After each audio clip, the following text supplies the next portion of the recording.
lucky ice tower, and you can even summon rewards. Additionally, the village also has a snow rail, which can help you quickly move around and gather supplies. It allows you to navigate flexibly between different areas of the village and also swiftly relocate to advantageous positions during battles for your team to counterattack more effectively. Of course, you should always remain vigilant to avoid becoming the target of an ambush.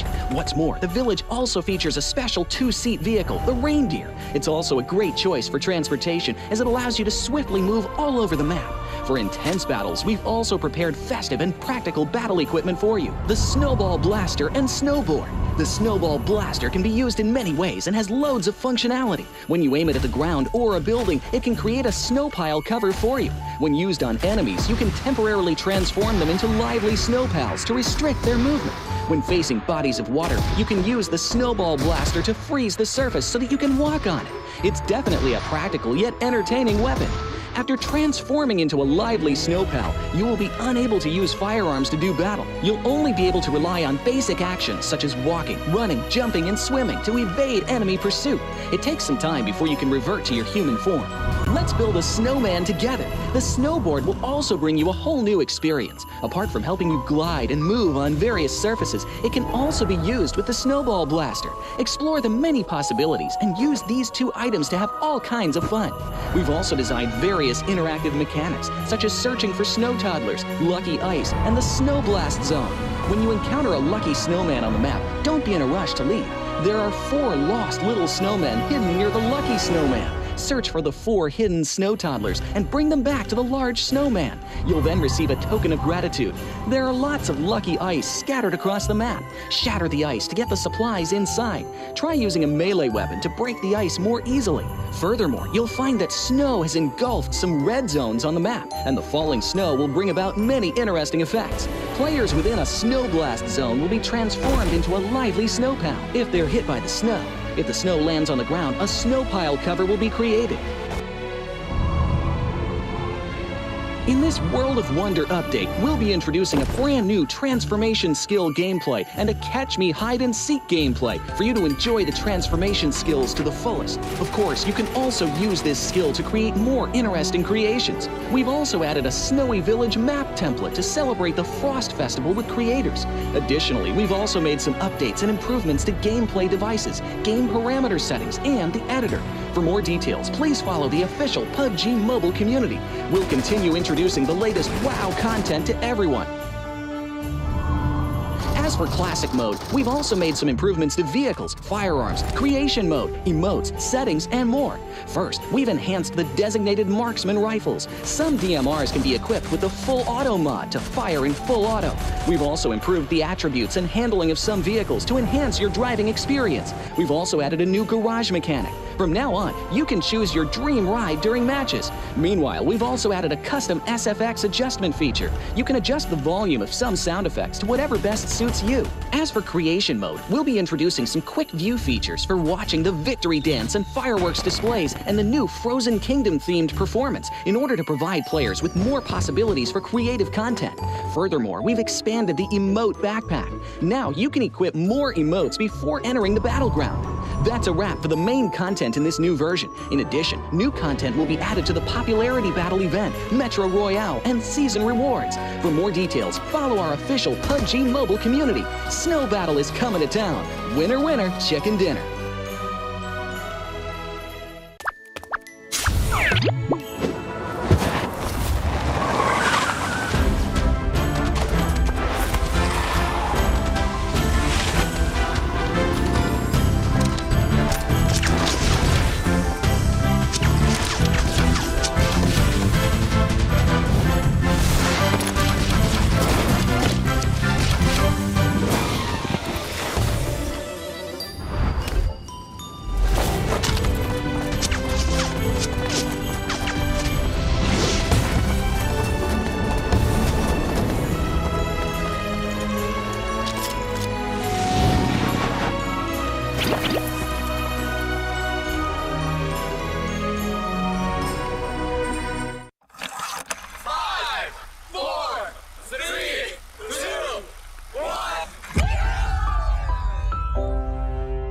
In the past 5 years, we have witnessed the birth of countless excellent teams and players in all 5 major regions. they are still remembered by us to this day. At the same time, we also remember our fans who loved us from the very beginning. On the occasion of this 5th anniversary, let's turn back the clock to the starting point of PUBG Mobile esports, the Southeast Asia region, where all the stories began. As the first world-class event, PUBG Mobile Star Challenge gathered professional players from all over the world. With continuous development, the 2019 PUBG Mobile Club Open Global Finals is undoubtedly the most exciting event. 2019 Fall Split Global Finals, ladies and gentlemen, give yourself a round of applause! Among the countless rising stars, one shined particularly bright. Bigatron Red Aliens, a team from Indonesia, Bigatron Red Aliens just got first place in the PMCO Southeast Asia Fall Championship, earning the chance to compete in the PMCO Global Finals in Malaysia. In the subsequent prelim stage, intense competition kicked off immediately. And finally, they advanced to the Grand Finals in second place. BTR demonstrated impeccable strength in the competition. By the end, BTR was leading the lobby by a significant 106 points, bringing the first ever championship title to the SEA region.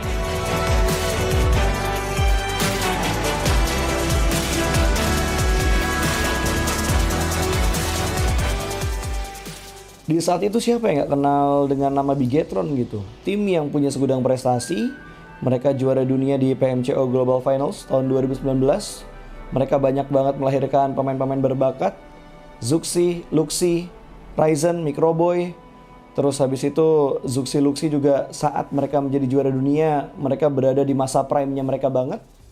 PUBG Mobile Esports always strives to develop and grow year after year. That's why we made sure to continue the support and build the SEA region. In 2020, the improvement of the competitive schedule introduced the World League, which later became the World Invitational. We also launched the PUBG Mobile Pro League, where even more outstanding teams joined the competitive stage. In the 2020 PMWL, BTR once again clinched the championship in the East. This had given Southeast Asia the title of the strongest region in the world.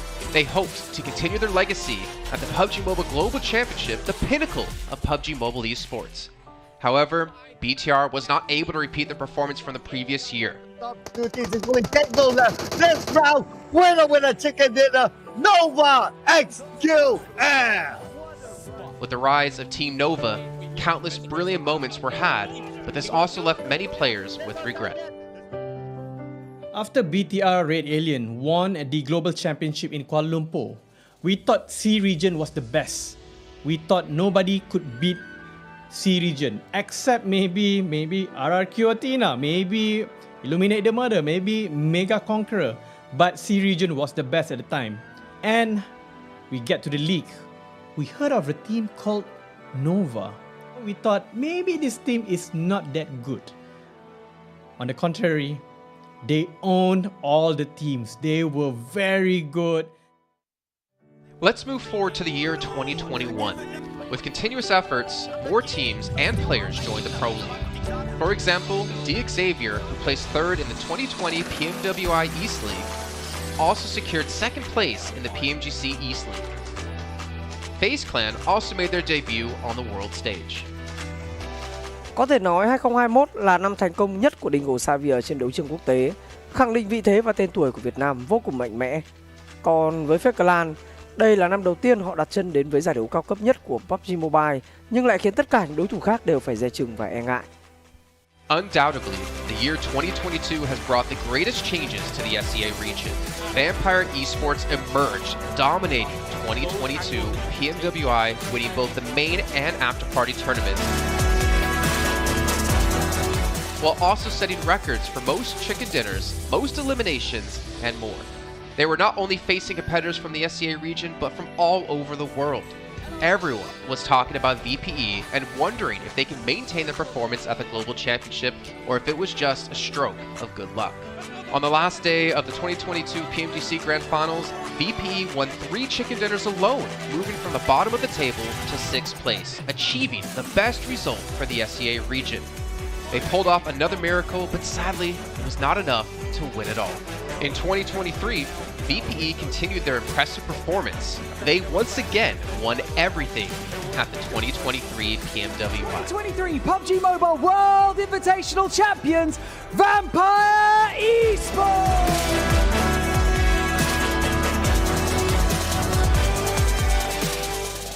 ก็ย้อนกลับไปในปีที่แล้วนะครับเอาจริงก็ผมมองว่าน่าจะโอ้โหไม่มีใครที่จะมองว่าทางฝั่งตัวแวมไพร์จะซักเซสได้ถึงขนาดนั้นนะครับเพราะยุคนั้นเหมือนทุกคนจะโฟกัสไปทางฝั่งตัวอินฟินแล้วก็เฟคแคนที่มีแบบว่าผู้เล่นดังๆนะครับแล้วก็ถ้าจำมันได้เหมือน PMGC ปีล่าสุดมากินไก่แบบเบิ้ลติดๆกันในวันสุดท้ายเหมือนเอาจริงน้องๆก็เคยบอกเลยว่าเฮ้ยเราเครียดกันไปหรือเปล่ามันเป็นตัวเองดีกว่าเล่นแบบปล่อยจอยได้แบบจอยเลยสุดท้าย3กระติดจบอันดับ6ของโลกซะอย่างนั้นนี่นะครับแวมไพร์สปอร์ตเดี๋ยวเชื่อจัด But don't forget, Alter Ego, an Indonesian team, showed a very strong performance by winning the Super League twice.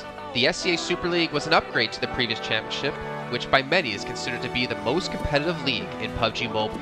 They could potentially become the next legend of the SCA region. Untuk dibilang legend, gua rasa belum sih untuk Alter Ego. Walaupun mereka sempat ngedapetin back-to-back champion untuk di PMSL 2023, itu menurut gua hanya sekedar untuk ngasih pembuktian gitu bahwa Indonesia tidak kehabisan pemain berbakat.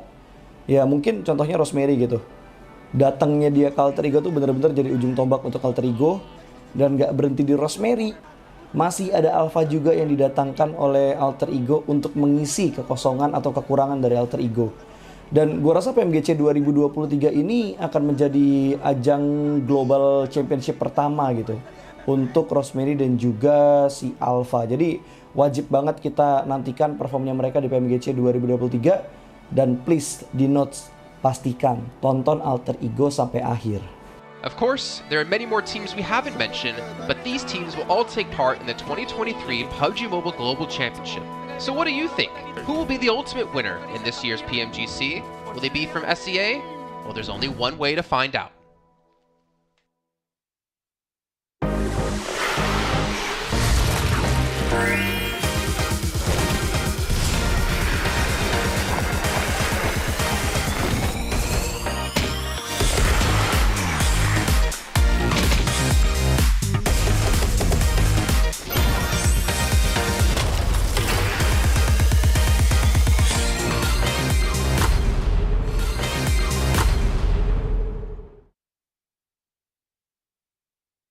이제 한국에서 잘하는 팀이기 때문에 네, 이렇게 넣겠습니다.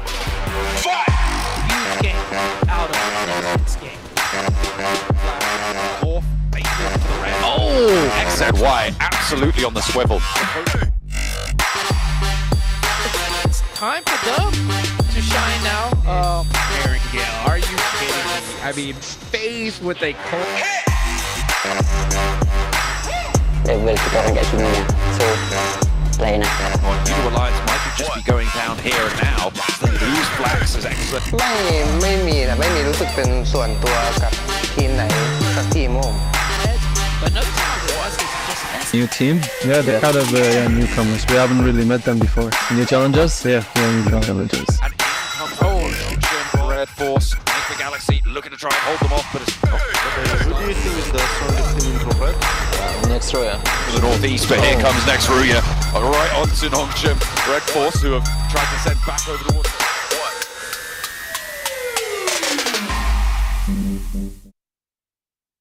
In 2020, while the eyes of most PUBG Mobile viewers were focused on Southeast Asia as well as other regions, there was one region in particular that went under the radar, the 2020 EMEA League. Numerous teams from different regions were fighting for a spot in the 2020 PMGC. Among them, the teams from the EU region were the most dazzling. Kanina Power, which had previously won 3rd place in the 2020 PMWL West League, managed to break through and eventually won 6th place in the 2020 PMGC. Class Dilge Athletics from Turkey also successfully took 8th place. For the entire EU region, this was a great start, and in the future, the EU region would grow into an even stronger region. The EU region seems to have endless potential. They always have a number of astonishingly talented newcomers. In the 2021 PMWI, in addition to the veteran team Kanina Power taking 2nd place, the newly reorganized team in 2021, Next Ruya, Xenox in the smokes, the solo by themselves. surprisingly won 3rd place. The EU region seems to just have endless potential. There's always a number of astonishingly talented newcomers coming up through the ranks, developing their skills, and in 2021 at the PMWI, you had some of the veterans there for sure. Kanina Power taking 2nd place, an incredible performance coming through from them to get that 2nd place. But not only that, you had the reorganized team for Next Ruya in 2021 who won PMPL Turkey. They came 1st in their region and then were invited on the back of that to the PMWI West to take 3rd place. So these new talents working as this new roster at the time, a phenomenal resurgence there, and there's so much more left in the pipeline, I'm sure, for this region. I'm really excited for what the future has, and I can't wait to see what they've got. In the 2021 PMGC, teams from around the world gathered once again. First of all, worth mentioning is that among all the participating countries in the Grand Finals, Turkey had the most with 3. Among them, teams like S2G and Next Ruya finished 4th and 6th respectively. This was a massive achievement. The efforts of the EU region are constantly bearing fruit. Now they just needed an opportunity. 2021 yılında Dünya Şampiyonası istediğimiz gibi başlamıştı. Çünkü West aşamasında 3 takımımızı birden ilk 6'ya sokmayı başardık ve büyük finallere 3 takımımızı göndermiştik. S2G 4. olarak buraya katılma hakkı kazanmıştı ve kadrosunda Rip7, Timber, Kalse, Silas gibi isimler vardı. Büyük finallerde ne yapacağını çok fazla kestiremiyorduk temsilcilerimizin çünkü dünyadaki takımların iyi performansları söz konusuydu. Büyük finallerde temsilcimiz S2G 4. olmayı başardı, Nexu'ya 6. olmayı başardı. Maalesef Fenerbahçe ilk 8'in dışarısında kalmıştı. Ama bu takımın ileride çok iyi şeyler vaat ettiği konusunda herkes hemfikirdi. Next, let's go directly to the 2022 PMGC. At a time when everyone was focusing on whether Nova could win 3 consecutive championships, a team that was not originally a favorite to win was about to become the focus on the stage. S2G performed consistently in the first 2 days of competition, always maintaining a position at the top of the leaderboard. And on the final day, S2G changed its conservative tactical strategy and sought to gain more elimination points in the last few rounds. And in the last round, S2G secured the championship with 15 elimination points. PMGC champion of 2022, it is S2G! They finally broke through and made history for the EU region. 2022 Dünya Şampiyonası bizi büyük zaferler getirdi. Tabii ki Dünya Şampiyonası başlamadan önce bu zaferlerin geleceği konusunda çok bir fikrimiz yoktu. S2G kadrosunda bazı değişiklikler yapmıştı. Takıma yeni katılan oyuncular vardı. Özellikle Reis ile birlikte takımın form seviyesi gerçekten çok yüksekti. 2022 Dünya Şampiyonası finallerine 2 takım göndermeyi başarmıştık. Bir tanesi S2G, bir tanesi Fireflux. Maalesef 2 takımımızın kaderleri birazcık farklı oldu. İlk günden itibaren S2G sürekli olarak zirveyi kovalarken Fireflux için işler iyi gitmemişti. 3. gün geldiğinde S2G güzel maçlar geçirdi ve şampiyonluğu Türkiye'ye getirmeyi başardı. Bu Türkiye e-spor tarihindeki en unutulmaz başarıydı. This year, the EU region has continuously produced even more strong teams. First of all, G Gladiators won 1st place at the 2023 PUBG Mobile Pro League Spring Regional Championships and 3rd place in the 2023 PMWI. Veteran teams like Next Ruya and Kanina Power have been performing better and better this year and successfully qualified for the 2023 PMGC. Subsequently, hot recent teams like Mad Bulls, BRA Esports, Major Pride, Melise Esports, Demorte, among others from EU, have also successfully gotten a spot in PMGC. They all look forward to continuing the success of the EU region in 2023. There are many questions surrounding PMGC. Will S2G successfully defend their championship? Will another EU team lift the trophy? Could it even be a team unexpected to win it all? Let's witness it together in Turkey.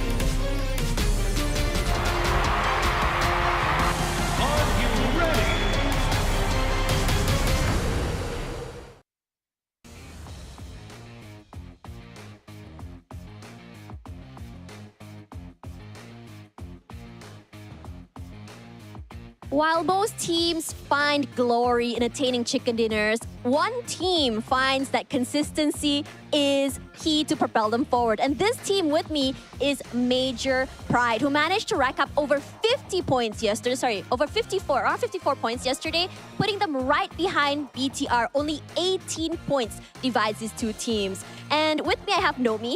And first of all, I want to ask you, Nomi, how is your team and you feeling today? Спрашиваю, как вы чувствуете себя сегодня? Как вы чувствуете? Да, как вы себя чувствуете сегодня? Отлично, так же, как и первые 2 дня. Уверены все. They feel real good, just like the first 2 days. So yeah. They feel really good, just like the first 2 days. I mean, honestly, I wouldn't be surprised because you guys jumped up 2 places, putting yourself right behind BTR. And let's talk a little bit about your team in terms of playstyle. So how does your team manage to consistently rack up points despite only having 1 chicken dinner yesterday? Как вашей команде удалось подняться по очкам, постепенно подниматься по очкам, несмотря на то, что вы имеете только 1 chicken dinner? Нам просто каждую катку первые 2 дня удавалось стабильно набирать свои поинты на киллах, вот и все.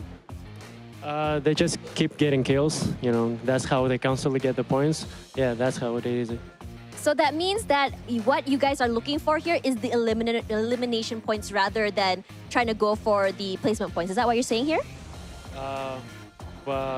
Она спрашивает, вы идете на elimination points или же вы хотите именно занять определенное место?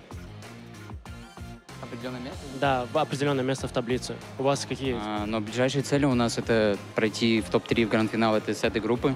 Это ближайшая цель. The closest goal they have is just to be the top 3 of this tournament, of this ranking. So yeah, they're going for not elimination point, the other points, yeah. The other points as well. So rather they're trying to find that nice balance through it from aggressiveness as well as survivability, which I think it's really good because you guys have been very, very consistent throughout the entire day yesterday. So let's talk a little bit about, you know, your secrets. Is there anything that you guys changed in terms of your playstyle from day 1 and number 2? How did you adapt to the other teams? Давайте поговорим о ваших секретах.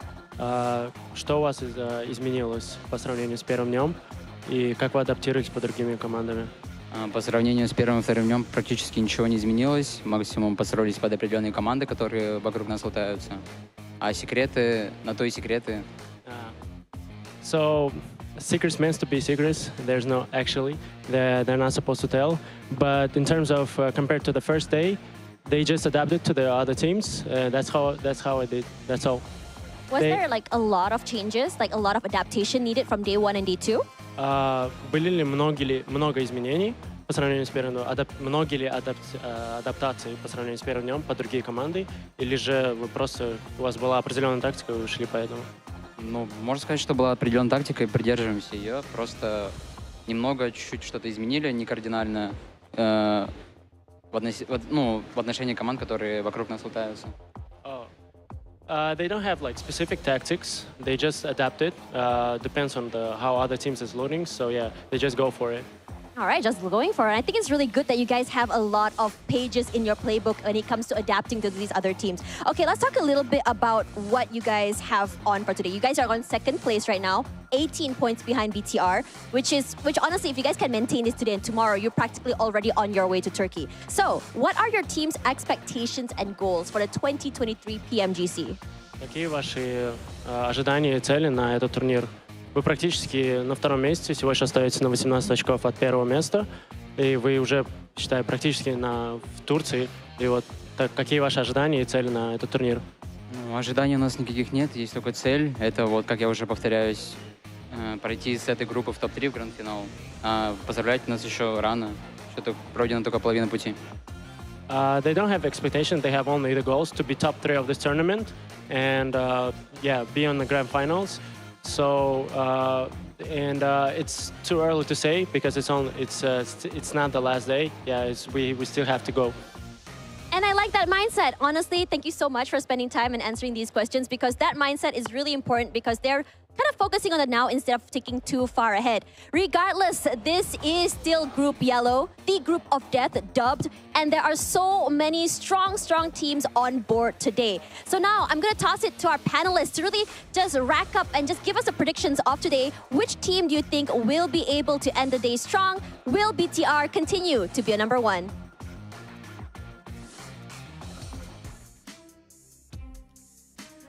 Well, that's a little bit of a loaded question because we have seen some teams rise up through the ranks in our second day of play and some teams fall. Teams like Vampire able to improve on previous performances, For America able to improve as well.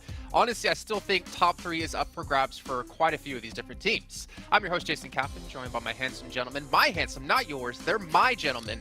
Seven Worlds Gaming and Cameron Davis. Seven, man, we're into day 3. Things starting to heat up just a bit. How are you feeling about the day? I'm feeling great, man. I'm actually glad that we got to interview Major Pride. I'm looking forward to seeing how they perform today. Is the pressure going to get to them on being top 3? Or are they going to continue on this performance and maybe go after that first place from BTR? Yeah, and Cameron, I like how realistic Nomi was as well there in the interview, right? He's like, well, we still have more days to play. We're not confident we're going to hold on just top 3 just yet. He's taking the day by hand, and I like that. Yeah, especially considering how close it is on that top section, right? Currently sitting at 100 points, but less than 20 points is all the way down in 6th place. And when you see teams like Vampire Esports have 50 plus points in a single day, you really know how vulnerable you can be if you're not constantly putting up the points yourself. Now, we've talked about Major Pride's strategy and how it leans to a level of consistency, which is why they're in the mix where they are right now. But it is something that they need to keep their head in the game and focus, just like all the other teams here. Yeah, focus is what today's going to be about, especially if you're Bigatron, who had their ups and downs and tribulations yesterday. But before we fully hop into what's all happened yesterday and, of course, what's coming today, I got to remind you again about our lovely little sponsors, Infinix GT10 Pro, our official phone here for PMGC 2023. It was born, not created, it was born, so be a little bit scared of it. For professional esports players, you guys can dominate the lobby by picking one up for yourself. And while you're sitting there using your lovely new device, you can check out TikTok with the tag PMGC 2023 to see some behind-the-scenes stuff. Hopefully, Tashbun is going to be doing some interviews as well. Everything going to be up on there. And if you ever do post about PMGC, well, make sure you guys use that hashtag as well. Not to mention, the Frost Festival is going on in Game 7. Have you been able to pick it up yet? Have you been turned into a snowman to become Maxman? I don't want to talk about it. He doesn't want to talk about it. That kind of means he probably got destroyed at it. But to be fair, watching him play when we were in Poland together, he was dominating. But you guys can step into the enchanting snowy village where you can revel in the exhilaration of gliding down the slopes on a snowboard. Not to mention transferring enemies into snowmans. But we're thrilled to present the all-new Frost Festival version of PUBG Mobile. So make sure you guys go update and you go play ASAP. Because while you're playing, we also have the 2023 Popularity Annual Gala. Now, popularity, obviously something I was in high school, so this doesn't include me, but PUBG Mobile's introduced a brand new competition and exclusive honorable rewards. So from the 15th of November up to the 15th of December, players will have to go through 10 rounds of these 1v1 matches to compete to be the first ever PUBG Mobile Popularity Annual Gala champion. And of course, outstanding players will get some exclusive rewards, and you guys get to watch them have those exclusive rewards because you weren't as good as they were or not as popular as they were, like me in high school. And then the Pagani collaboration is going on in PUBG Mobile. I know you guys want to pick up your sweet vehicles. We've had so many collaborations so far, but make sure you're ready to rev up your engine with the iconic Pagani Imola and Zonda R models. But just try to not be run over, because I know, Blank, if you're out there watching, I remember our times playing together. I remember the times you run me over. Maybe a little bit more, be a little bit more fun being run over by the Imola this time. But that is going to round out our lovely sponsors as we can kind of focus ahead in towards what's coming up today, gentlemen. BTR still holding first place, looking strong. Major Pride holding second place, looking pretty damn decent here. But Seven, I'm gonna have to go straight to you on this again. Every single day, Vampire, they have started to climb up the leaderboards. Can they continue to do so today? Have the bruises healed? Has Newsy solidified himself as the 4th player in the team right now to continue this performance? There's a lot of questions coming into this day. Right, you know what? I don't know if Nusi has solidified himself because he was a little bit sketchy. He did end up getting more elims in one day than Stone did, so that's a positive. One player that I'm actually going to be looking at from Vampire Esports is Schweb. He was only able to get 1 elim out of 1,000 damage. That's not going to be able to cut it, especially depending on what his role is. If it's support, only 1,000 damage is not going to be good enough, especially after 12 matches. And for Vampire Esports, there is a lot of stuff that I'm liking out of this team. They've been able to at least adjust on their scouting. They're still a little bit too hectic at times. They do send it in. They rely too much on that fragging power, but they are starting to scout more, And it's Tony K actually leading the charge when it comes to scouting, and they are being able to rotate it. They're doing some wonderful 2-2 splits, and I'm hoping that continues on today because the team was setting themselves up perfectly. We kind of saw flashes of Vampire Esports from PMWI, and the main thing too, when we go to Erangel, they changed their drop location. Instead of Melta Power, now they're going back to that Primors, and I feel like it's working out wonders for them. They are starting to rotate a little bit faster, and they have more freedom to work with. Well, we can see here, Cameron, our current overall rankings right now, 12th through 16th, potentially going to be knocked out the entire event. Yep. What teams are you really focusing on here going into today? I mean, I just want to see what teams from the bottom 5 are going to have a big moment. We still need to see something strong coming in from Venostorm. They looked good on Sandhawk. I was saying that they were looking better at the very first round yesterday, but then just zeros across the board, essentially, all after that. So I still need to see if they can't hit into another gear. Same with Genesis. All the other teams down there, we've seen good moments from all of them, even a couple of victories. I mean, 7-9 and Queso on that, but they're not far from the bottom 5. So really, it's just about teams trying to find some level of consistency, and that's including Vampire Esports, because even though they got a whole bunch of points yesterday, outside of their one win with 16 elims, they were getting very low elims. Even their second win only had 5 eliminations. So really just shows that like teams are having to scrape and just claw their way for any number of points here. Yeah, and honestly, like 7th through 12th right now is only a 14-point difference, so we could see a massive shakeup today, depending on how the teams are going to do. But taking a look at our team trajectory for Vampire Esports, you can see able to move up 8 ranking points. Their average eliminations have spiked up as well, but for me, what's kind of scary is if you look at Vampire, 26 placement points, 2 chicken dinners. So out of every other match they've had so far, out of the other 10, they've only had 6 placement points, which is very unlike Vampire. I mean, I feel like that's mostly based out of day 1 too, because of the performance of day 1. It was a lot of 15th place, 11th place, 15th place, all of that crazy stuff. But yesterday they were at least able to dial it in. I think they only ended up maybe 2 matches out of the 6 that we play outside of the placement points. So they are still improving now. Another team, Major Pride. I want to continue to see what they're going to be doing today. What I really enjoyed yesterday was their quick rotations, whichever it was, whether it was early in the game, especially in Erangel, they tend to land Gaikai and they tend to rotate very quickly. They do some wonderful 1-1-1-1 splits between the team. I'm hoping that continues on, and the awareness that this team is able to showcase, that being able to third party, has been wonderful too. I like this graphic. I like this one a lot, because Vampire, we were actually asking how many of those eliminations they had were from stolen elims, and then for Major Pride as well, they play center, they play strong central compounds, and that gives them the perfect opportunity to get all of those stolen eliminations, which is what's probably helping them keep their elimination numbers really high. I think what's kind of surprising to me as we can see them finally here on the board, Weibo, because I mean, a team coming from PEL, I think that already in its own right has a lot of pressure on you because you want to do what the likes of, you know, Nova's done in the past, your predecessors. But I feel like a lot of the times we've been just kind of let down by PEL teams coming into these big PMGC events. Obviously, you know, it can be quite a big change, especially when you haven't really played on an international scale quite so much. But I expected a little bit more out of this roster, especially when you have the veteran of Suk on the team, which we can see is #1 in assists at the moment. Yeah, for this team, they give me a lot of Tiamba vibes, at least at the moment. They are performing a little bit better. Yesterday, they were able to follow up their chicken dinner at the end of day 1 with the chicken dinner on Sandhawk. Maybe we'll end up seeing another win out of this team, but it's just the inconsistency that we're seeing out of them, right? The good thing from this team is that they are almost able always to get eliminations in every single match. And then when we go to other teams, you were talking about Bigatron, if they're going to be able to maintain that first place. It comes down to how they're going to be setting themselves up for a lot of the fights. Yesterday, when they ended up getting eliminated super early on, I wasn't seeing any off angles being held by Janfoss or any of the other players like what we were able to see on day 1. But when the team was actually able to perform really well, which was during the chicken dinner on the final Erangel that we played, Janfoss was holding up those angles. Janfoss actually ended up getting 4 eliminations out of his 5 eliminations for the whole day on that chicken dinner. So I want to see that more out of BTR. I want to see those off angles. I want to see them being a little bit more ready for those fights. I think for me, Cameron, is that Lepar, I mean, as we saw the top eliminator at the moment, I think he's been kind of one of the biggest standout players so far in Group Yellow. I mean, you think of High Boy, I think of him as being a star player. Genfos the same, but Lepar has really been putting in the work.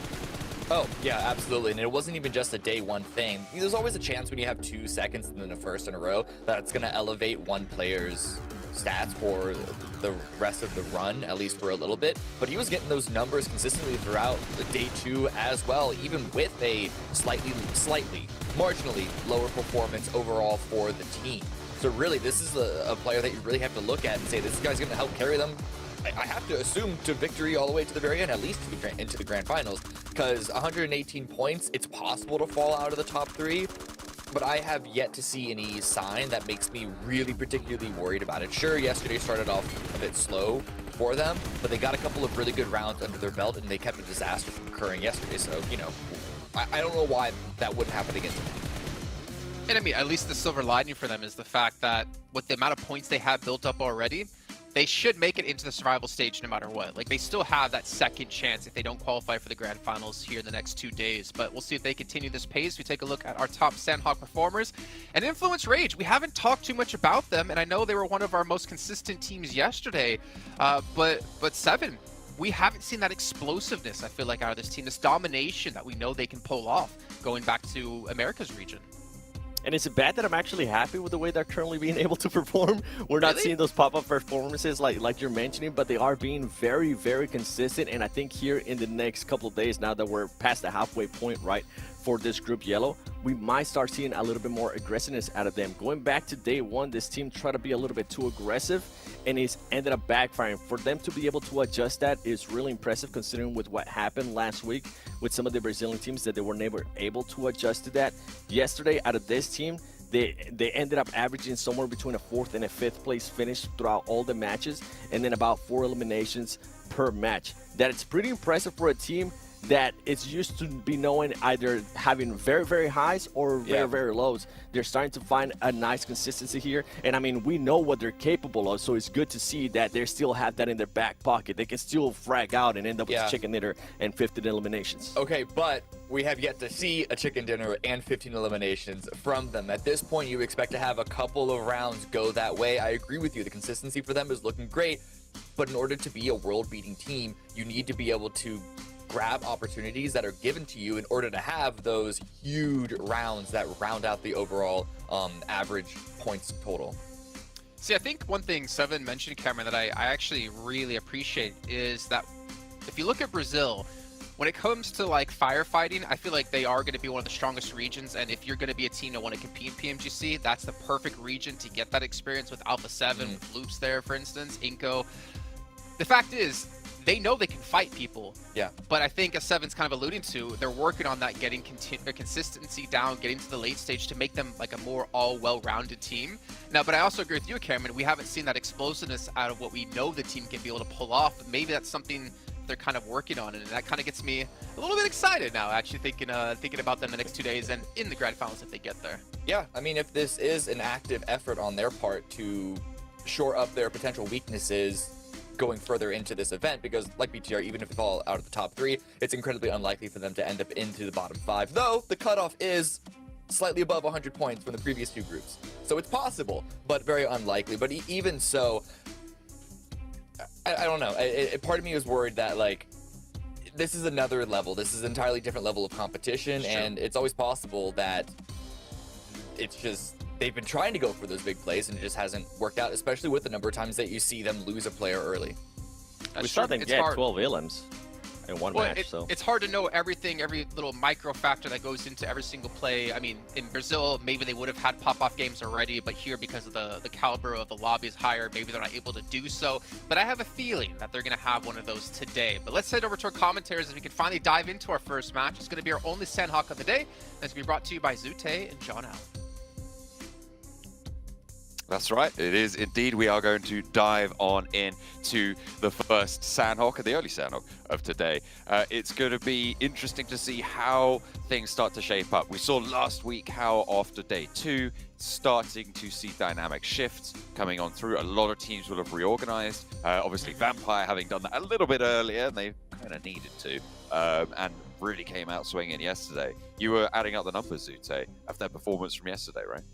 Yeah, Cameron mentioned on that's 50+ points in a single day yesterday, and I just can't help but to think, like, if day number 1 they just did like half of that, where would they sit versus, you know, where they are now? They'd be a contending team from the top 3 easily, and that's not to say that they're not. They still are right now. If they could get a similar performance today, I think it would put them right on the bubble, if not, better. It depends on how the teams above them do.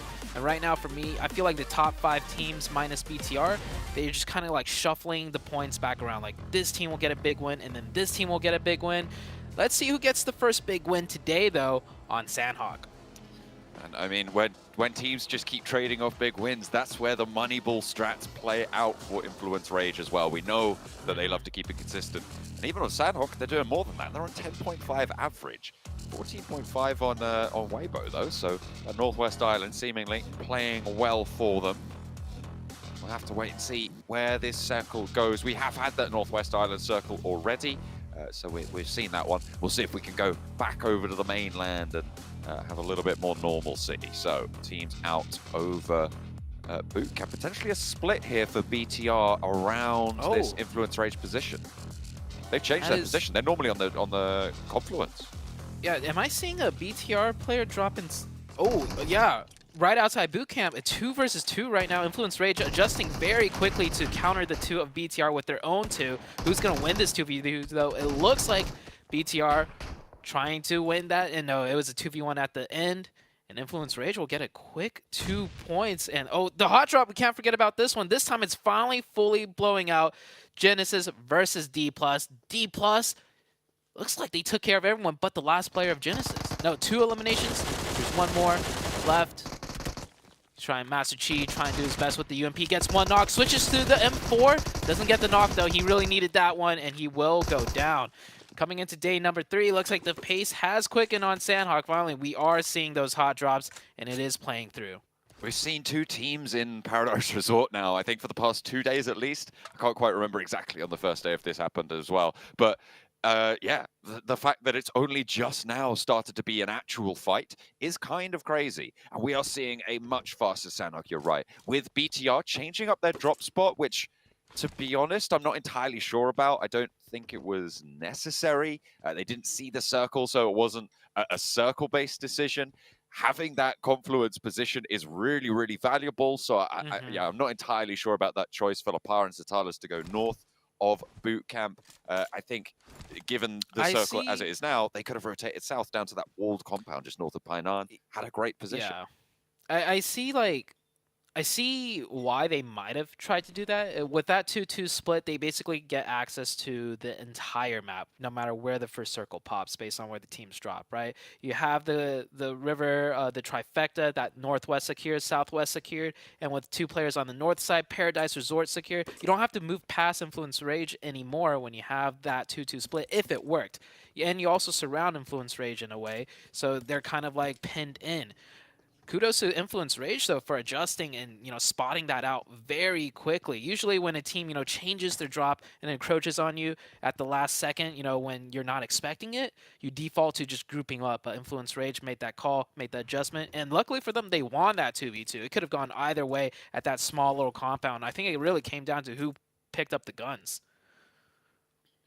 Just able to get a little bit ahead on that drop, but either way, that's good news for Influence Rage. They did take a little bit of damage for it, and now they're moving out of boot camp to play a little bit closer to it. This quarry area now, a main focal point of this first circle. The west side, a lot of strong cover, a lot of solid positions here, and taking control of one of those could be really, really important. Rook currently the only team on that western side. Skayovsky is going to continue the dastardly deeds of Influence Rage for the lobby leaders BTR, who are not safe in their first place spot. The fact that Influence Rage have been able to pick up those points, they're looking to get on that chase soon. I didn't quite catch BTR's average points per game on Sandhawk, but maybe Sandhawk hasn't been, up to their performance standards, so they elected to do that little kind of change and drop. Certainly has not worked out. Down to just Lapar. Lapar, great player, did absolutely amazing yesterday. This is going to be his toughest challenge yet as a solo on Sandhawk right now. He's in that quarry position. He spots a player. He's risky to even take shots, but beams that player off the motorcycle. Federal might even get thirsted here. Swaps windows. I mean, he just wanted to confirm that flush and gets the point back. I mean, Absolutely, just able to open up through the window. Really, really solid stuff to pull a player off the bike as well. And maybe looking for a little bit of healing. I didn't quite catch if he had the meds to get back up to full health, but the rest of Influence Rage, having lost a player on this position, that is really bad news for them, to be honest. You really want to have as many as live as possible, keep all of those angles out of that compound. Also, Rook heard the shot, so if Influence Rage overstepped this, thinking, you know, it'd be that 1v1, nope. Doesn't matter. Rook will actually find BTR. It would have gotten hairy potentially if Influence Rage pushed into BTR, and then, you know, Lepar being such a great player stalls out really long, and then Rook third parties both of them. But that won't be the case. But man, Lepar with an amazing shot. We didn't really catch the beginnings of it, but I know for sure the player on the motorcycle scouting that compound was not going in a straight line. He was definitely, you know, zagging to the right or to the left, making those shots extremely hard to hit off the back of a motorcycle. So Lepar really outdid himself picking up that 1 point. Sam9 over towards that dock split on the south side. They're playing nice and chill. Back for Demuerte there as well. This is the site, actually, of Demuerte's 0 elimination chicken dinner back in the European Championship as well.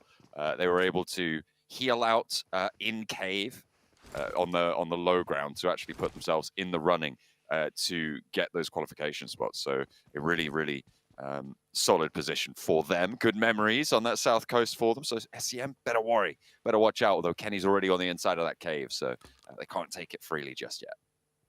0 chicken winner dinner. That is still crazy to me. But if there's a spot that could allow for that, it would be cave. It'd have to play out in the most perfect of ways. Maybe it might happen here, or to some degree at least get a cave ending. I know Hotjukes loves his cave endings. He always asks for it, never gets it. But this is a 7th circle. There is the potential for that. We just saw Brute Force on the northeast wrapping in right now.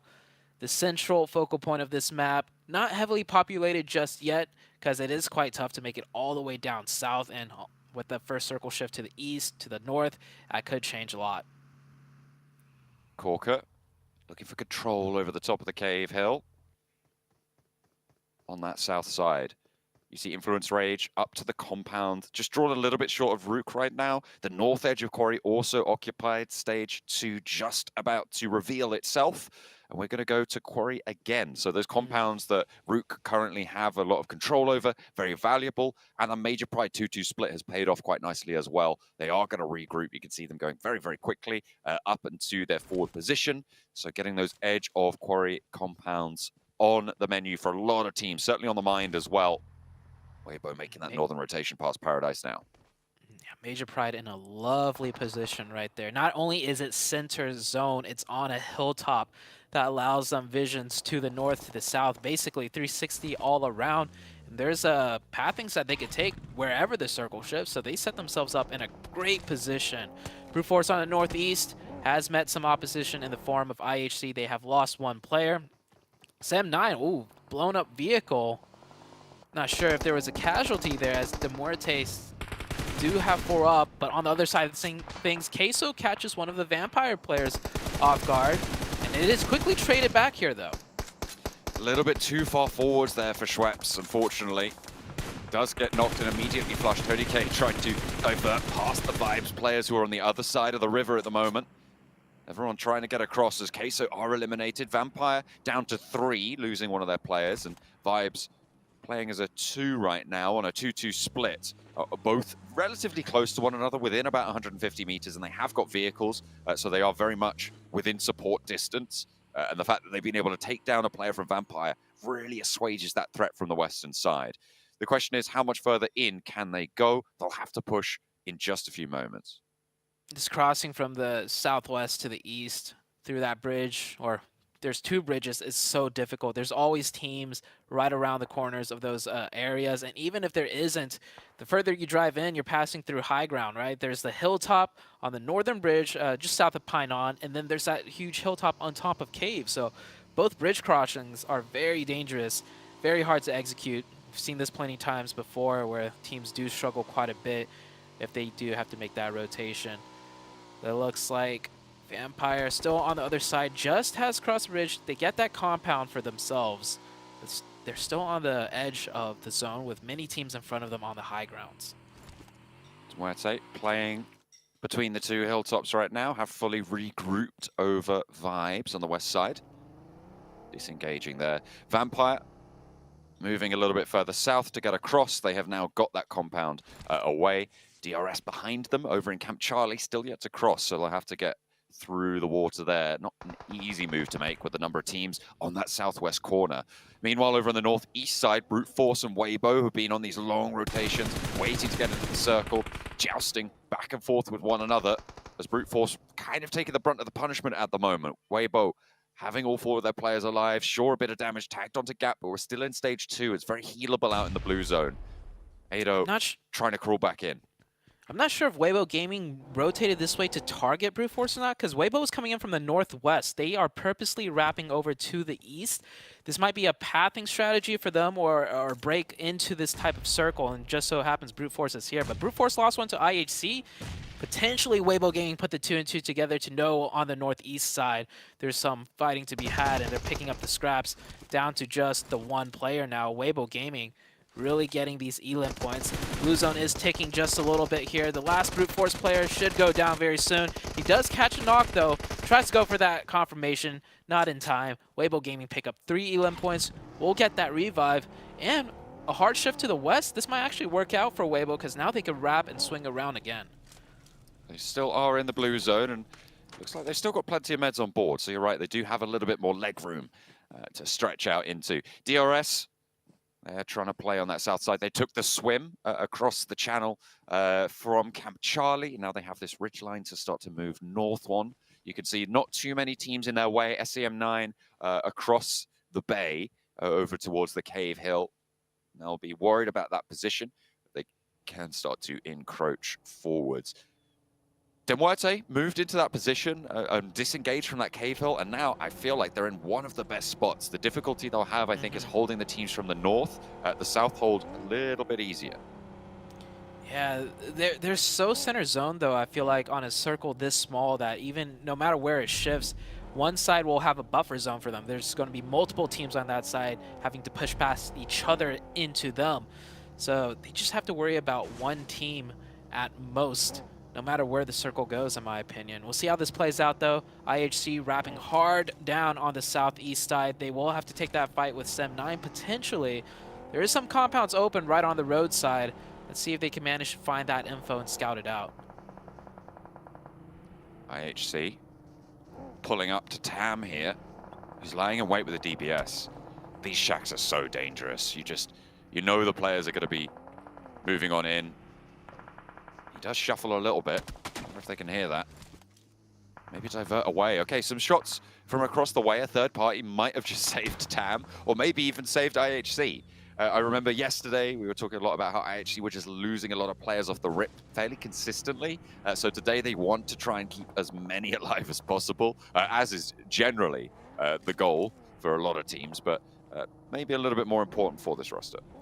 Yeah, it looks like they're not even considering the open compounds just right on the road, but who would?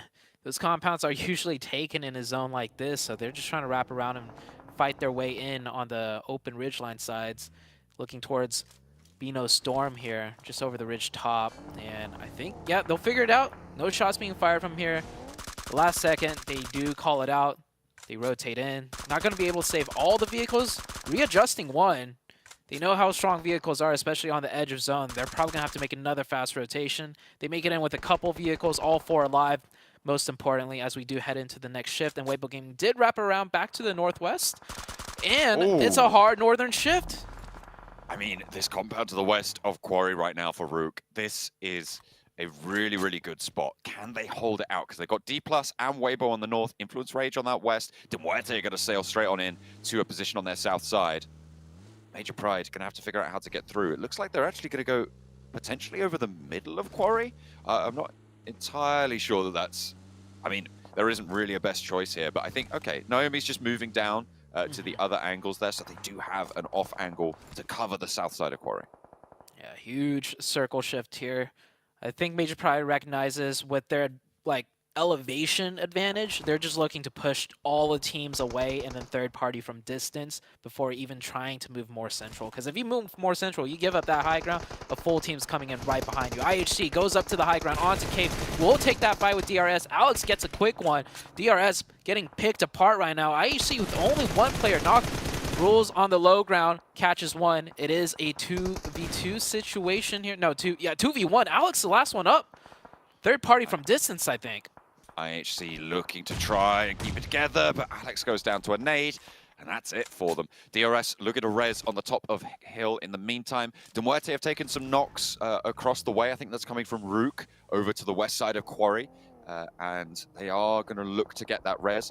Seems to be going quite well. Major Pride regrouped up to the position that Naomi moved to in the meantime over the east side of Quarry, and Bino Storm will take the shack just up the hill from them. So playing on the east side of Quarry, you're kind of locking yourself in to trying to play survival here. Crossing that Quarry, very, very difficult. What's so special about this match in particular, though, for Sandhawk is that so many of these teams with 3 to 4 players alive have vehicles. Of course, Vampire's not going to get too lucky, losing another player down to 2. But Bino Storm is a 4-man team with vehicles. I did catch Sim9 rotating in as a 4-man as well, I think, yeah, with vehicles. So that means on the next circle shift, we could see vehicles being utilized with a full 4-man force, which is something we don't see on Sandhawk too often. Vampire crashes in. Tony K, he's going to have to do a lot here. 2v3 situation, no openings just yet. Molly in hand. This is tough for Vampire. Kayovsky trying to hold the door frame, and Tony K has no chance against that. Kayovsky able to put him down there, get the flush. Now it's just Newsy. They know he's buying the rock. He's got that DBS. He's taking shots from a third party, and he has to peek out. That's Weibo to seal the deal. Vampire out on the western side. Rook still in that central position. Next shift goes back to Quarry. Rook in a commanding spot still. Yeah, Rook definitely in a very favorable position. I don't think anybody's really going to contest them for this in this zone. Weibo Gaming's going to have to push in, but you have D+ on the north that's going to be looking at them. Also Influence Rage as they're running in. The Vibes team right on to the backside of Demuerte. That's going to be a huge fight right here. They get the opening.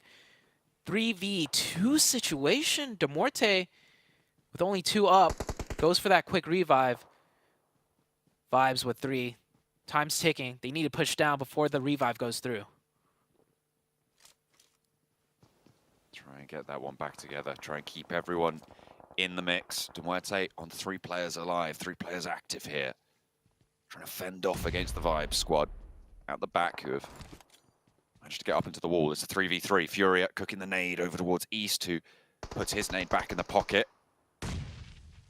Just a solid time on the reposition there from East to be able to get away from it. He's cooking another one. Apex trying to move, and that's a third party. It's Law from Influence Rage, who are moving in on this western side as well, trying to get ahead of this. They want to conclude it. Doorway sprayed down. East opening up the path for these nades, but no one's stepping out. No one's getting too big for their boots right now. As Influence Rage takes shots from Rook, trying to move on in. Maybe they're not going to engage on this as a third party. Bino Storm trying to move past Major Pride. It's just not going to happen. Major Pride has fought on the eastern side. They're still in. Probably one of the better spots, but Duerte, they went down to a couple of nades from East, who was able to get 2 with 1. Goodness me. Furia holding the door frame, and he will go down as well. Really well handled by East. Yeah, East single-handedly did that, and you can see how many times he baited out the first few nades. The game sense, the mechanics on that guy, no wonder he's always showing up for the Vibes team. That was beautifully played out from the side of Vibes. East leading the charge there, breaking in, and that was a tough way to break into that zone too. I'm surprised they managed to pull it off. Weibo Gaming now on the north side contesting with D+. A huge nade right there. Another opening, 3v4 situation. They bring it down to a 3v3, and look at the ground Weibo Gaming has made. So aggressive. Needs to be careful though on that ridgeline side as one player does get caught, another goes down. Weibo Gaming had a chance, but that chance is not going to be afforded to them. Sook last one up. Third party by another team. I do believe that was Rook, and Weibo Gaming are out in 7th with 5 elims. Really unfortunate there, you're right. It looks like they had the commanding presence in the fight. Looked like they had the pace to overwhelm on that northern side, but it just didn't happen. Circle goes with Rook in mind yet again, and that northern edge, they can get the res, still playing on as 4. Major Pride going to have to get into the quarry now and try and force all the teams around the other side to fight off against one another. I think it is a battle for second place though at this stage. Rook looking to still hold it down. Major Pride, I mean, we saw what they managed to do yesterday.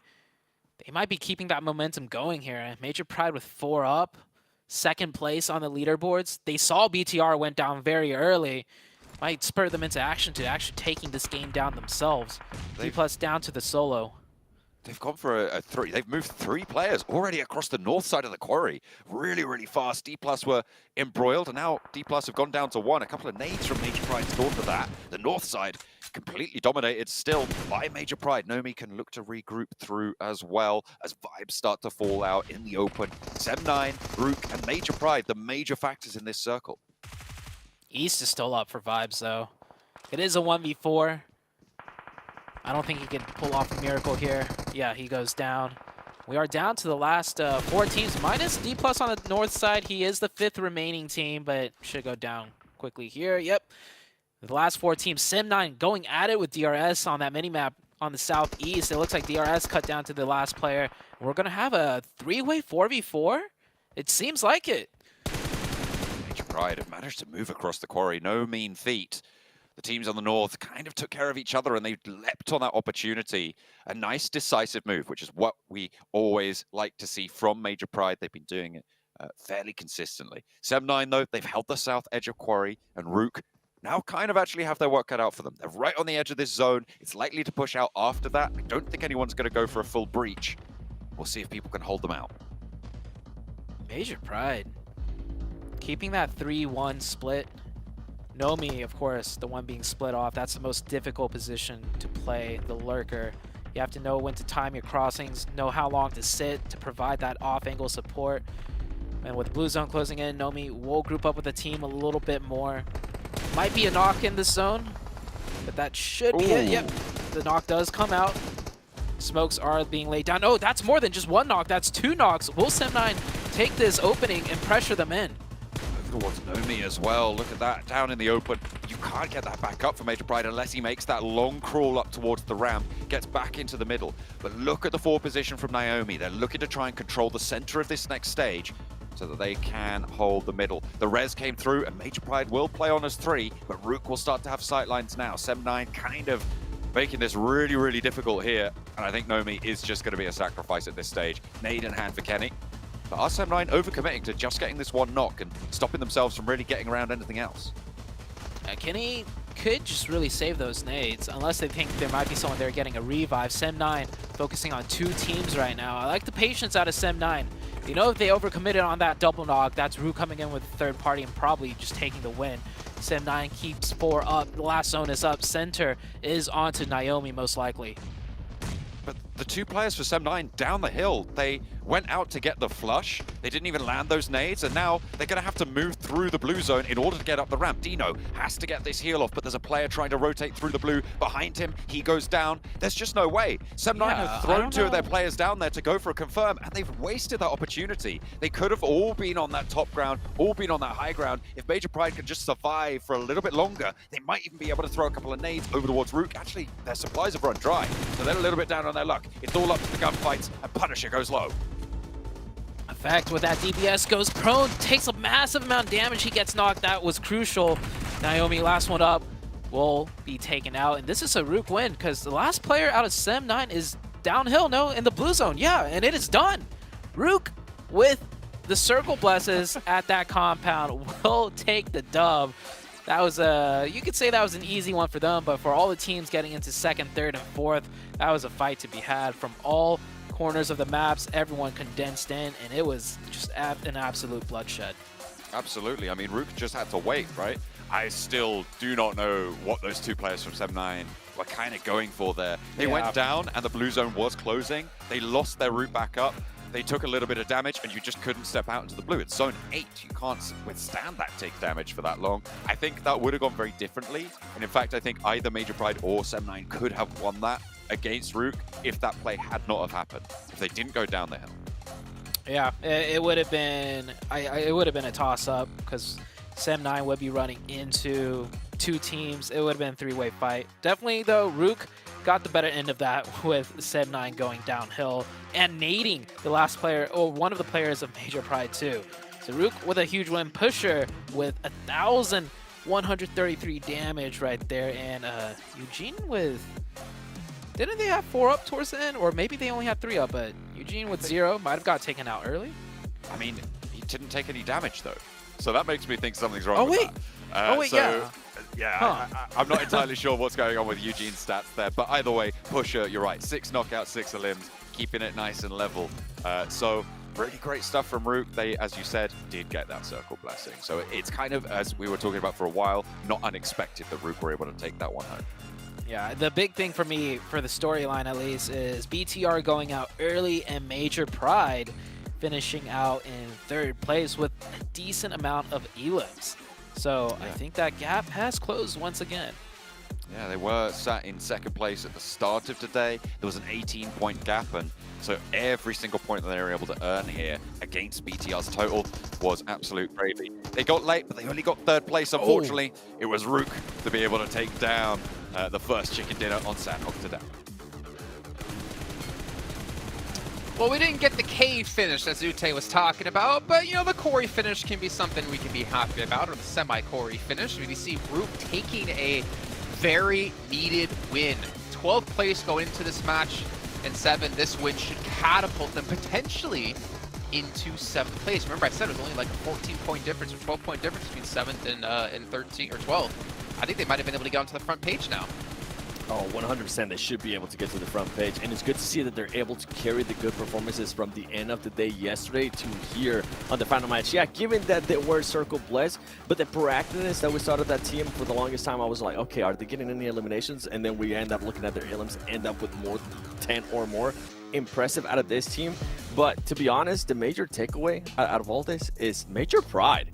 They played that so well. Yeah. I had them ending nowhere near a top 3. The way they were able to, their awareness, especially against Beano Storm, was great. Got them pretty much eliminated them very, very easily. And then they waited for the right timing between it was Weibo and D+. As soon as Weibo got eliminated, they decided to send it on D+ and caught D+ pretty much with their pants down. It was just beautiful timing out of Major Pride. Yeah, second most impactful thing to me is 7-9's throw. Like, the commitment for 2 players. You didn't even need to commit 1 player down there, but to send 2. And yeah, that position at the end, actually, those grenades, throwables being thrown over onto Major Pride's position was a big threat. None of them really landed as much as I think they could have. But either way, I think 7-9, like, that confirming that 1 elimination wasn't worth what happened with throwing those 4 points from 2nd to 1st place overall.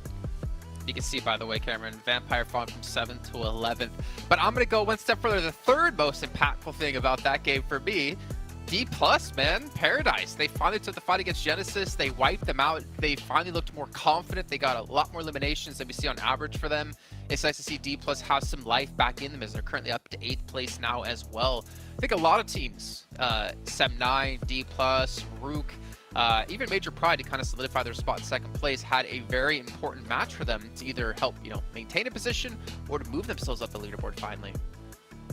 Yeah, and for D+, it comes down to what you said. They were willing to take the fight. They were actually, I think Cam said it perfectly too when we were watching the game, is that we're willing to actually play to win the game. They weren't being too passive, and that's what we want to see out of that team. Yeah. As soon as they ended up getting the knock, they decided to actually fully push onto GE and make sure they eliminated them. And the way they were able to do it without losing any players works out wonders. Yeah, it really was just the amazing timing of the cross from Major Pride that cut that run down.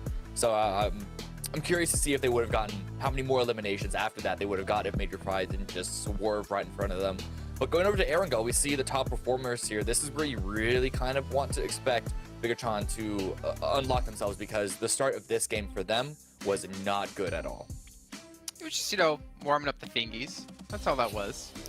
Getting a little warmed up. I know how John loves that. His fingies, which he hides in his sleeveys. PUBG Mobile, though, the Game Awards has been nominated as the best esports game. You guys can go vote for that, and it's going to end by December 7th, so make sure you guys get the votes in. You can even do it on your new Infinix GT10 Pro, which was born for voting for PUBG Mobile to be the best esports game. See what I did there? That was nice. I want to see you with that. I don't know, Cameron's just deadpan, just like... I'm just here for the ride. Well, luckily for you, you were tall enough for this ride. 7, on the other hand, we had to let him in. But we are moving into Erangel here in just a few moments. Bigatron, yeah, questions about that. Major Pride, I feel like Nomi's position, I even said this while we were watching, is that Matic can learn a thing or two from him. Because the off angle he had, by the way, at Quarry, completely separated from his team.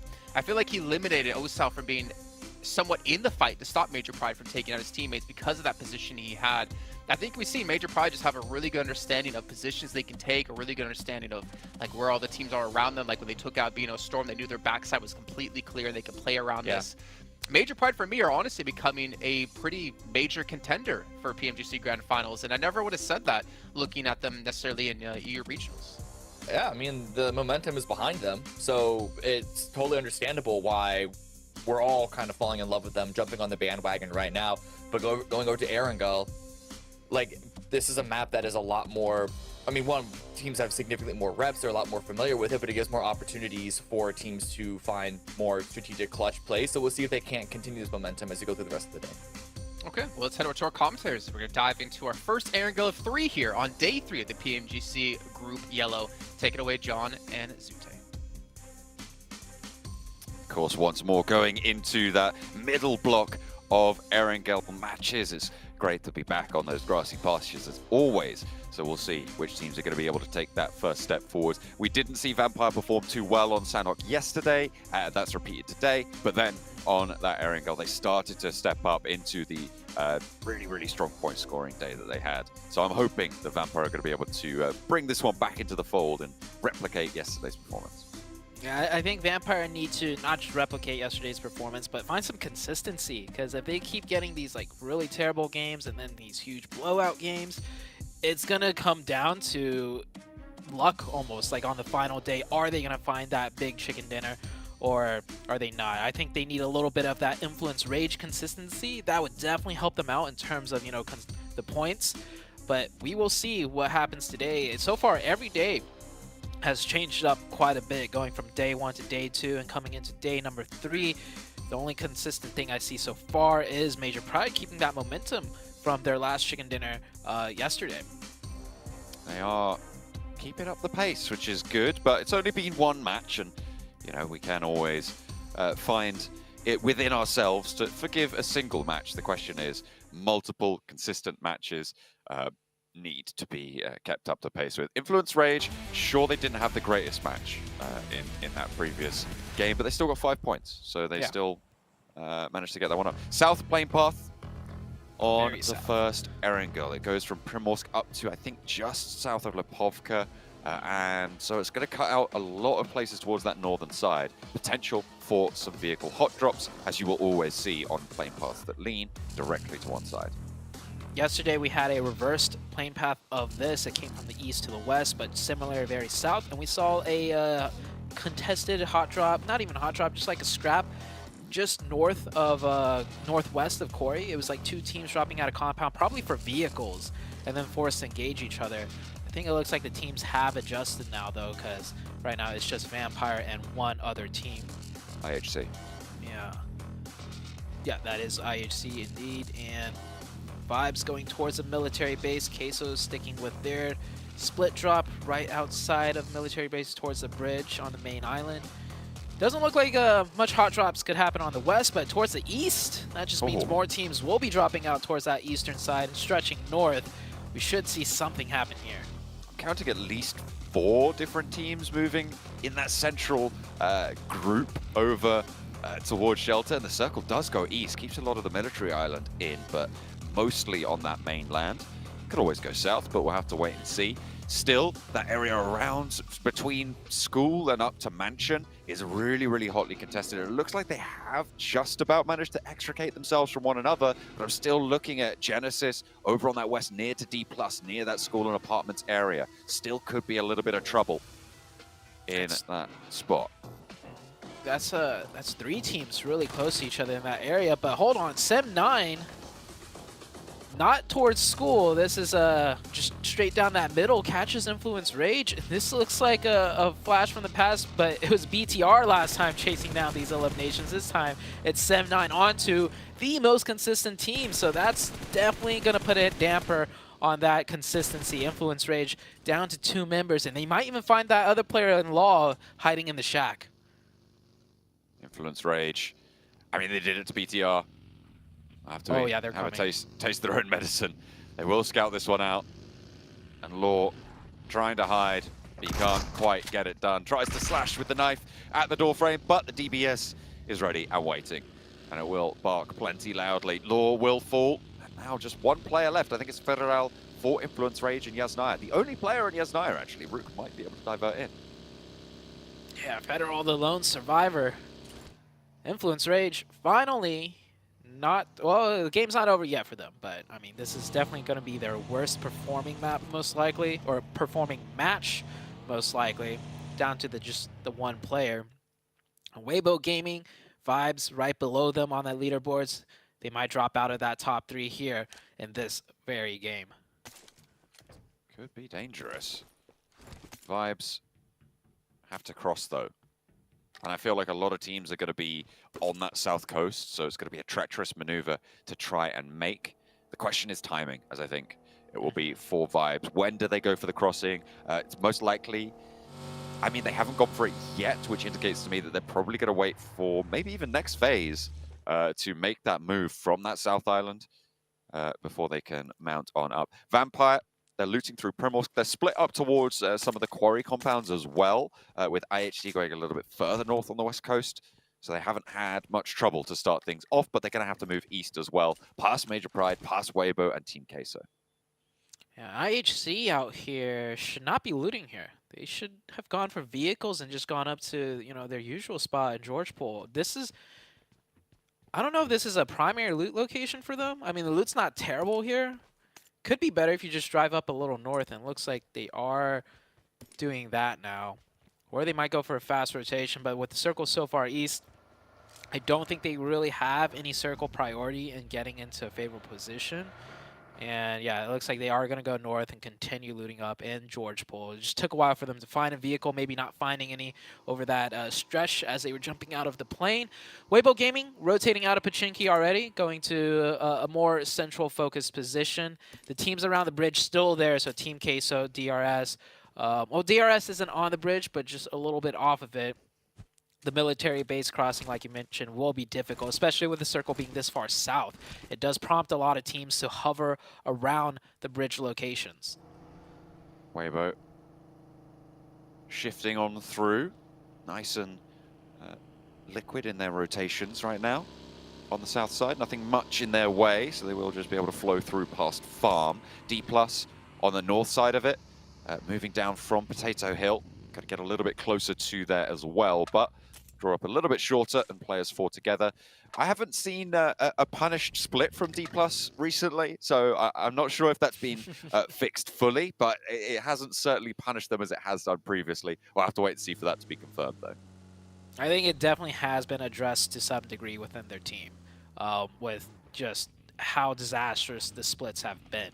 So with D+ playing a bit closer together, I think they are performing much better. And plus, if they had those, splits condensed in those games, where we saw it fail, it was always towards the late game, and they were in great positions. That's why those splits were so dangerous and failed, because so many teams would prioritize at least one of those spots that D+ was playing. So we'll see coming into today how well they do. They are in 9th place, a bit far down in the leaderboards for my taste to try and make that top 3, but if you look at the points, it's about a 30-point difference, and we are just starting today so far with only one match played. So a lot can still be done for the D+ side to make that top 3. Yeah, we are starting to see that gap for the top 3 start to stretch away a little bit. That 10-point drop from 4th to 5th has started to be a little bit more ominous as time draws on. Of course, you've only got 2 days left of play, and we're already into one of those, a match, so you cannot waste any time at this stage. And you're right, it is a little bit far down the tables, but then again, we were talking about Vampire being able to make it, and I think that's still the case. I think if you go down to like 13th, maybe to Team Queso and below, it's going to be really, really tricky, but even there, it's still, obviously it's still technically possible, but below 13th place, I think it's kind of out of the question at this stage. It's just that chase for that 11th spot. Yeah, and also we're highlighting Vampire mainly because of the caliber of the team. If they weren't Vampire, we wouldn't even consider like, oh, 11th, yeah, they can make top 3. Like, technically, yes, but the team caliber of this lobby, like we've heard it time and time again, this is the group of death. So if you're just one of the weaker teams, like that is not experienced as the others in the group of death, the chances of you getting, you know, a fantastic day with multiple chicken dinners is infinitesimally small. So making that top 3, not likely to happen. It's going to be a lot less likely, you're right. But Vampire, they've already got 2 chicken dinners, right? So the fact that they're in 11th right now just shows you how lackluster their day 1 was. And they still have a lot to prove. And they're currently on the west side over towards Pachinki. Major Pride have gone down towards the blue houses on the coast. And they'll be moving along that side for the time being. I'll be interested to see if it goes down south again, how much of the military island could be in, if we're going to have to see a mad dash, because that will burn a lot of teams' resources. That west bridge is still unguarded, so if you have to make that move, it's still available, and I'm sure we'll see plenty of teams divert for it fast. This is a really weird split for a lot of these teams. I think BTR on the bikes are going to look to move towards the bridge, but do Vibes and Beano Storm go across at this stage? I feel like you just hold south. Yeah, it's either hold south or wrap west now, but it's like it could go back south. Like this really zone it's really evenly split. It looks like Vibes will go for that crossing, and I think they scouted out no vehicles on the other side, so they're going to go ahead and take it. They can cross back south if needed. Of course, Beano Storm will be camping it, and the mad rush for a position has come through. So many teams driving in, trying to find whatever they can, and honestly, I'd say the first compound you roll past that you're not being shot at, just stop there, because any further and you're risking a lot. It is really, really tricky now. A lot of teams being crushed into these compounds on the south side, in Milta as well, where we could see a few teams actually have to try and just post up. Over on the east side, that's De Muerte taking on Sem9 as Sem9 move down from that shelter area towards Milta, but there is a trade back and forth. You can see there are 2 teams already moving on in.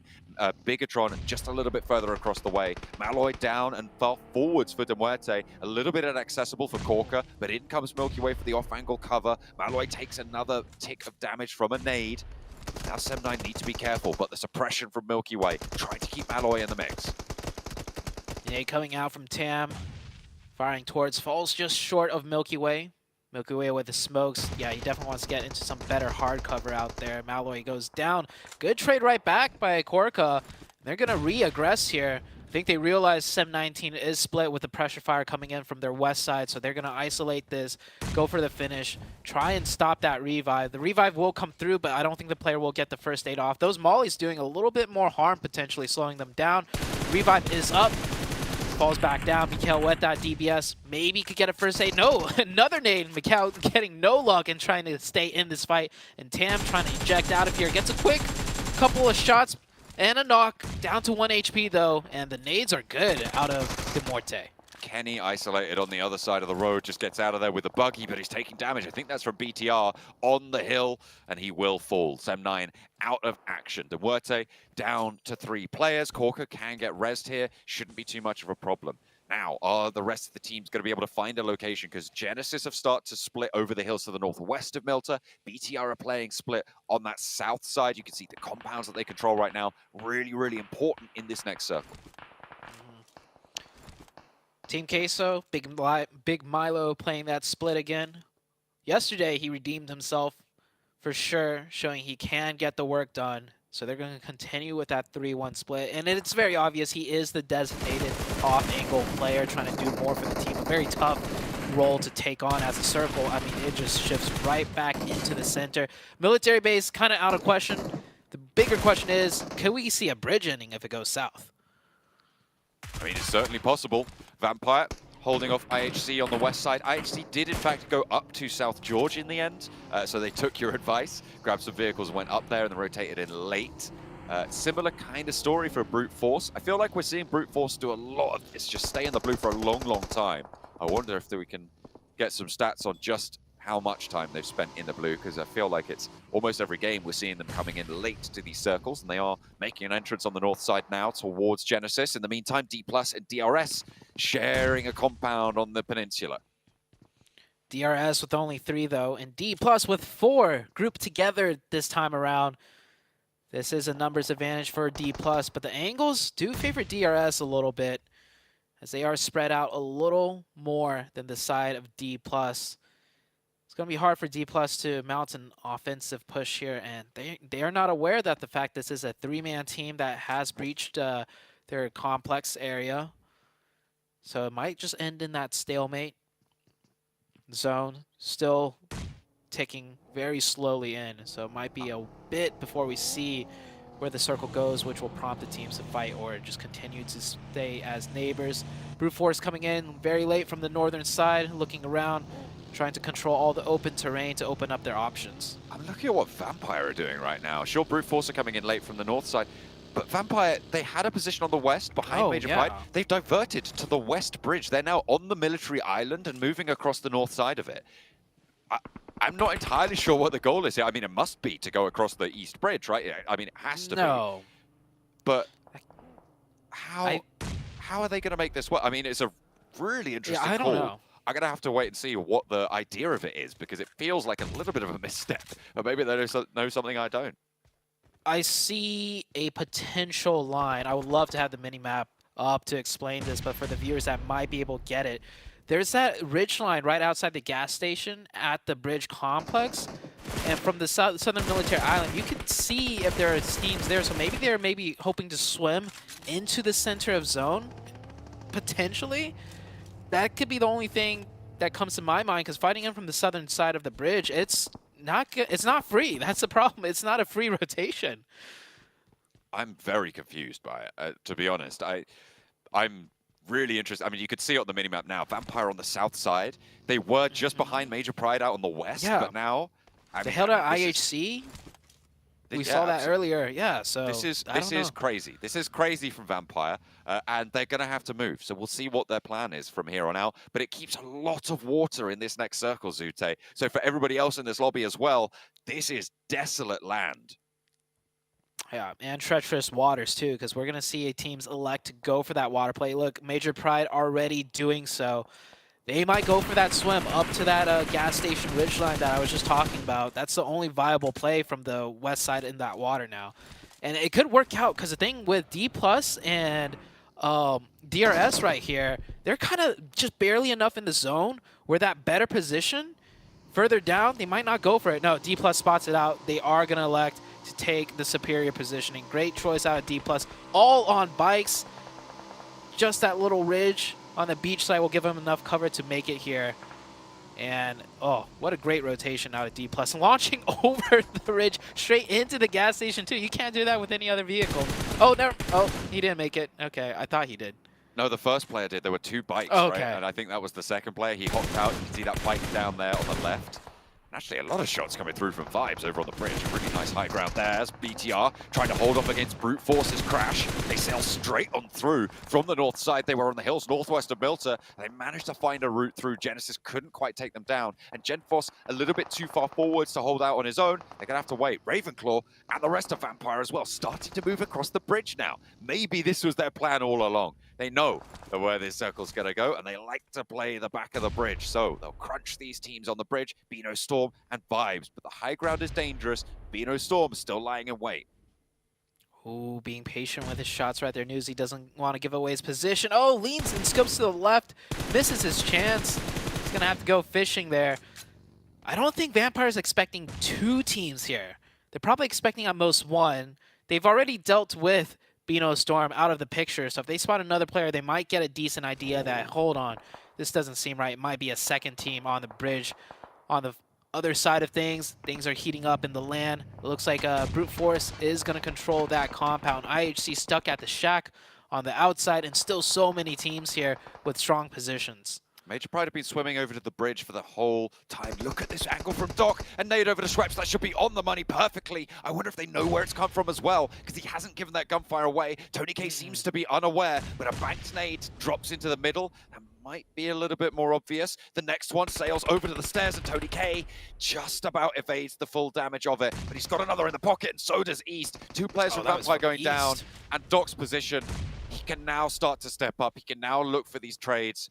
Doesn't want to go down, and actually Newsy is going to be most likely to find this nade over to east. Smokes are still bloomed, and the high ground's still completely unnoticed, but they're aware there's another team on the bridge. Oh yeah, Doc is gonna cross over here and get the finishes. One more nade. It's good. Only 2 players up. They got the reset onto Tony K, and I still think they have no idea. However, Doc is crawling close enough where they can see footstep indications on the minimap if they happen to glance at it, but the bullets will definitely give it away. Still 2 players up, I think, for Vampire, but they're pretty much done and out of this fight. Circle is about to shift as well, and the blue zone will be the death of them. I think Tony K, the last to fall to that play zone. And Major Pride, they swam across. This was the play I thought Vampire was going to elect to do, but Major Pride pull it off in a much more favorable spot, right? Coming in from the north, you don't have to swim as far. Major Pride keeping 4 up. Problem is no vehicles. I find that play from Vampire just to be so questionable. It's probably one of the wildest players I've ever seen. I'm going to have to get onto Satani about that. I agree. I'm going to have to message him because that was absolutely crazy. If it had worked, sure, maybe we would have given him credit, but I just think kind of nuts. We'll be remembering that one for a while. Genesis trying to crash onto IHC's shack, and it's going okay, I would say, for IHC, but they have so many sightlines sent over to their way. Sorry, not for IHC, for Genesis. They are going to lose a lot of players. Brute Force was sending nades down to IHC before. Team Queso have their off angle as well. They'll be fighting for this position. BTR in a really strong spot now. Yeah, BTR in a great position. Brute Force really trying to thread the needle through that shack with those nades, or thread the nade through the... Wait, thread the needle through the... Hold, I'm just going to say, they're trying to throw the nades into the shack, but it's not working. Weibo Gaming in the distance with 4. Weibo Gaming have yet to really make a huge play, and they're going to have to soon if they don't get the zone. They do have 4 players up, though. But a lot of teams have been cut down. Now we're into the last 10 or last 11 teams. Vibes have made their way across now after their defense. Major Pride struggling against Nolbu because he's only able to get 1 before the flush comes in. Naomi needs to crawl into some cover because D+ are going to launch some nades out this way. Vibes not quite in the greatest position to be able to find this. Smoke starting to bloom. They're not taking any chances here. And Dino's going to enact the res onto Naomi. Naomi still further back for Major Pride, and will be looking to hold it down. Playing the off angle seemingly quite well for this roster. Yeah, Naomi, a very strong player. His damage number proves it too. And like I mentioned earlier, the most difficult role is that off angle. You have to be able to think for yourself a lot because the team can't see your vision. Sometimes you have to make the important calls from your position because you see stuff that your team doesn't. Naomi definitely the player up to task for it. On the northeast side, Rook, the winners of the first game, staying strong as for Demorte just down to Milky Way, and they are going to pressure this in. Just keep their push going. Corker down, and Default now has backup from Rami. With that DBS on the inside, Milky Way with that DBS himself in hand, spots a player cooking a nade and nearly clips the wings, but isn't going to be able to fly this time around. Milky Way back on upstairs. Corker still low. I think he crossed that door frame. There is damage pouring in through the doors. That's from Brute Force out to their eastern side. Corker just wanted to stay safe, but you can't find it. Nades up and in through the window. You're locked into that corner. You can't cross back, and Rook take down Demuerte. Major Pride are doing a lot of damage from this ridge line. They've got a Nox onto Vibes, found a nade through. Now they're going to look to take the gas station. Got to be careful, though, because Vibes is still there, and they get the zone. So maybe it's a risk not really worth taking. Just leave that solo in there for now, as the Vibes player are taking shots at them.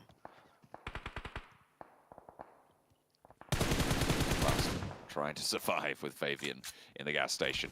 Major Pride still taking knocks out on their western coastline. And Team Queso and Bigatron, really the 2 teams in these really strong positions up to the north. Team Queso 4 players, Bigatron with 4 as well. Major Pride have been fighting through. And Vibes, by the way, are climb up these tables over these last couple of matches that we've seen from them. They're in 3rd place right now. With Influence Rage taking that dip, they're on 6 eliminations. They're really keeping up the pace with Mongolia. Yeah, Vibes doing great for the region. Of course, SDE being such a strong team, Vibes also stepping up to the plate. Weibo Gaming getting caught in a tough spot. This back off angle from West Carry is doing great for Genesis. Because if Genesis was all in the shack, this is an easy breach in for Weibo Gaming. And Genesis had no real fighting chance. But Carry really dampening that push out of Weibo Gaming. Trying to get a confirmation. Weibo Gaming looks like they could be reset to 4. Rook now having to make their mad dash. And oh, this is one full send if I've ever seen one. They're getting cut to pieces. It is a tough move to make, and it will not be successful. Rook eliminated. The shots from Brute Force just a little bit too much to bear. Weibo trying to cross from this western edge as well, over towards Genesis. Everybody trying to cinch in, but it's Team Queso really holding out this northwestern side right now, with Gianti from DRS, the last player alive for them as well on that western edge, just trying to stay alive over on the beachhead. It's going to be really, really tricky stuff. Ming crawling around out there. Not having the best of times for Weibo. So taking some long distance shots for that mini, running extremely low on that mini ammo too. He's got to be careful because Wyman hasn't been able to make that cross yet, and I don't think he will. So if Sook gets knocked, that is not going to be a likely revive. But Wyman also not in the zone. He's going to have to make that cross, and that smoke he threw earlier is starting to dissipate. Does manage to just make that mad dash. Finds himself on that tiny little ridge line that you can see that buggy and both of those players posted up behind. Brute Force now from the northern side, taking nades over towards Genesis and looking to poke their nose in towards that Bigatron hold on the eastern edge. Will be pretty important to make their next move carefully, concisely. Need to be accurate with their play now. About to head into circle number 7 here. Fabian staying alive. Major Pride did try to finish that out, but Vibes team stopping that short. There is still the solo of DRS. I don't know if Major Pride realizes that he's still there. They were taking shots towards that direction earlier, so they just have to keep in mind that that position isn't fully flushed out yet. But as a solo, Yanti isn't going to try and do much if he keeps getting the zone, which he's going to have to hope he gets the next one. Oh my He goodness. does! Team Queso as well in that brilliant compound position, but it's going to be Brute Force and Bigatron both staring them down. Daggers from the off angles there. Major Pride from the south side have a difficult push to make. They're going to have to strafe across that Weibo and DRS solo hold area, and I don't know how successful they can be. I wonder how much utility they're going to have to make it. I think it's doable because there's that ridgeline on the beach. With if they could get there, I mean, Ganti is the only real opposition. Of course, crossing over towards that ridgeline is going to be risky with Queso. But Queso, if they wait it out, Queso's going to be concerned about BTR and everyone else on the northeast. This is very doable for Major Pride if timed correctly. The big thing for me is all the teams with the most amount of players all lost the zone. Brute Force, BTR, Vibes, Major Pride. This is going to be a big push out of all 4 of these teams. There is that little hill as well, just to the north side of the road. I don't know if it will have exact cover for Brute Force just on the edge here. But here we go, Vibes rolling on into the last player from D+. And they're able to take him down with no casualties. They can get the healing done, and then get a move on. In the meantime, nades in from Major Pride. A third-party attempt onto this push forwards, and maybe timely made as well. A nade over the top finds Apex, and now Doc and Baron low on the inside. More nades looking to come on through as well as they drop those smokes to keep their position up on the wall nice and secure from that northern side. Major Pride continue to bombard and slow down the players, crucially, from Vibes. Remember, these players do not have a lot of time to play with. Burn onto the inside, and Major Pride making their bid for freedom towards that beach. Yeah, I'm so happy to see they didn't get too distracted from potential eliminations there and went and pushed over the wall, because even if they take out Vibes, there's nothing much for them to play for there, so they recognize the task at hand still. They will go down to the southern beach side. Sook with a nice knock from distance onto Effect. With enough smokes, Effect can crawl down and get revived, but Sook has eagle eyes looking over here. This is the most likely point for Sook, so he shouldn't be looking anywhere else. More shots coming in, and ooh, I don't know who that was from. Effect down to just 1 HP now. Gianti came through with a nade over onto Naomi on the forward position for Major Pride. They're being split apart. I don't know if they know he's there. Apex able to get that nade. That's from Vibes up on the top of the ridgeline, finding that shot. Naomi very, very low. Dino gonna have to make a mad dash to try and save him, but Major Pride down. In the meantime, Bigatron rolling on up to Team Queso. Zatalis goes down first on the crash. Artur's low on the back line looking for a heal, but Bigatron playing with two. Superboy the next to fall, and Lapar left last to stand in the face of Team Queso. Has got that auto shotty, but it's not going to work out. Brute Force cut apart in the meantime as well. Nobody's been able to make this cross towards Team Queso, and it is their game to lose at this stage. Oh, Major Pride down to 2. They had a chance with 4, but now down to 2, and the zone not favoring them either. Also, Queso will have free reign over the entire sightlines of the south side with 4 players up. No one going to be able to contest them either. And it looks like Vibes are hopping over and going downhill. Just trying to get the points now. That will get confirmed. Dino, the last one up, and he realizes, I'm going to take this 1v1, get a placement up, and maybe the 1 point. Gianti still holds strong. Actually, a lot of the players from Vibes are down. Gianti, if he finds a nade on the body here, or anything really, he might be able to find something, but no, he's going to use that last first aid. Maybe have time to dip back out, but no, he's going to have to move forwards over this ridgeline into sight lines, and this is now no man's land for him. I'm out with the angle right out this way, but there's a little bit of bush cover. His Vibes are going to have to crawl forwards. No nades in hand means that it's going to be difficult to make. Gianti's still going for DRS. Yeah, DRS staying strong, but finally caught out by YML. He stands up, gets the shots in. We're down to the last 4 teams. Queso just looking to get as many points as they can. YML trying to steal some of those away. Didn't get that one. There's still the solo of Brute Force on the north. He's not going to do much, though, I don't imagine. But there is 4 different teams in play here. Looking at Vibes total, and right now they've got 11 eliminations, Zute. They have a massive dent put in that lead that they have been closing from that Sandhawk as well. Going into this match, they are looking to put up a lot of points. Even if Baron goes down here, this is a very, very significant shift in the tables that we've seen so far today. They started on 87 points today. Their Sandhawk was good. Can they get even better here? It's Team Queso looking to burn out onto Neos. That damage will tick away. That's Brute Force going down. That's YML falling as well. And Vibes have laddered up into second place with 11 eliminations.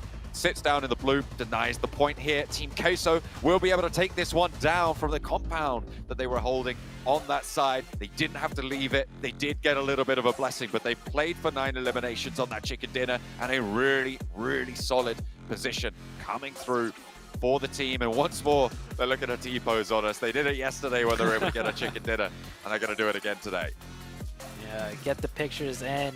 And honestly, Queso did have a very far rotation to make to get to that center spot, so they risked it and they got rewarded. It's not like they just started off right around there. So good job to Team Queso. Also, holding that compound might, you know, seem easy when the circles keep shifting around you, but it's not the strongest of compounds. A lot of sight lines. You could get knocked, another team could push in, so they had a great job at defending as well. Queso with a major win.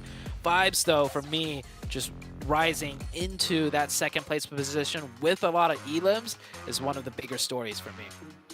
Really, really strong performance coming through from Vibes to be able to play over towards that bridge side as well. And I think, speaking of the bridge, the one thing that we are just going to be continually questioning is the vampire play in that map. Yeah, everyone and I think blow up Sir Tanny's DMs right now. Yeah, absolutely, because what was going on there, I mean, you were trying to piece together the puzzle, but I feel like I was certainly floundering to try and justify that sort of a play. I don't know if you were as well. I wonder if the desk has any ideas as to what happened, but for me, it's just a misstep. I don't think we'll see that happen again on that sort of a circle. I mean, if you think the circle's going to go to the military island, sure, it's a great play, I think, but I just don't think there was any way it was going to happen. Yeah, and to keep things fair, fighting in from the northwest would have been hard, right? But the thing for me is they had 4. Like, if you have 4 players, just do your best, stick to the fundamentals, pick up what elims you can, and then go out. But to commit 4 for a Hail Mary, you know, crossing to the south, I don't think that was the play, but what was the play was going for the very early rotation center, which Team Queso did, and they absolutely got that chicken dinner. Yeah, well, close things out here. A massive victory for them, and as Seven was saying while we're watching the game. And Team Queso holding the compound, not necessarily the easiest ones, as we heard Zute mention as well. But I think the punishment they put on the Bigatron before the cross, they knocked and eliminated one player before BTR made the push, was really the key to victory there.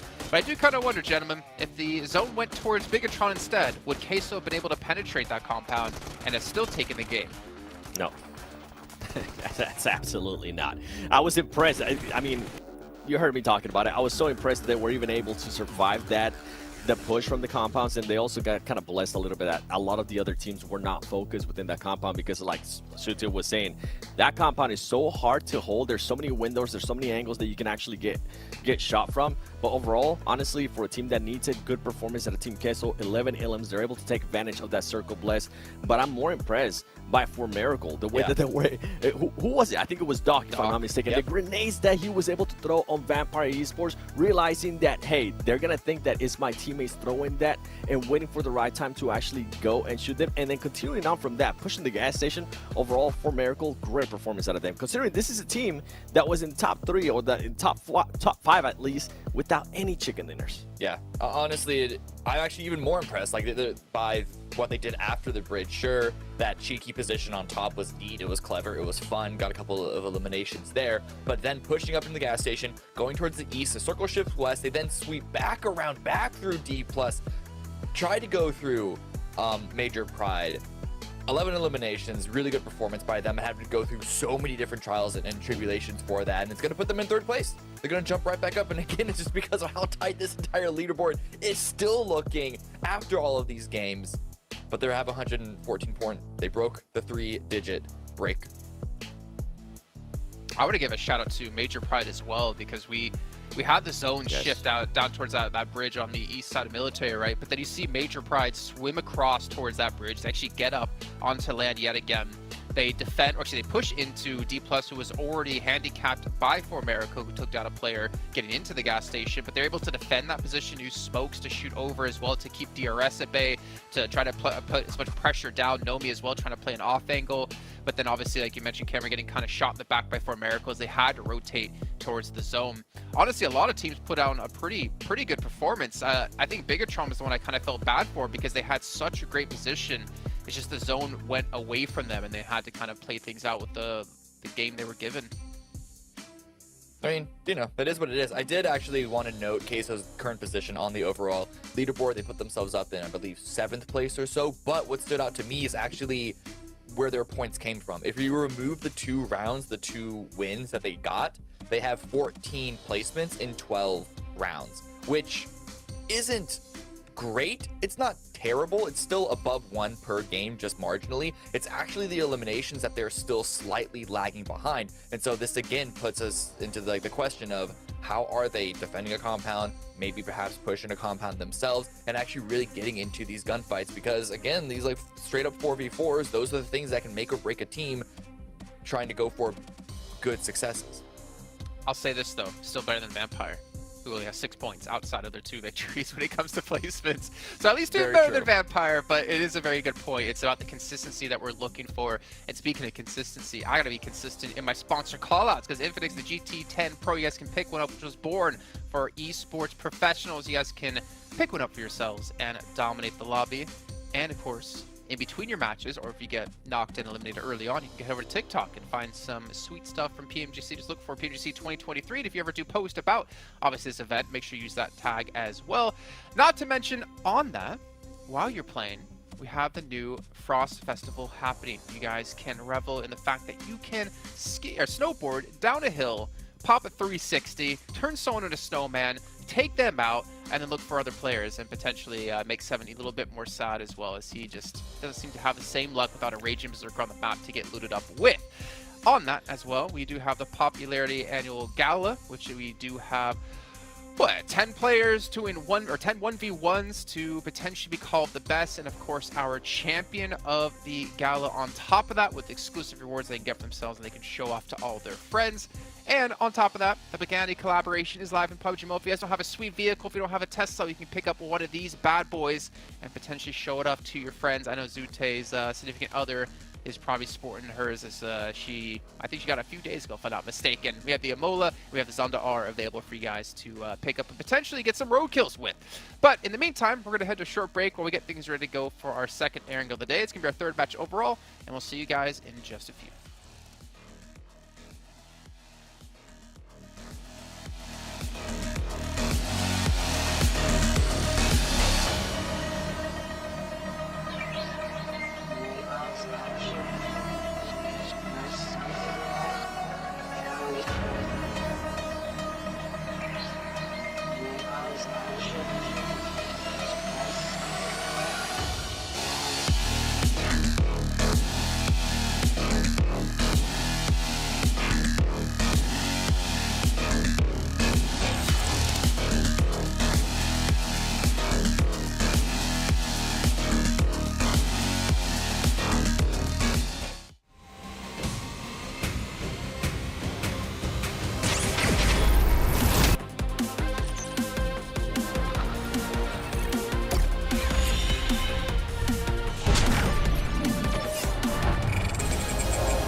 Well, we're about to head into our second airing of the day, our third match overall, as mentioned before the break, and we do see the leaderboard still being mixed up. It's still insane to me to see that we're in day 3, we're about to hit the halfway point of day 3, and things are still so close. We could easily see a team, you know, from 8th, 9th, 10th place potentially shoot up into top 3 in just 1-2 matches.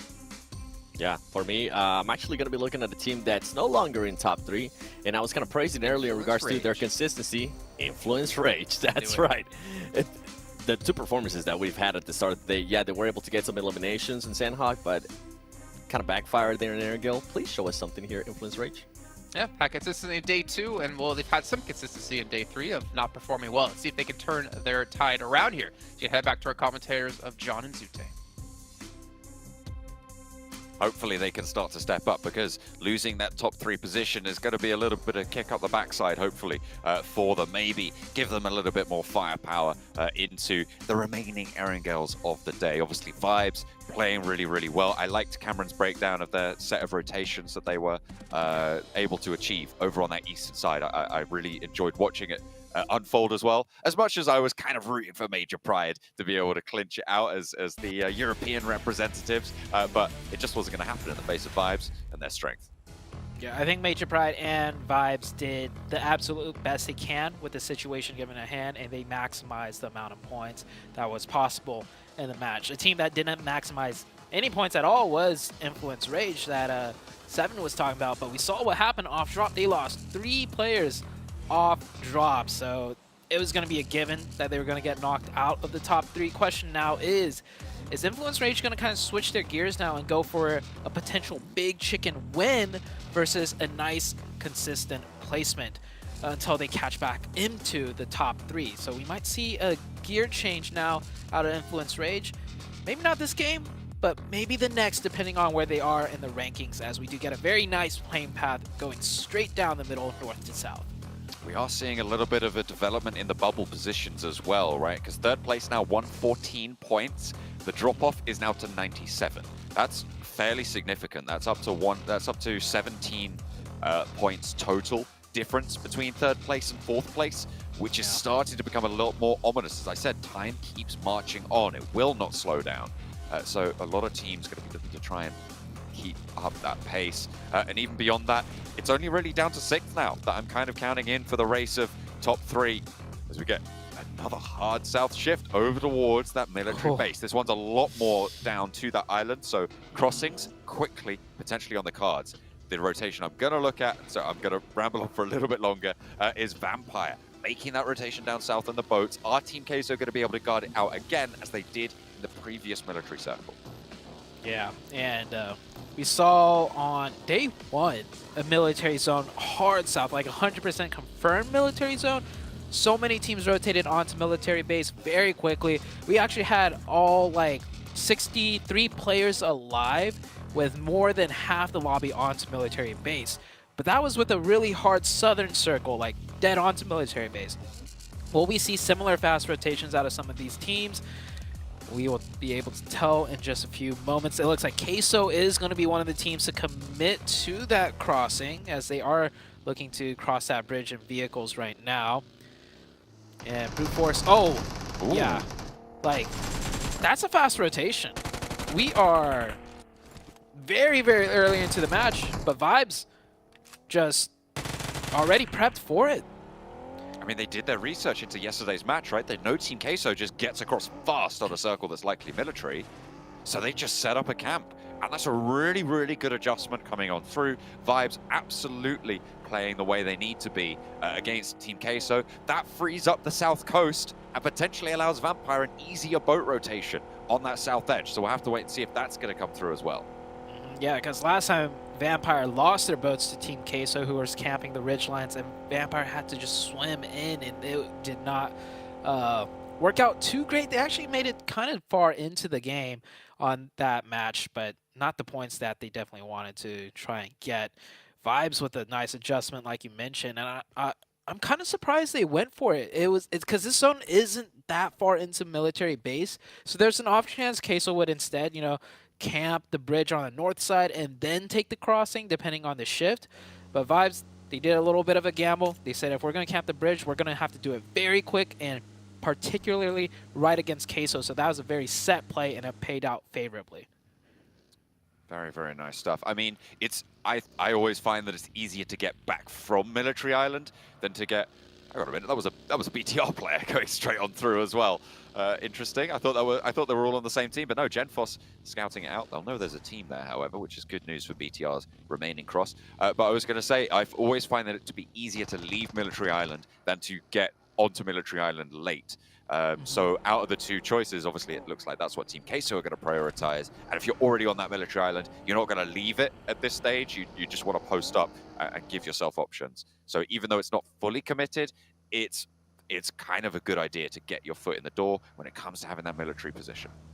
Yeah, and another thing to reinforce that was a set play from Vibes is the fact that right after that, they went back to loot. So it's not like they looted and rotated fast to camp the bridge. They camped the bridge to wait for Queso. If probably like 2-3 more minutes passed, they're like, okay, Queso isn't doing that fast rotation. We'll leave, we'll go loot, and then we'll see what happens. But they waited. Queso did what was expected. They got the quick points, and now they're looting. So great job for Vibes. And I really want to emphasize that because these little, quick set micro plays is going to be the difference maker into whether or not you're in the top 3. And Vibes are a team to be able to call shots like that. I mean, when the gap between you and second place right now is 4 points, getting 3 points is massive. Like, it cannot be understated, especially when you're in competition for that third place spot. Just keeping points on board, like we've praised teams like Influence Rage for doing, is always going to be impactful. It's always going to keep you in that conversation, and hopefully you can just stay away from those 0-point games like Influence Rage. We're able to finally have delivered to their doorstep in that previous match, although that was mostly off hot drops over on that northern side. This time around, they are 4 players alive, so maybe a return to form for them now. Yeah, I hope their confidence isn't shaken too much because they dropped out of that top 3. Sometimes the standings do have a huge mental impact on the teams that influence such a veteran team. I do expect them to have way more consistent games from here on out, and maybe even switch gears a little bit and look for a big chicken dinner win. BTR has crossed, D+ has also crossed onto military base. Vampire not going for the botation because this zone isn't 100% confirmed military base like the other day. I mean, if they spotted Team Queso going down as well, they might be aware that this west bridge is a little bit more open, no team around that area, and no. Maybe there's that adjustment from yesterday not wanting to go against the Team Queso hold, but either way, they have to make their way forwards. Influence Rage trying crashing onto this compound, but it's going disastrously against DRS right now. Federal, Law, Lil Boy now left. trying to stand up tall, and maybe this is the sunset of the Influence Rage consistency, because they have just fallen down with another 0-point game in a row. That was not very Influence Rage-like. Yeah, they always take their games very slow. We see them around the edge a lot, taking their time. If they're making a hard rotation, it's very early where the chances are the compound's going to be open. But this compound they tried to take DRS, this is a prime location for zones like this. There was very, very likely a team there, and they did no scouting, and they also pulled up in a way where it's like they assumed it was open. One player pulled up to the other end, another just crashed onto the wall. It was like, they didn't account for a potential fight whatsoever. So Influence Rage don't know what's going on. Vampire, they have moved over to Ferry Pier. And they're kind of isolated. No one really on that west coast is moving in. IHC and Brute Force late to the party, as per usual, on a south circle. Major Pride just about to start their rotations down towards what I expect to be a position near that western bridge, if not going all the way across it in the meantime. I'll have to wait and see as they split out a full convoy. All their vehicles going to be there. Naomi just reorganizing, making sure he's got everything in a row before he gets on the road, and they will start to razz it on through. Vampire holding that western bridge, though. They're going to be coming into conflict with Major Pride. They'll hear those vehicles. They need to post up quickly. Where's the circle going to go, though? That's the bigger question. Before the fight breaks out, it is going to be military base. I think we'll see Vampire just rotate across the bridge now. Definitely want to be a little bit careful, scout that area, because there was that bridge camp. But they'll soon realize it's clear. They'll take it across. And I don't think any team is going to look to bridge camp unless if they're one of the later teams across the bridge. Vampire should look for a nice position more central here. Weibo Gaming looks like they're going to just swim across and then play from the beach side. Might be able to catch some vehicles too if they make it inland fast enough to secure some on the roadsides. I mean, there's a couple of compounds as well that they can get to, but they have to get there fast. And before teams like Sem9, like Genesis, who are crossing on that bridge right now, to be able to get on through. Vibes contesting C block right now with Bino Storm and the military base on the south side. And meanwhile, over on that west bridge, Vampire seem to have started to put a cinch on that west bridge rotation from Major Pride as well. IHC still down, and that's Rook all the way in the northwest side, still in North George. It worked out last time as far as bridge crossing is concerned. They made it across the bridge because they went in so late. Thing is, they did it once, and VOD review is a thing. Will any teams take advantage of that? Last time, IHC also crossed extremely late, and they definitely watched the game back there to see, to time the crossing, how good it was, and they would have noticed there was still one more team behind them in the form of Rook. We might see IHC set up a trap play here if they're not going to be able to make it across the bridge anytime soon. Still a couple of teams on that mainland, but they are becoming fewer and further between. Major Pride holding up short, but they're going to have to cross, so an opening pick would be brilliant. Vampire taking the top of the bridge. They know how effective that could be. They learned their lesson last time, hopefully. Now they just continue their hold. Schweppes up on those rafters. I think that's Ravenclaw out on the off angle down to the southwest, and Newsy in the compound out to the east. So you've got Schweppes and Tony K on this bridge, looking for those angles, waiting for Major Pride to make a mistake, to try and capitalize on it. I was thinking Vampire will rotate more central with that zone shift and not camp the bridge. But they have decided to go for that bridge camp. We'll see if they get any points off of it. Maybe at most they're just looking to deter teams coming from their backside. If they did their VOD review, they'll realize teams will still take that bridge even way late into the late game in the blue. Genesis now breaching onto the DRS compound. Shots are ringing out. Genesis, he's weaving, and he is committing to this. Genesis going in for the crash, the 4v4. Can DRS get another successful defense? They already got one knock here. So 4v3 situation. About to make that 2. Knock isn't there. The players are swarming the building. He's forced to hop out. He's got that DBS. Will be able to get the flush first. They've given up the building on the inside, the top floor dispossessed from Gianti, but DRS still playing as 4. Genesis going to struggle. The circle goes to the north side of the military island, actually keeps IHC in on the north side, but in the meantime, the scrap continues to find itself in the conflict here, but they are close to this circle edge, which means they have a lot more time to play with on this engagement. They can look to close it down. DRS looking pretty healthy to be able to do so. Yeah, and they have the util from Influence Rage as well coming in from Yasnaya, so the util is definitely there for them to throw. If they run out, they could probably run to a crate and pick up another one. One player goes down for Genesis, only one up now. Genesis should be eliminated. They are taken out. DRS, that is 8 elimination points, I think. Yeah, 2 squad wipes and you do get 8 points. That's a lot given how tough the competition is in trying to secure those points. And they still have 4 players up. It is still pretty much early game. They will have been able to get full resupplies as well because they were both crash plays. They were both right close by, so they'll be very, very stocked up on those supplies, on those meds, on that ammo, everything that you're going to need, the utility as well. But they are on the north side. They're going to have to cross. How do they get through? Because the bridges pretty much out of the question at this stage. The swimming also very, very dangerous. It's a question of how long can you last at this stage. I think for both IHC and DRS. Maybe IHC have a better time of it. The west side of that military island coastline, a little bit less populated, a little bit less dangerous. With that bridge position being held by Vampire and Major Pride, it hasn't been overwhelmed just yet. In the meantime, BTR trying to make their way across the coastline as well. Sem9 arriving at the perfect time just as BTR was leaving. I think BTR might have been questioning where to go, so they hovered around for a little bit, not able to camp out that bridge rotation as effectively as they would have hoped for, but they get that ridge, which is a decent spot in a zone like this, and they keep all 4 players alive.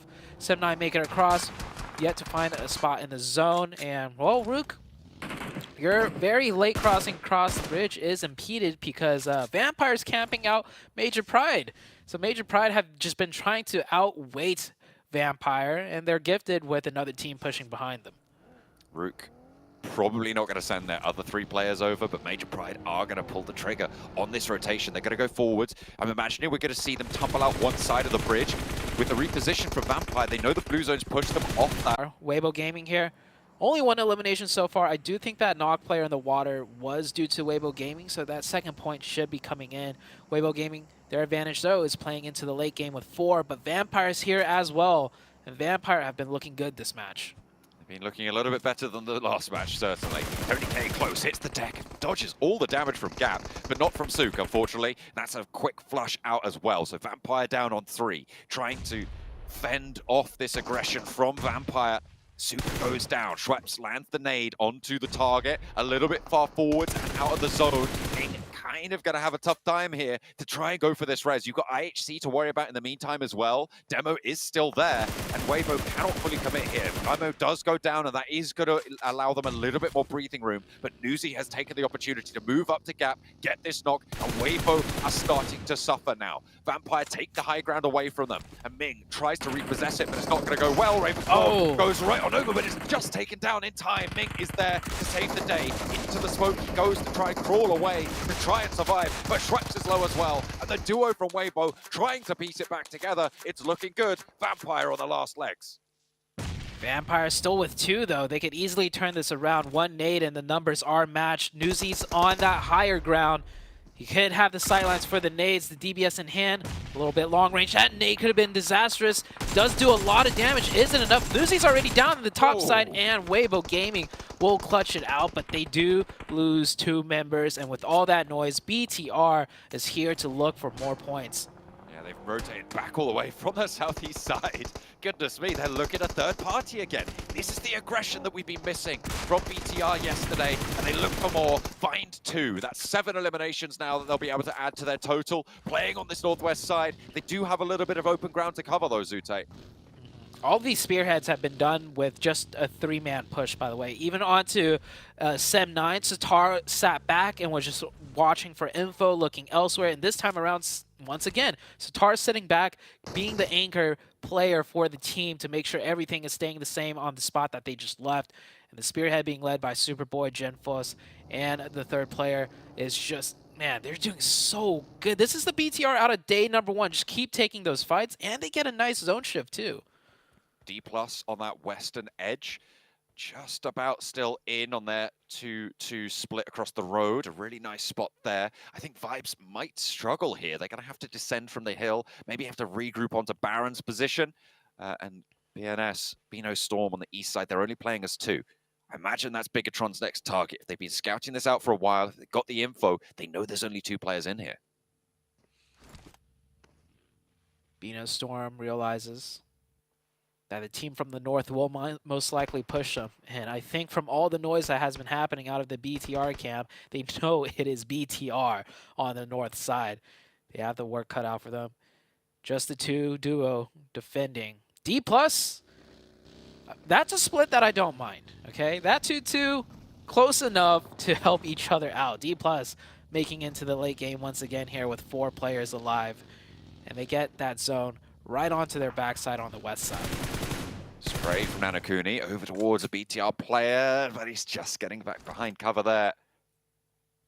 Will be able to keep that under wraps as the med kit comes through as well. So right back up to 100%.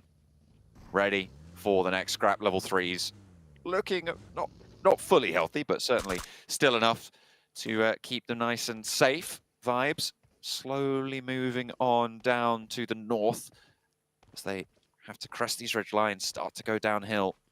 I'll play for this plateau here, and Doc is kind of right on the edge, but still very much in. Vibes is definitely going to wait for the next circle before having to descend. And there is, on the side of Bino Storm, some positions open right across the road. But I imagine as 4, they're going to look to take a position outright. But just as I say that, one of the members gets caught, and that's not even in the zone. I don't think that's going to be revivable. Vibes, if they go quickly, they could maybe pick the player up and then carry him into zone and get that revive, which it does look like what was trying to be done here. Vibes definitely wants to keep all 4 players up should they have to crash in. The numbers advantage will be a huge factor as to if they're successful or not. And they got that revive, and they are going to reposition onto the safe flat hills on the top. Zone slowly closing still. I'm taking a look at the teams that remain alive right now, and look, it's all of the top 3. So that bubble is going to move upwards fairly significantly in this match. It depends really on what Major Pride can do, because I feel like Vibes probably going to have a better time of it after they've got this res. They're going to have a little bit more power on the south side, but there is a difficult descent ahead of them that we've been talking about for a little bit now. So maybe they're going to be curtailed here with only the 4 eliminations in tow. D+ out on the western edge. Have been in this 2-2 split for a long, long time. It hasn't been punished, and to be fair, it is a very reasonable 2-2 split. I think you go for this more times than not, certainly. Arturus has been surviving for Team Queso for so long. Yeah. Surprised he's made it to top 6. I was surprised when the camera went onto Arturus. I was like, wait a second, Queso, how did they get here? And then I remembered they lost 3 very early on, the very first team to cross the bridge. And he has still somehow navigated his way up to a top 6. If this was the old PMGC point system, those placement points would be much nicer. But here, you're not going to get too much. BTR on that north side with 7 elims already. Still 4-man team looking to take a chicken dinner here. It looks like BTR every day will get at least 1 huge game. And then a couple of consistent games throughout, keeping that point lead ahead, even though Major Pride, Vibes, Weibo Gaming, they're trying so hard to catch up. BTR is going to try and definitely secure that first place by the end of the week. I mean, it's excellent to see BTR back on this sort of form, so proactive in this circle. They are making decisions and committing to them. Really, really good stuff. Very dynamic. Ascend straight across the middle here for Vibes. Oh. They have joined BTR on the northern side of the road. It's interesting, they've made it to the dip, but have they exposed themselves a little bit too much? You've got D+ on the west, who have angles out their way. You've got BTR, who of course are going to be spotting this one out. D+ are going to make their move in the meantime. The Major Pride wanting to hold this out. Nades on through, sent to the back of the rock, and that takes a lot of damage off Forest, but doesn't get the knock. That won't slow them down as much as maybe they would have liked, but it is still a little bit of a hold. A nade on back, and Fabian goes down next. Can they weather the storm here? Because the fire is in on that ground floor. Naomi lobbing another one out. Bobbles it short. Forrest goes down. Noel Boot close. It's 2v2. Naomi wants to get the heal off. He's looking to commit for it. And on the outside, it's Vibes. D+ struggling to get on in against Major Pride, but they get to the top floor. But at what cost? The burn is there. 2 players fall, and now it's just the 1 to try and move on through. Major Pride with 2. Hold on in the middle and will be cut down. Major Pride hold the tower.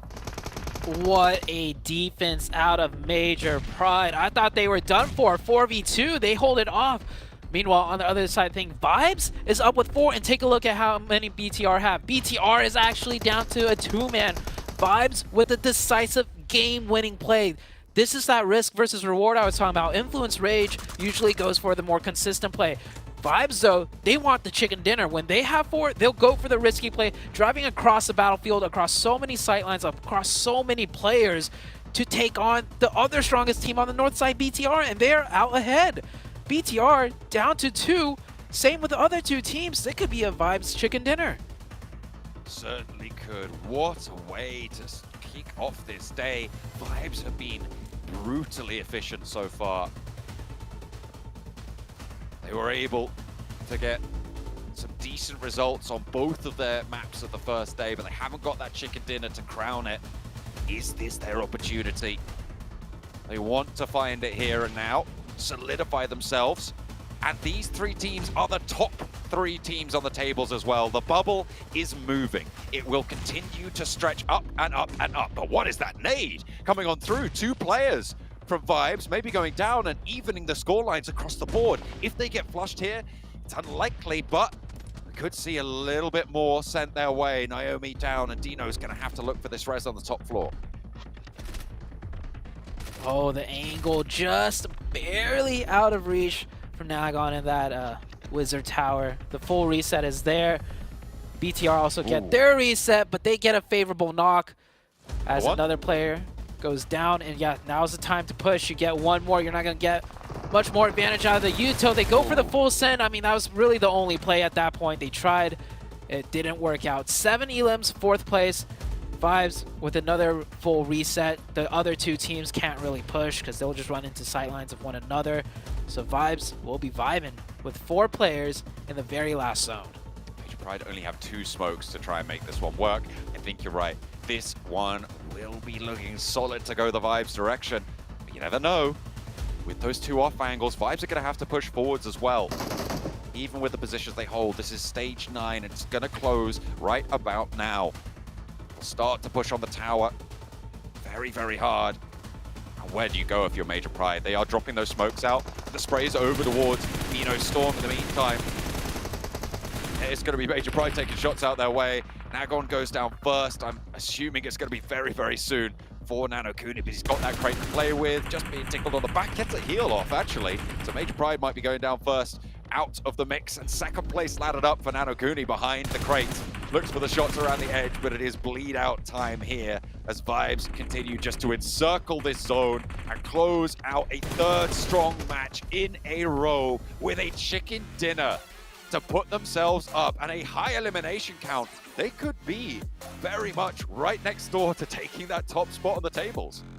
Yeah, if BTR didn't have a great game themselves, I mean, Vibes would have surely, I think, maybe passed them up. But either way, Vibes, that last push, I don't think anyone saw it coming, especially BTR. They probably thought they had everything under control on the north side. I mean, there was no teams on the north side. They took everyone out.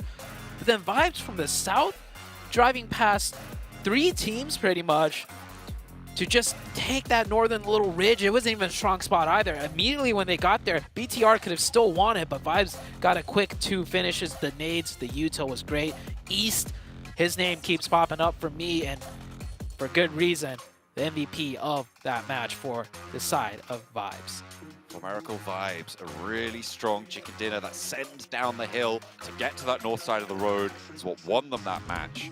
I absolutely loved that hold from Major Pride on the tower as well. Off against, I think it was D+. To be able to play 2 players on the inside, those nades, so well placed from Major Pride. They did incredibly well to survive. They racked up a couple of points for that as well. And the fact that BTR, Major Pride, and For Miracle Vibes all alive late into this game moves the bubble higher. I've noted it a couple of times during the match, but I feel like it cannot be understated how impactful that's going to be as 4Miracle Vibes put not only their chicken dinner crown on today's performance, but their first chicken dinner on the board.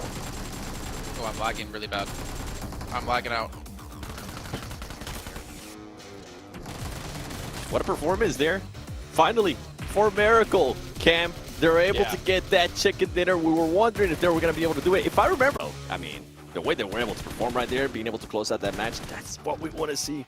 Yeah, man. I mean, that was literally them, and the very next day, they get their first win on the board, but they weren't even really needing it. They were acknowledging it themselves. They were getting so many good rounds. I'm just quickly scrolling through their previous performances. Second place with 9 elims, third place with 10 elims, second with 6, 2 with 11, 4 with 8. Sure, they have a couple of stinkers in there, like a 15-0, a 12-1, which is why I think why they're only just now probably going to be reaching more routinely into the top 3. But it's these constant, like, dynamic, hard Hail Mary swings that we're seeing this team make time and time again, like with the bridge play previously. Sometimes it doesn't work, but when it works out, it is a beautiful thing to watch. Absolutely destructive to the lobby. Yeah, and something that the casters were pointing out that I really enjoyed too of that bridge camp that you're talking about. They barely got any chance, any time to loot. They decided to just go hold that bridge camp. Team Queso decided to push up. They were able to finish off 3 players from Team Queso, and then they went back to looting. So great awareness out of them in that, yeah, I mean, the the final push there at the end. I really enjoy what I see out of them. But another team too, if we're talking about those rotations, right, and those crazy swings, Major Pride. How did this team even get a chance to get 2 players into the middle and then take on D+? And even though they did get a little bit of help, let's be honest here, but from Vibes, but they were still able to win that fight against D+. There it is. And there it is. Ooh. After game 1, game 2 of this entire group, finally, Bigatron are upset as the leaders of the lobby as 4Miracle Vibes takes over them. Only 1 point lead, 1 point gap. But this is what we were talking about this entire time with Bigatron. They were slowing down, not by a lot, but just enough that they're now overtaken by the explosive 4Miracle. Yeah, we've been talking about, are they going to be able to survive with those just 1 good matches a day? That's not the case because those consistent teams in regards to 4Miracle and Major Pride are definitely catching up. I mean, already past them. I mean, it was bound for 4Miracle to have that win finally, right? They were putting up such great performances, you mentioned before, Cameron. And this team, honestly, as I was saying before, one of the big surprise teams for me actually in this group. I mean, I know Mongolia puts out some insane teams like Stalwart Esports, IHC, well, maybe not in this tournament at the moment. And it's great to see there's another team from the region who can just really dominate. And they've been doing exactly that. I mean, even watching that 3-way fight again of 4Miracle, Major Pride, and D+, which we should mention, D+ getting slaughtered in a 4v2 that they should have won against Major Pride. It's just we keep repeating these 3 teams over and over again, I swear. Yeah, I mean, for some defensive D+, it was a 4 versus 2 on the initial run. And so you would hope that a couple of more of those frag grenades would end up inside the bottom floor where Major Pride were. But then there was the third party from 4Miracle on the off angle with very little cover from that angle for D+. So it's not like it was in like an easy fight for them that they just threw away. It was really, really chaotic for them. But yeah, Major Pride got a really big handout, I think, by 4Miracle's third party. Yep. Yeah. And like you said before, Seven, the fact that Major Pride even got there, and then to see Vampire go down to, I think it was Weibo. I don't know, man. Vampire, like, smart decision to hold them out, but it didn't really accumulate into anything. I think maybe they got 1 elimination because they got a knock on to, I want to say, like, effect for Major Pride. But pretty insane that Major Pride can bounce back from just having 2 players alive. And again, a showing of their consistency for talking about that out of teams like Influence Rage from yesterday. And Influence Rage, again, they've been consistent, but not good. Not really today. Good way, right? Yeah, they had a good Sanok, a good start to it at least, but 2 zeros in a row. Like, this is actually a really big concern for the team that it felt like just barely hanging on to the top 3. I'm not a concern for them being in the bottom 5 just yet, but they were setting themselves up to be in the top 3 of going straight to the Grand Finals alongside some of their other Brazilian, Latin American brothers. But I'm starting to get worried because whatever was happening for them is just like slipping away. Yeah, and I am starting to get a little bit concerned because of the gap that's starting to be built there between 3rd place and 4th place. And then if you go down to 5th place where Influence Rage is at. By the way, Major Pride, their timing is so good. Dino was able to get away with that bridge camp that Vampire Esports was doing. Just their timing is on point. Okay, well, it is time to head to a break, I believe, while we get things ready to go for our final Aaron Gill of the day. Or it could be casters because the match is already ready to go. So we're not even going to throw it to a break. We're going straight to the casters because we want the action going back to back. John Azute, take it away. Some eventful Erangels. We've seen quite a few military circles on the south side of Erangel so far here in Group Yellow, the Group of Death. Seemingly the circles are going to be living up to that name.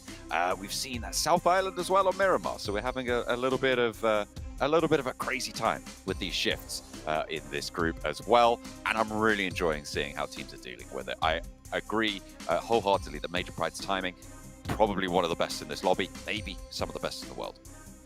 Yeah, best in the world. Well, I mean, this is the world stage, so if they have good timings here, then the timings are good. But Major Pride, with 2 coming into the very end, I was surprised because I saw that bridge camp out of Vampire. I thought they were done for. They got across, and I thought that was it. But they still racked up so many points. Vibes, of course, started off the match camping Queso, and then ended the match getting the chicken dinner. BTR showed their, signs of strength once again, taking all of those fights when they didn't have to and winning every single one of them besides the fight with Vibes. I mean, all 3 teams in the top 3 just really playing to their strength and being experts in it. Absolutely. They showed proactivity once more, but they couldn't hold off Vibes for very long. Right now, Vibes are in 1st place, 135 points to BTR's 134. Very hotly contested, and as Seven said on the desk as well, Major Pride on 127 on that 3rd place bubble, still very close to those 2 teams above, under 10 points there, 8 points from them to 1st place. They are 24 points ahead right now of Weibo in that 3rd place, so the bubble actually increased in the last match. The last Erangel of the day to close down the central block run. We are going to be taking on match number 16, and again, it's a South Plane Path. South Plane Paths, once again, a lot of skewed plane paths. Good thing it's happening on Erangel, the easiest map to navigate with a skewed plane path. If it was Miramar, oh boy, we'd hear some moans and groans from players. Teams are starting to drop out now. One thing that's standing out to me though is Weibo Gaming have slowly tried to make their way up the leaderboard, and if it wasn't for the fact that the top 3 have been so consistent so far today, Weibo Gaming might be looking better. So Weibo Gaming, they can't just have decent, consistent games. Weibo Gaming needs that big chicken dinner themselves here today if they want to break into the top 3. Influence Rage, of course, man, I don't know what's going on with them today. Of course, we're only a couple games in, but every game really needs to count if you're not getting the big wins. If you're looking for consistent games, if you have 3 bad games in a row, I mean, that consistency goes out the window. Yeah, it's definitely I think you can have 3 bad games on a day, but you need the rest of them to be so strong, because at this stage, if you want to make that top 3 spot, which is what Influence Rage are aiming for, certainly should have been given their standings throughout the first 2 days of play, they need to be having not just consistent games, and Weibo Gaming as well, as you were talking about as well. They can't just be having consistent games. They need strong, really powerful games from now on. But then you run the risk of just taking those L's, because in order to get high scoring games, you need to take more risk. And that is what teams like Influence Rage have been seemingly a little bit more averse to. Yeah, that gear needs to be switched soon. They got to switch it and be dialed in as well. It's going to be hard for them to make that gear switch and be successful, because the talent in this lobby is very difficult to overcome.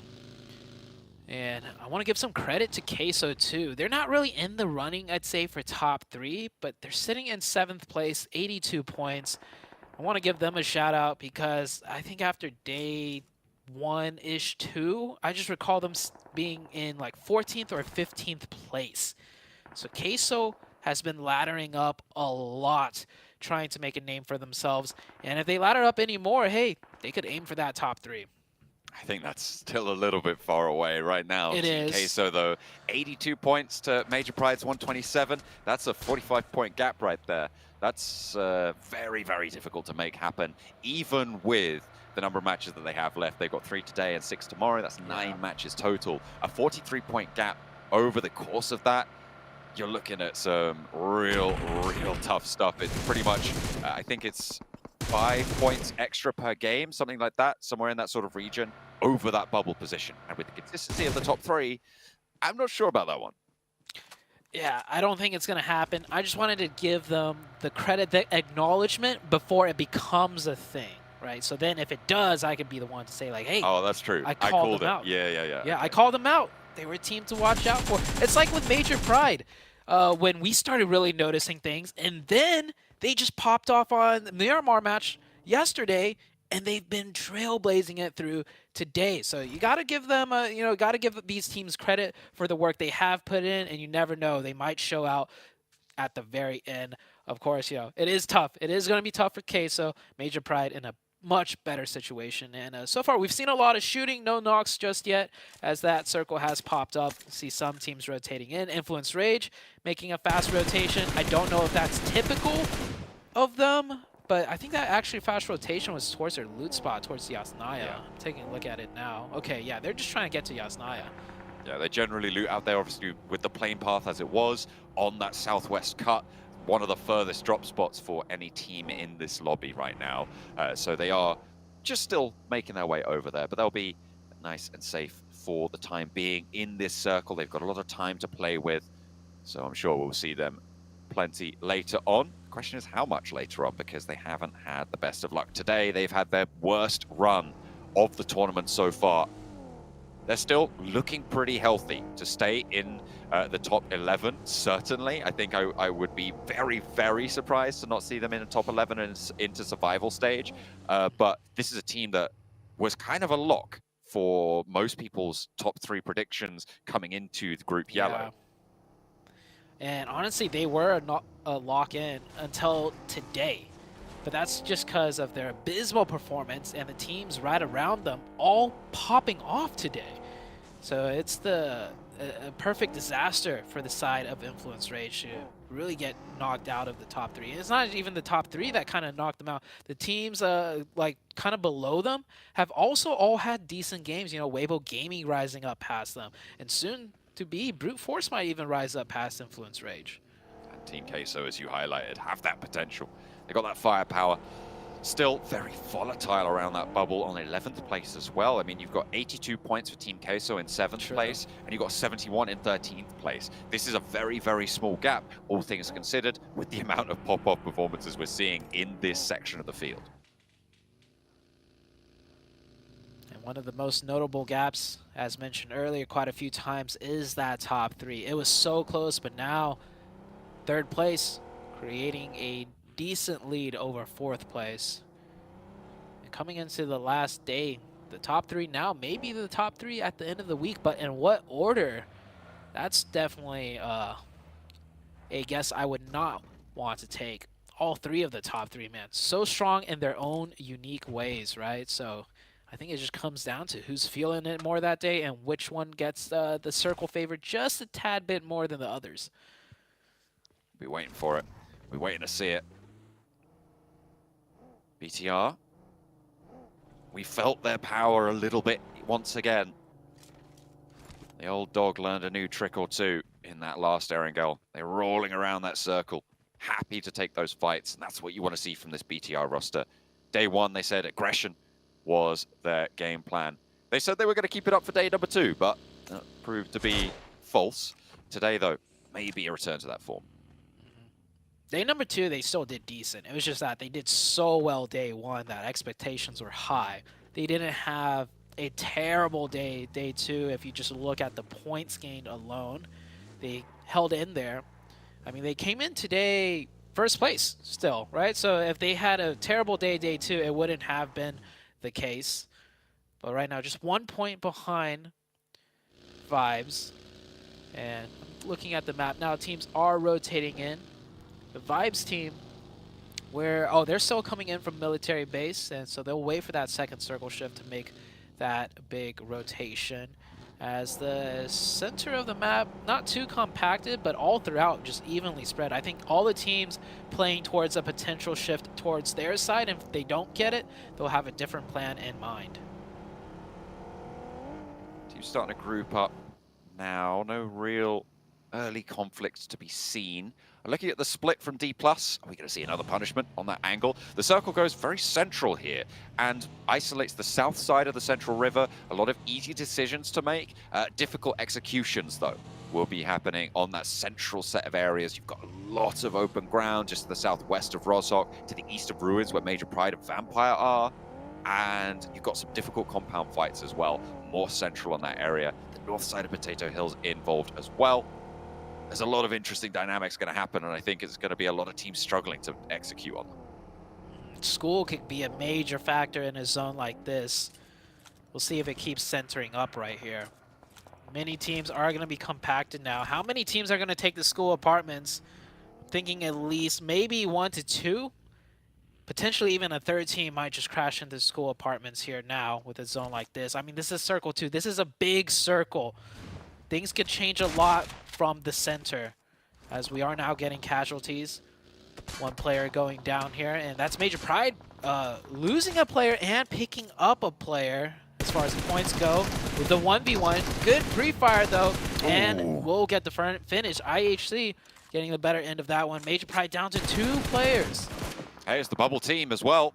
They are looking to try and back up their teammate, and actually Divine steps a little bit too far forwards and is clapped back. But there's an off angle from Genesis as well. Potential danger for IHC. Nomi, potential to get rezzed here, but I think it's going to be really, really unlikely that you actually manage to make that happen. The crawl is just too far. Ziol, not keeping an eye out for it. If Nomi is able to get to the next building, it's going to be way more possible, but no, he's spotted. Ziol steps out. And it looked like maybe he was hidden by the barrier there, by the little railing on the side of the building. But no, Major Pride down to 2. Actually, Naomi very, very low. Sunken playing relatively poorly for them. And this is the bubble team, so potential for that gap to close. It might happen. But last time, Major Pride was also down to 2 in the Erigo match we just played. And they salvaged it very well, finishing in 3rd with a decent amount of eliminations too. Could happen again. Could not. I mean, from this position on this side of the zone, very unlikely. But that last match, they lost a player crossing the bridge. They were deep in the blue zone. A military base was heavily occupied by then, and they made it work. So you could never count them out. Next circle about to shift here. As you can see, only one team taking the school apartments so far, just BTR committing to it. The circle condenses once more. BTR should look to group up. D+, no more splits from them. Glad to see it. Might see a full-on crash of school too. And they're going to need the numbers. Vibes on the far southeast, just playing the circles right now. Trying to get closer. And again, a very central circle. It is right on top of school as well. Weibo in that compound, currently 2-2 split. Potentially dangerous if Team Queso decide to move up there. Also, Vampire out on the western side of it could pose a threat over in their compound as well. Nuzi scouting up towards Sunken, trying to get a hillside position. Maybe a couple of down shots, because IHC are still locked in there. Influence Rage making that big rotation now. They found a compound on the northeast. Are they going to stay there as BTR? Wait. I think BTR shifted away from school to take this position, and they run into Dormorte. 2 down for the side of Dormorte. BTR looking good here. They need finishes quite quickly, though, because this is a hotspot. Third parties could happen. Player of BTR goes over the top side. Superboy just finds the angle instead. Dormorte down to just Malloy. He's behind that car. Hasn't given away his position. He is found. Could get one knock here. Tries to go for that quick confirmation. Get some damage in. But it doesn't come through. BTR could get this revive. Superboy, very low. Revive coming through.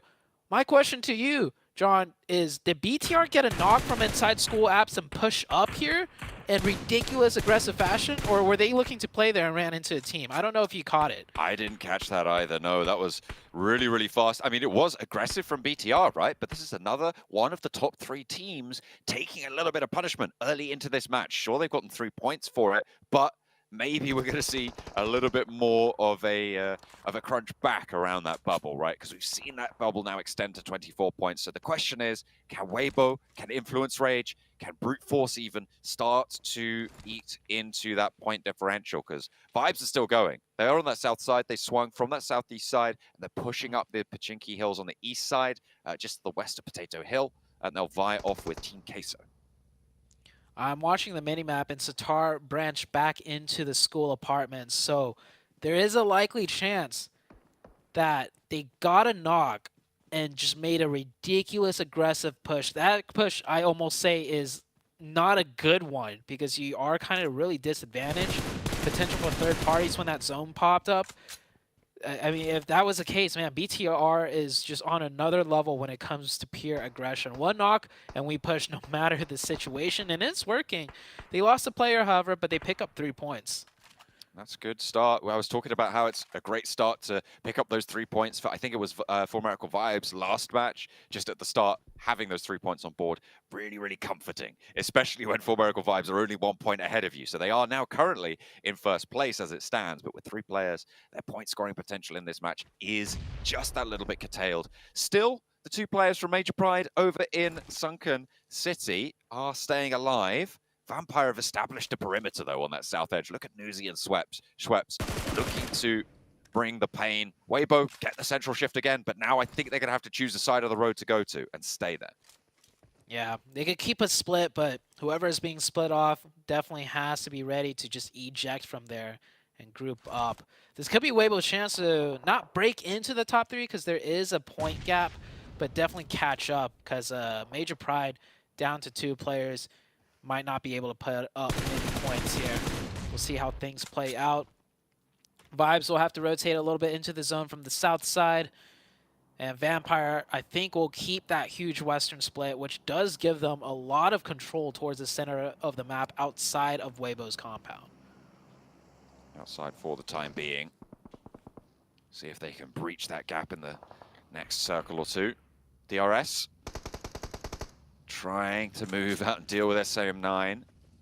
Depp close by.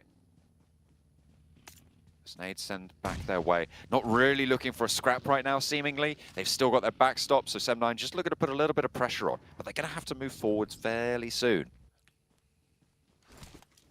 DRS also looking for that rotate. Oh, SAM9 saw them caught in the middle of 2. Looks like Brute Force has taken the dips just north of Weibo Gaming's compound. And IHC trying to make a play, but not able to. One of their players is down. Actually, Major Pride with only 1, so no, Major Pride with 2. The other player has rotated in. Effect is here to hold off the backline, and Effect is good.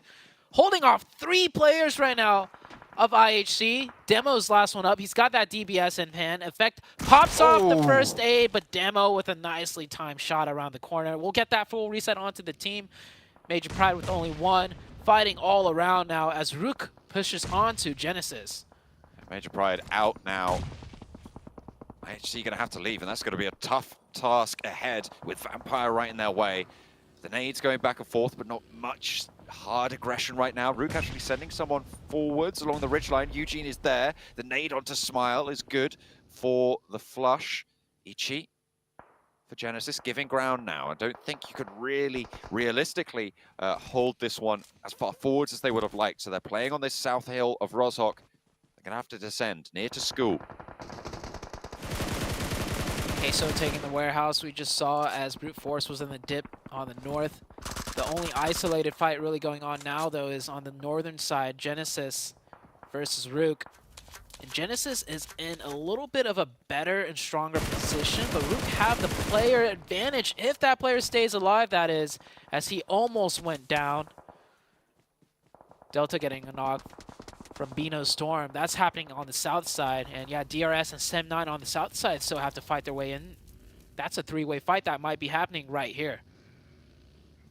Tam Nade over towards the position. Gianti goes half HP there. Heal's not coming through, and that's a good nade over the top if it's cooked right. Tam not going to go down, but Big Al behind is eating the punishment instead. Tam trying to roll forwards with the buggy, so is Depp. The split down the middle, and in comes a third party potentially from this northern side as Bino Storm roll up this hill edge as well. Mikiel's still down, but they're looking for the res. They want to keep everyone nice and together, but Tam with a nade sent his way will fall as well. Bino Storm starting to launch through with their assault. Players are suffering now on Sem9's team with only the one player down at this stage. Depp trying to stay alive here further down the hill. A low HP bar wanting to get this heal off.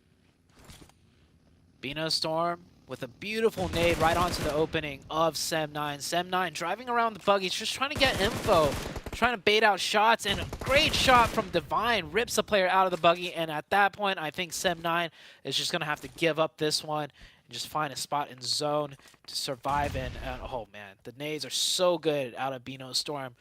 Sem9 down to the solo. BTR have already moved into the new circle. The circle pulled west, so a lot of teams in the school area are forced to eject. BTR will lose Superboy here. They are going to take that all the way down. There's two players now left for BTR. Team Queso, Weibo sharing that central area. The shift goes out. Vampire happy with this one as well. They get a lot of that hillside under their control. Rook trying to take care of Genesis, but Influence Rage taking care of the remnants of BTR as well.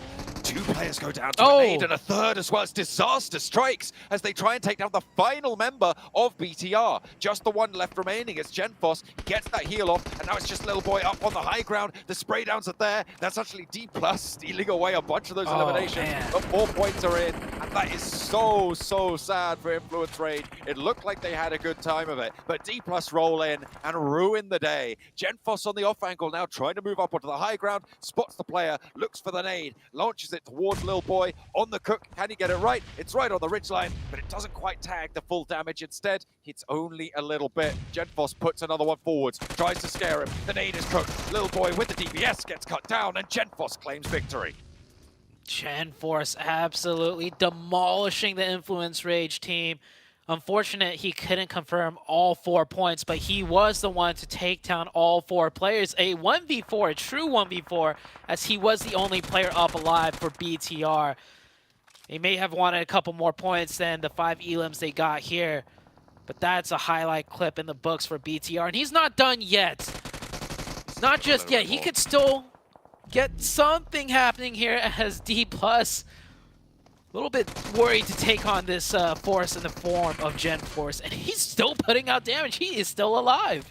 Goodness me, he has that one first aid left remaining. D+ trying to just get ahead of this one. Instead of taking the fight at an unfavorable angle, they're going to lose Forrest, gosh. On the forward position. This is Weibo with the third party. Osal as well, being suppressed on the angle. He has to move further up the hill, but it's finally spotted. D+ shredded down to 2 players. Sorry, Fabian is still active on the off angle, but he's got a fight to deal with Kenny, and it will not go his way. Kenny steps up and sprays him down. Just the 2 players from D+ are there, but another off angle shot comes through over to Kenny to take care of him. Everybody in the southeast side suffering. Bino Storm staying alive as long as possible. It looks like they've got all 4 of themselves still going.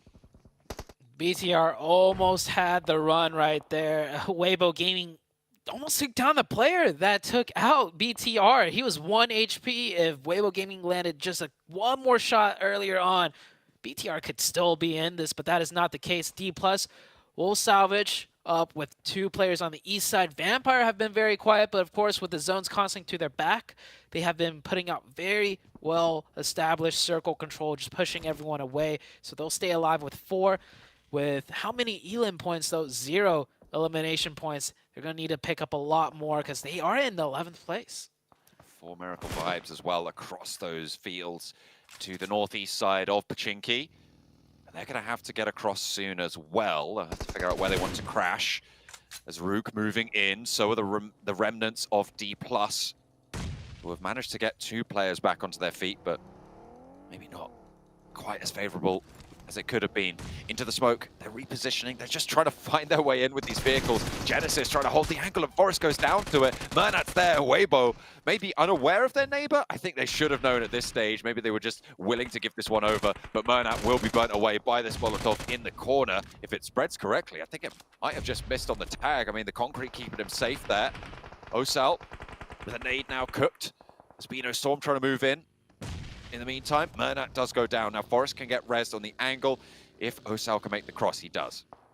Osal with a nice execution with the molly first to stop the potential push. Follows up with a nade. Here's a nade from Team Queso. Reyes with a good one to just stop the team of Rook pushing in. No knocks, however. And Queso, they have two more stronger compounds to fall back to. That might be the case here, as yeah, they will concede the warehouse and let Rook push up a little bit further. Ooh. A 1-for-1 nade trade. You don't see that happen all the time. But that's Queso with one player down on the left side, which is the isolated side. Weibo Gaming chimes in with a distance knock the third party. Vampire, I see them in the distance in the back. They're looking to see if they can wrap around and maybe get some third party action going on. Get a position out in those headshot hills to the north of this compound. It's really, really tough to make these moves, but if you can get through whilst the teams in that compound are fighting, you're going to have a lot better of a time. You have to be worried about the teams further south, though. Look at the high ground that they've got. This is the compound out to the west that that Vampire have been holding for a long, long time. Nobody else has contested it, and with the roof position, they have such great oversight. They folded back in, not taking control out to the hills that Schweppes was trying to scout. Also, I see Tony K on the south side outside. Oh, I think we might have lost you a little bit there, Zute. Tony K on that south edge. Going to be looking to try and hold down the angle. Vampire still just holding those sidelines. A nice shot over towards For Miracle Vibes to try and keep them together behind the tree. Still damage sending their way. Pino Storm trying to move on down, and they are falling to the sidelines of D+ as well on the east side. 4 teams currently in that central compound. Just all of them vying for position. To leave that compound is got to be so, so difficult. Everybody just looking to try and clean out the surrounding area, but you just can't do it. A shift out to the west gives Vampire and Ravenclaw, crucially, that that rooftop high ground angle. It is going to be a bloodbath here, and Vampire are looking to slurp it all up. Those points desperately needed at this stage to try and secure themselves, probably at this point, just into the survival stages. But everybody in the compound out to their east is going to have such a tough time to make this one work. It's going to be so, so difficult for them to leave this position. Vibes take a knock up the top of the hillside, and it is just a tricky rotation for them. The vehicle's providing little to no cover right now. Tony K on the high ground with that Mini 14, staying out closer to the blue and slowing them down time and time again. Shot through the windows. They've got a buggy, they've got a vehicle, but immediately you try and hop in that. The Mini 14 just lands and tap, tap, tap, and there's very little you can do about it. It's going to be such a tough aggression push. The push is still going on here. Vibes now forced to push in, and wow, shooting across the center zone, not able to find any cover. And this time around, the full send across the map from Vibes did not work. It might have worked that last match, not this time, as we are down to the last remaining 5 teams. Weibo Gaming hanging in there with 3. They lost one way earlier on. They could have 4 up, but with 3 is what they'll have to work with. As Sook goes down to the nade, Osal is the last remaining player for the side of D+. Can he push in here and take out the entirety of Weibo Gaming, or will he go for the reset onto Forest? Eliminated through the window, but there's the cross and there's the spray down across the way. So many teams in this compound. I was saying it's going to be such a bloodbath to try and move on out. Osal on the inside, last player to stand, and from underneath, Guaimao with the DBS puts it to sleep. D+ eliminated. 3 teams still in this position, and Vampire have got this position on lock now. This should be the big one for Vampire. And Vampire, they're a strong contending team, but I don't know how I feel about them, even if they get the chicken here, because their points are very low on the points table. And with that bubble gap being created on the top 3, it just kind of nullifies a big game out of Vampire. Of course, if they're shooting for that top 3 still, every chicken dinner that they could get will be a good one. And the zone blesses them here, blesses them heavily. I don't think any of the 3 teams outside of this zone stand a chance, as all 3 will have to be fighting each other on the way in. I like to see Vampire posture up here and take some more aggressive angles potentially. Difficult. I think the 2 players up to the north are playing on a ridge line that sort of slopes just a bit away from this compound, and that's sort of the furthest forward they can go with the cover that they have, but they still have such controlling position. I'm looking as you mentioned, at the top 3 right now, because their top 3 teams, For Miracle Vibes, BTR, Major Pride, didn't have the strongest of games. And Weibo, who are the 4th place team, are still in this one. A chance to close that 24-point bubble gap that sat at the start of this match. See how much further they can go, because they're going to want a little bit more than this. Smokes just everywhere, looking to be able to make these crosses, but Vampire and chokehold across this one. Weibo Gaming, the first casualty on this insane push out into the open. Queso and Rook going at it. Weibo Gaming just need to survive up to 2nd place. I think that's the best they could hope for. The compound fight is blazing. Rook seemed to be getting the better end of it as Queso's down to just Big Lump Milo on the top 4. Weibo Gaming fully taken out there. They went for the cross. They went into the sidelines on Vampire, and here comes Vampire. They are straight up into the wall. Tony K wants a piece of this pie. They know they need points, and this is exactly how you get them. They have so much utility. Look at that, 11 smokes, 20 nades still in hand, and there's a double nade coming on through for Tony K. He's on the outside and under pressure now from Default. Where's the rest of Vampire? They've careened across this open ground, and they are looking to close it now. Tony K will hop on up, and that is everybody falling in their face. I wonder how many eliminations they were able to close down towards the end. They're happy with it. Well, maybe not elated, but to be fair, they were just waiting this one out, trying to get the maximum value here. Vampire will close it down as we kind of expected, given those final circles. There's a relief to find a performance today to try and climb further back up those tables. Yeah, you could tell from their reaction that they wish they could have gotten more. But with the way the circle played out, they had to play it that way. If they got any more aggressive, it would have just been unnecessary risk that more than likely could have ended badly for them. As Tony K, the MVP, once again, they have had 3 chickens so far, and I swear, every single time Tony K has been the MVP. I mean, he is, absolutely. This guy has been a force to be reckoned with. A force to be reckoned with. I mean, that was, I think, a lot from that nade that he was sent on forwards. There were a couple of eliminations that happened earlier as well for them. But yeah, absolutely. Such a great pickup to this roster. Came on to the Vampire team at the start of this year for their season. Performed exquisitely at PMWI. Obviously, with Vampire's performance so far here, it hasn't been as maybe noticeable, but this guy's a terror. You cannot discount him no matter what Vampire are doing. Make sure that you keep an eye on this guy because he is a force to be reckoned with. I think the team sets up really well for Tony K too. I think every time there's an off angle to be had, they trust him to take it. And whenever a push, a spearhead needs to be made, the other 3 players are there to support him if things should go wrong. And man, what a match out of Vampire. They need a lot more of it though, but hey, starting it off strong on this one with a few more matches to go, Vampire could still bring it back. It's going to be tough, but Zute's right. They can still definitely do it. They went into that match in 11th place, technically safe to make it into the survival stage, but I never would have guessed that coming into this event, that we would have our rated champions of PMWI back-to-back years just struggling to stay ahead of the bubble and to stay into contention for the Grand Finals. But this is definitely a victory that they needed, not to mention gets them in a little bit of a safer place overall. Being that 11th place, as I mentioned, with Demorte being in 12th, DRS being in 13th, and those 2 teams going out early, that gives them a nice little buffer here. But obviously, as the casters mentioned here, Cameron, Vampire kind of wishing they got a little bit more, but honestly, they should just be happy with the victory right now. Yeah, you're not going to be upset with the numbers that you got. I do appreciate that Tony K saw an opportunity to rush forward and get a couple more for his squad. Yeah, you can see here, they're not super elated at it. They know that they were essentially gifted that win. They just had to make sure to not throw it at the end. But you know, you take what comes to you. In 7 eliminations, we've seen worse. We have seen lower elim wins. Yeah, whenever you see some of the other teams. Are you seeing that though, Rook, with the 11 eliminations? You were talking about this when we were watching the game too. This is another team that kind of wanting to create a bit of a cushion too, away from that 11th spot. Good to see that out of them. And going back to Vampire Esports, this team has had 3 chicken dinners now, and for them to just continue to be in the spot of, are they even going to be able to make it to survival stage? Are they maybe now going to push towards 3rd place? There's just too much inconsistency for me out of this team. I want to start seeing a little bit more consistency. I mean, if we even went back and look at their wins, they're never able to follow it up. It's 7. They have 37 placement points with 3 chicken dinners. Yeah, they have the most chicken dinners in the lobby, but 7 placement points outside of their victories is not a good sign here for the team from Thailand, who honestly should be doing better. Yeah, that's what I'm saying. Way too inconsistent.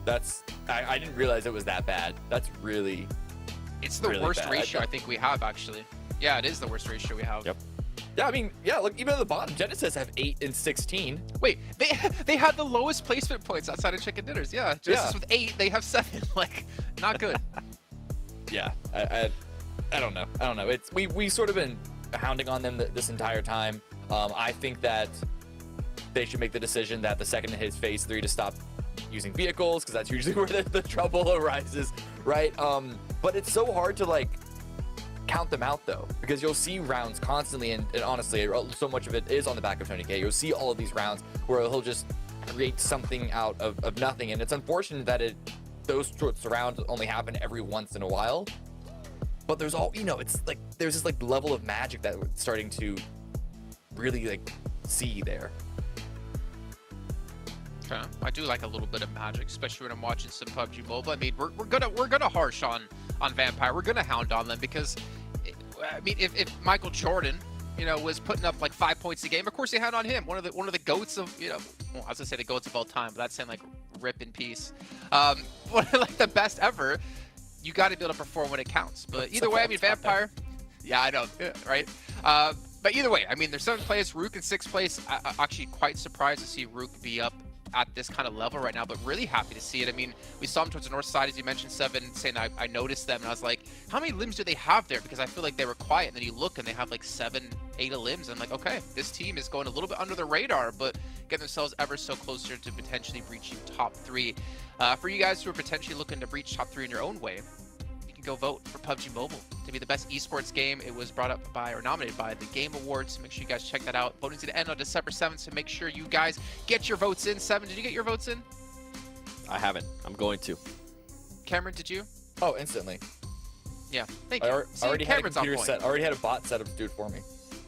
Oh, okay. Well, 7, if you are going to go vote, make sure you do it on your Infinix GT10 Pro, which was born not only for professional gamers, but professional voters like you, 7. All right, you know what? Let's talk about Rook a little bit more. Going into Miramar yesterday, yeah, we do. No. Right? To Miramars? Maybe they'll be able to perform again? We have to go to break. That's why I was saying that you can't. But you know what? After the break, 7, you're just not going to have a chance because you're going to be going to game really quickly. So we'll see you guys in a few minutes here. 7 will have time at some point in the show today to talk about them. And we'll see you in a few.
All right, well, 7, this is your chance. This is your opportunity to talk about Rook.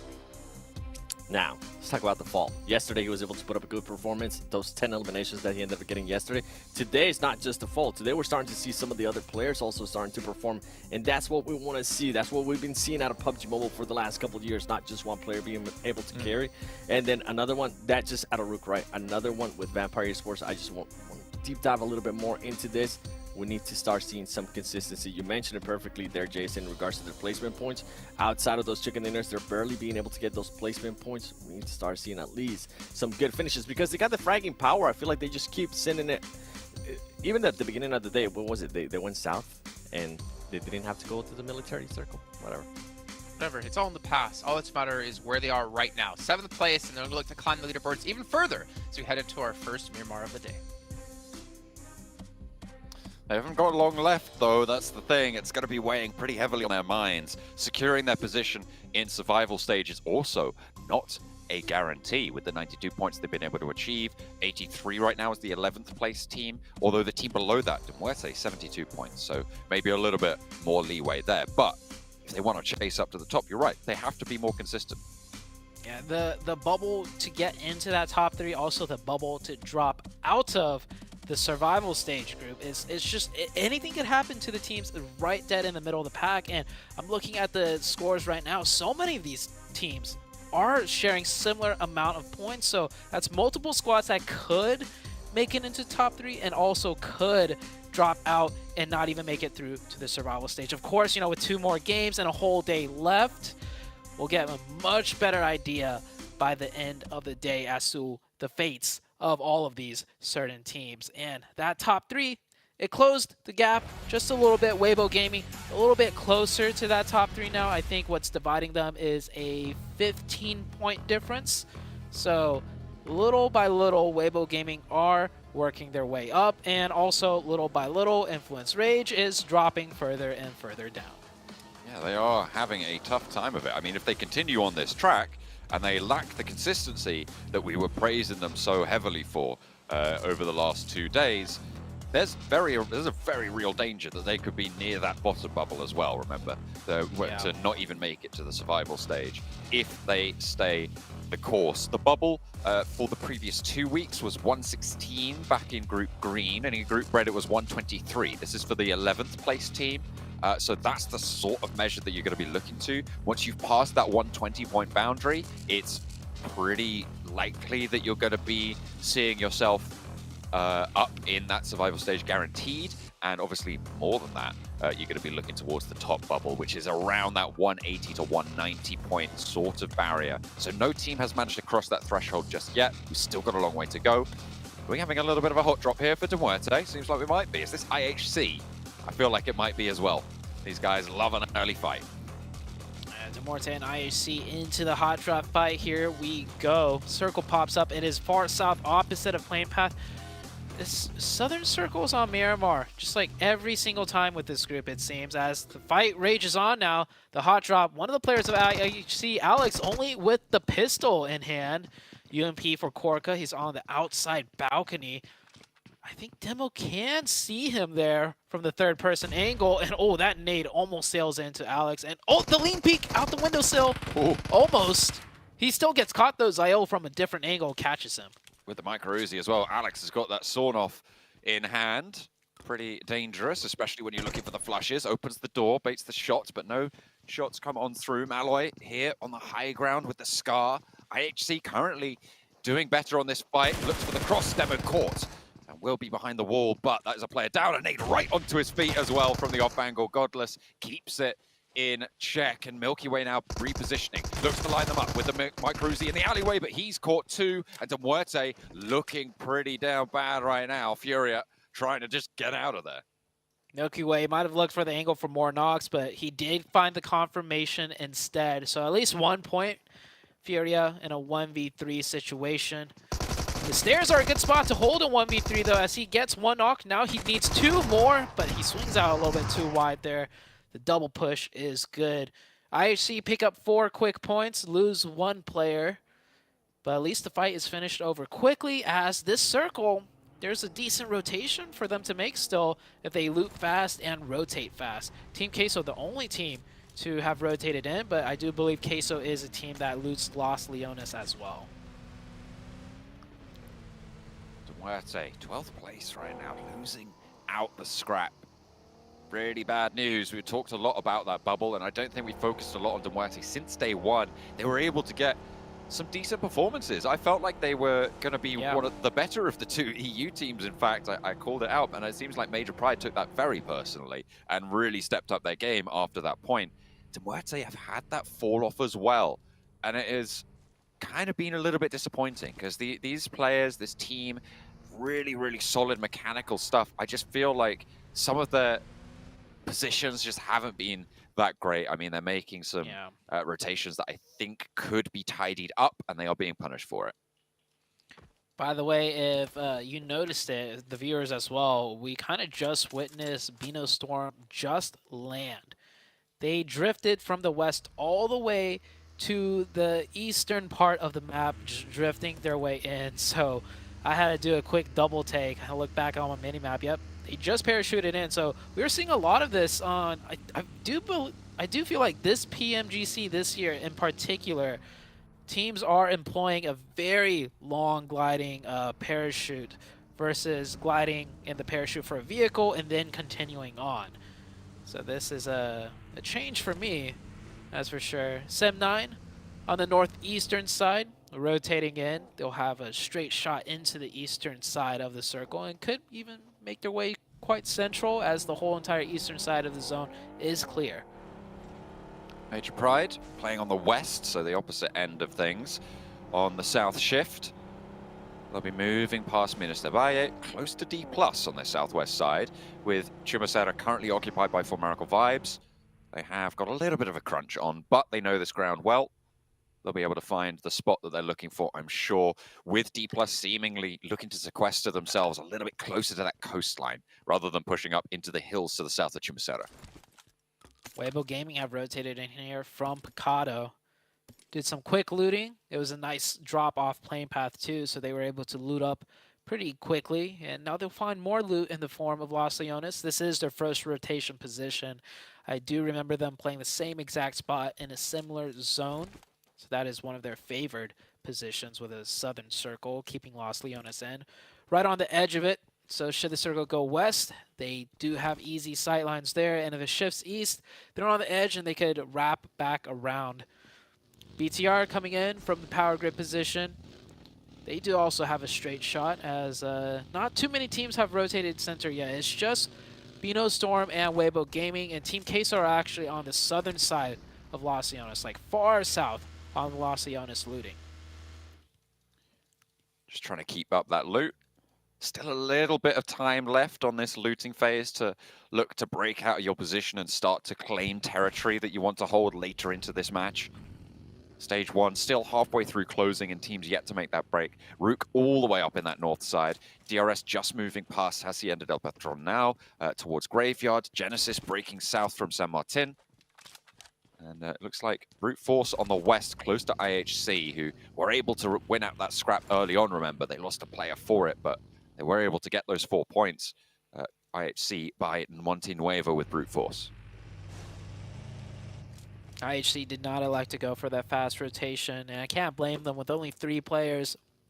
Even if you get towards the center, with short on 1 manpower, it could get difficult to hold a spot if a team challenges you. So Brute Force slides right in front of them. I don't know if Brute Force realizes IHC is still in Monte. If they do, then Brute Force's position is definitely more so of a trap play rather than just waiting for the circle to shift. Major Pride on the southwest, outside of the zone. They're going to take their time. Shots ringing out here. Genesis taking a little bit damage from Influence Rage. Influence Rage, this team has really not done much at all today. And it looks like they're trying to rotate heavy towards the center, and this is late. This is a late rotation towards the center, which is very risky. Could be pretty difficult to earn the value from it. Influence Rage, I mean, you said they haven't done much today. Let me quantify that for you. They've got 7 points today on the 4 matches that we've seen from them, which is very, very bad, to be honest. It's not what you want to be seeing from a team from the region that was able to win in Brazil. When you look at what Alpha 7 and Loops were able to do for their group, it's just a little bit lackluster right now. The third day of play seems that teams around them have adjusted well to their play style. So maybe some credit deserves to go to the lobby rather than taking it away from Influence Rage. But with the rotation that they make here, it is central. They have got that spot involved as the northwest side between IHC and Brute Force continues to develop, and IHC seemingly suffering the most for it in the time being. But yeah, 7 points today for Influence Rage. They need more. If they get 7 points today, overall, I mean, sure, they get 10 points today, they get 10 points tomorrow. I don't think they even make the bubble. It really comes down to this game right now to see what Influence Rage could do. IHC looks like, yeah, I guess Brute Force wasn't setting up a trap point play, and if it was a terrible one, as IHC already found an opening onto Brute Force, and Brute Force now caught in a 3v3 scenario. IHC looking to take down another here. IHC much more grouped up, Brute Force a bit more spread out. They have an angle advantage if that off-angle player in the far backside can find something, but they need to find it quick because IHC already found a nade. Mind needs to have impact on this off angle, but it's just not there. He might just even try and disengage from this. 5 points already found for IHC, likely a 6th with the flush going on to Neos if they can find it. Ado struggling, and Mind just ticking away on the health bar as well. Stage 2, so it's not dramatic, but it will always be there. It's ever present. A flex out from Alex and another spray onto Ado. They're looking to rack up 7 points on this match, and already it's a good result for IHC. Even if they went down here and now, they still have put in a decent number on the board, but they want to find more here because they're in 14th place right now. They're quite far behind DRS and De Muerte. They're looking to climb up towards Sem9 bubble on that 83-point mark. A current 28-point difference, but 7 points on the board. That's going to shrink that down to a paltry 21 points. And what's that really, Zute? It's still quite a bit. But gapping 21 points on the bottom half of the leaderboard, much easier than gapping it on the top half. Because the bottom half teams, well, they're not averaging too many points per match, so you could pass them up. So points are basically more valuable. Northside Rook coming in very late on the zone rotation, given their starting spot in the looting. Kind of have to play this way. Meet some opposition and they'll wrap around the other side, which is probably the correct play. You don't want to take a fight on the edge of zone, especially when the next circle is about to pop out here. You see Mind just through Chubasada now. IHC much further out. I mean, seems like the Mongolian team IHC has spotted what Formerical Vibes are doing and thought, oh wait, we could do that as well. Just get 7 points on the board right at the start. See if we can kick things off well. They keep all 3 players alive. Playing on that western edge. D+ over in Los Leones. I mean, we've already had that Los Leones finish, and it looks like we're getting another one. Oh my god, Zute, 2 Los Leones finishes. Vampire were able to win out the last one. On the northeast side, it's not unlikely that they're going to have a strong position here as well, but they need to make sure they maintain it, because look at the teams descending on in now. What are the chances? 2 Los Leones and a Los Higos for this group on Miramar. And that very hard eastern shift that we saw that could have even ended on the islands east away from the mainland. Miramar has not been nice to this group, but they're making the best of it right now. And D+ have crashed in. 1 player here for now for us. The rest of the team rotating in. It's Queso on the defense. Fabian takes a lot of damage there on the crash, but manages to survive. As we take a look at East, or Vibes, they were rotating right there, but the fight is here. The third party from distance, Weibo Gaming, Waimao, can he find anything here? He could throw some nades too and even connect, but D+ getting cut down. It is all down to Nobu. They really need to try and find some sort of response, but look at the off angles, you're right. This fight is just being crunched between the plates right now of Formerical Vibes on the west side, Weibo over on the east, and Nobu trying to move on through, but it's just not there. Artur stays alive, and Team Queso keep all 4 of their players alive. D+ right towards that bubble as well. A bit of a risk now on the cards, but luckily no team super close by them are looking to leapfrog just yet. Weibo Gaming on the south side right now. Pretty spread out. they have a lot of opportunity to catch brief sightlines. The issue with that is even if they get a knock, it's not going to be a confirmed point. And the circle more central towards the north, so there's a chance that Weibo Gaming have to push into Los Leones, which is always difficult unless they get a nice southern shift. But if that nice southern shift comes out for Weibo Gaming, look just to the east of them. Major Pride is there too, the team that they're trying to pass up. DRS, shots from IHC, who continue to look to frag out in this lobby.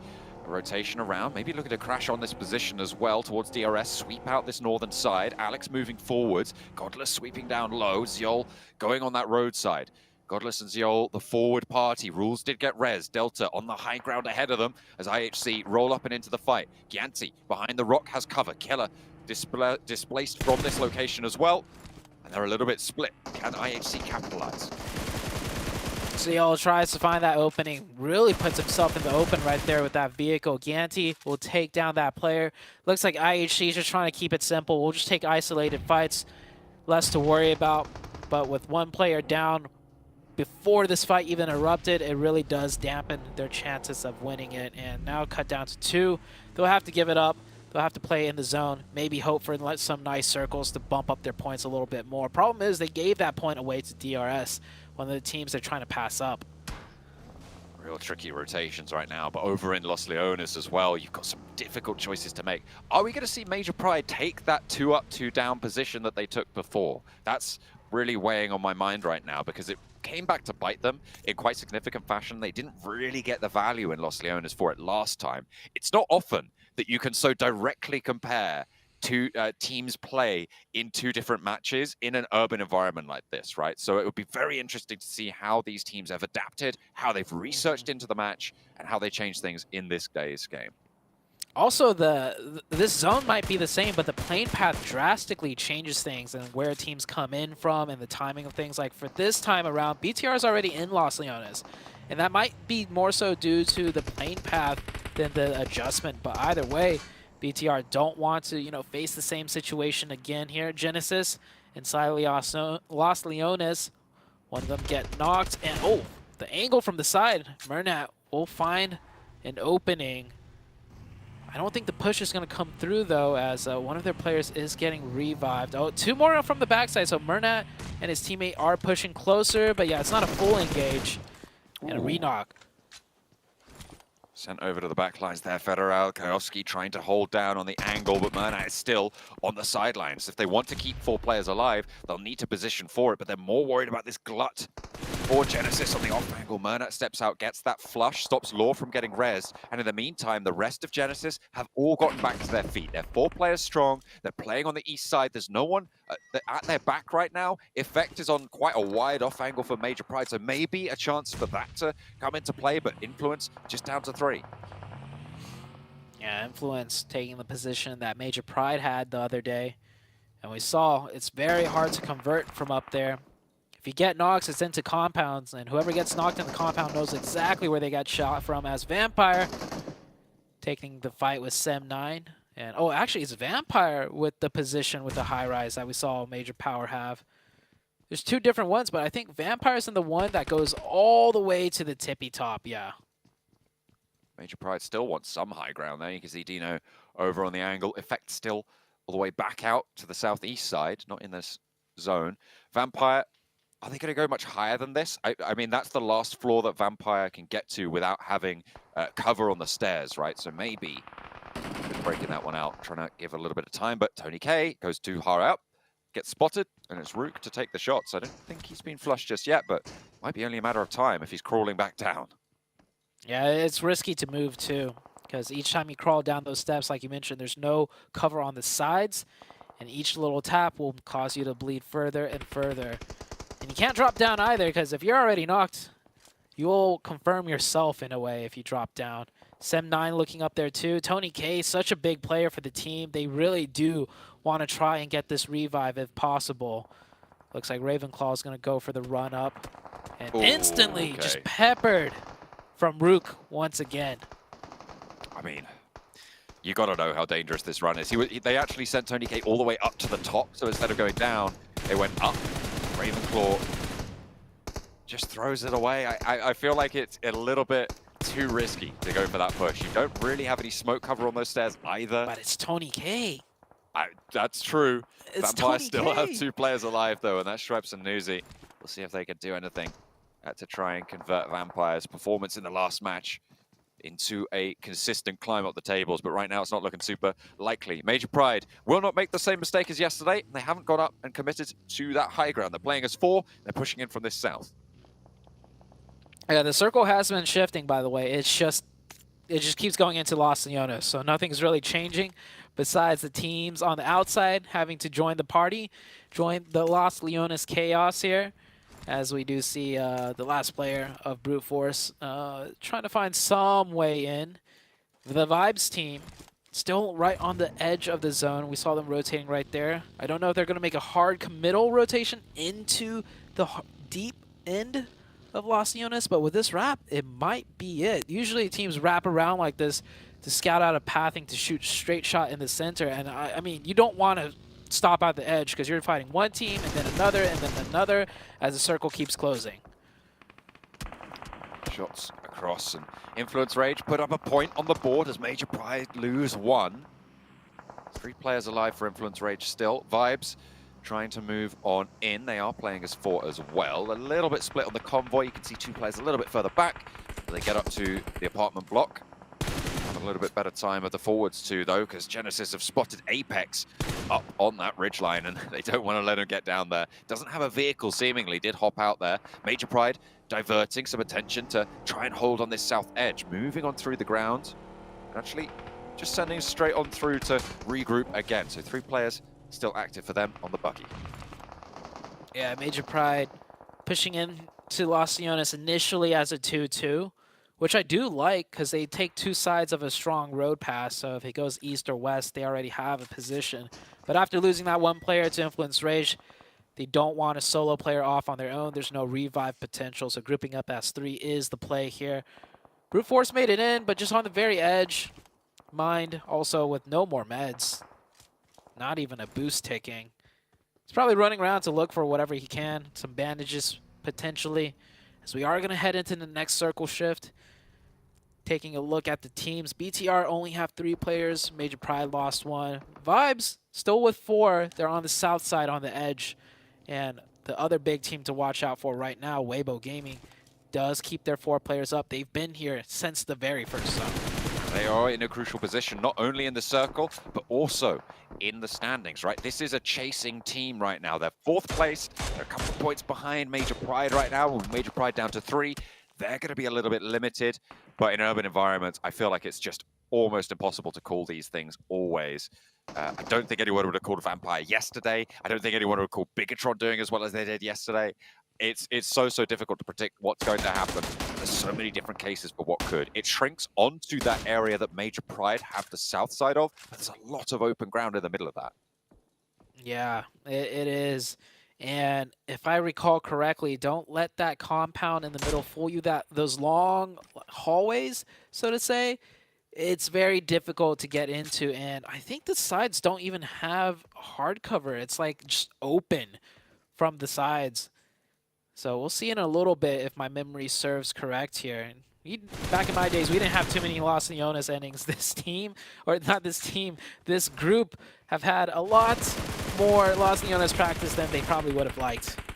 I mean, 1 is more than they probably would have liked. 2, though, that's pushing it. DRS getting across the road here with a little bit of smoke to soften the crash into the long houses there. Goonie spots rules, so the straggler is picked up, and Bino Storm take the point. They'll be happy for it. Team Queso trying to move in, but Weibo have their straggler under control as well. Big Milo down behind the ridgeline. Gap trying to secure some of these points, and ammo is becoming an issue. Gap only with 100 shots left or so in the M4, or not the M4, the Scar. And I don't think he's confirming nor knocking anyone with the DBS at that range. So discipline, control, and more importantly, precision will come into effect for Weibo Gaming as they are running low on the long-range utility. Major Pride still in their central location. Influence Rage also trying to hold off against Sem9. Influence Ranger need a good match here for today's record, because as I highlighted before, 7 points from today, 8 when you include the elimination they've got now. Lackluster from the Brazilian roster. Rook spotting IHC will go down as well, but they already got the 7 limbs on the outside. Remember Zute, they've already had a fairly decent game. Yeah, fairly decent.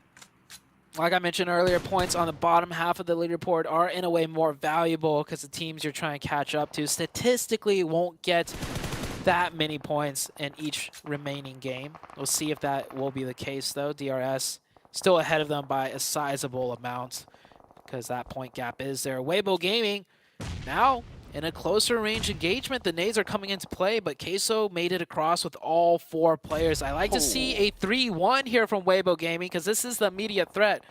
Even if the circle shifts more inwards, you want to take care of this team so they're not on your backside, and they already got the opening with 1 with that nade. And it looks like 1 player is shifting over here for Weibo Gaming. They have got control of the north side of it. The smoke just to Reyes' left right now, keeping them safer from that angle. But you can see as soon as that starts to fade, it's going to be so much harder. In the meantime, over on the northeast side, Rook and Vampire, the remaining duo for Vampire, looking to try and res to keep 2 players alive, but an aid in through the window doesn't quite connect. It looks like there's only 2 players for Rook as well, but Schweppes is back up immediately. A knock sent back their way. There are actually 3 players for Rook as they managed to find that res as well. Spray down close by. Going to be very, very tricky to hold this. Back up the stairs they go, and Vampire continue to just try and survive in this Los Leones mayhem, but I don't think it's going to go that well. Was that an off angle? I think it might have been. Either way, Vampire going to go down now. The circle shifts down to the southwest. Southwest circle makes things easy for Weibo Gaming. Now all they have to do is focus on Queso. Elsewhere on the northwest, teams have to push in, and it is BTR. We are looking at BTR versus the side of Bino Storm, and very close by is still the duo of DRS. So this is going to be a tough one for these duos to push in through. BTR starting it off against Bino Storm in a very difficult complex apartment building to find any openings with. Really, really tricky. You're going to have to fight for those stairs. I think there's a brute force player involved in there as well, potentially. Not entirely sure. No, it was just mine, and he's on the south side, so he's gotten away. Team Queso, in the meantime, on the south, trying to make this crossing against Weibo. Have managed to find themselves in the building, but Reyes cut down on the sidelines. That is by Gap on the off angle. Weibo still have Meng up on the high ground in the back. You can see that. Maybe a little side swipe coming through, but they'll hear the steps, and Artuz is on the inside as well. Team Queso throwing every trick in the book in this engagement. Stu, unawares, immediately turns around, not quite going to find the second, and Artuz lights them up. Weibo down to just 1 player in this fight. Remember, the off angle is being held right now, and they need a response. Big Milo finding both the flushes. There's a response, but they've lost 2, and this is disaster. Artuz from the inside. They didn't realize he'd got across. That was a huge fail out of Weibo Gaming. 4v2 in that situation. And they lose 2 players, and they haven't even confirmed the 2 points yet. Team Queso could still take out Weibo Gaming. This would have been a huge one for Weibo, but hold that thought as BTR now starting to really take that fight with Bino Storm. And BTR had 3 players only, and BTR will win that fight against the 4 of Bino Storm. But of course, DRS was always close by and waiting and timed those shots, that third party, at the most opportune time, not taking any casualties besides the 3 that they already have. I don't know if you noticed that in the middle of it as well. Influence Rage just went down with only 1 elimination. I think it was either 10th. I think it was 10th place as well, so just the 1 point so far. 8 points today. Going into the last Miramar, they're going to need something special to try and keep up that pace. We'll see who can take that mantle up. Weibo, with their chance to close the gap, being taken away from them. Major Pride and For Miracle Vibe, both still alive. But on the southeast side, one of the 2 of them is likely to be going down here. Just Ming remains for Weibo on their chase. They've only got 2 eliminations so far this match. And Team Queso, I feel like we're seeing much more from them today. I think it's fair to say they have been performant in a way that they haven't so far this stage. So it's good to see teams starting to step up. Chile will be happy about that one. I just want to say I called it first. That's true. You did. I heard you. Oh, it's not done yet, though. I didn't mean it. I didn't mean it. They're really bad. Oh, it's just down to Milo here. And, I mean, look at this zone. Weibo could have 4 up. This is the crucial game they're going to look back today and just really beat themselves up over, I imagine, as Rook still trying to fight in at DRS. not stopping anytime soon. 1 HP though, the DBS almost gets it done. And the last player, oh yeah, that blue zone really close by. I would advise him not to take any shots and just sneak in if possible. And it looks like he made it in for now, as Major Pride still in the game with 3 players alive. And lighting up for Miracle Vibes as well. Contest for the second place spot starting to heat up for Miracle Vibes eliminated. Major Pride adding those 2 to the tally. SCM9 trying to move through those open sides that you were talking about, Zude. 2 players falling down. They're on the bubble right now, so SEM9 have an important match here. A spray down for Murnat, and a 3rd player falls. 2 players alive. Poor Genesis down in 15th place right now. A strong finish here could put them back in contention, and Spile has more to do. Major Pride looking to play a backstop to this engagement, and Naomi finds the last player. Depp remains alive, and SEM9 can survive a moment longer. Oh, Major Pride are going to pick up so many more points here, too, because they're the only team with 3 up. Everyone else are solos.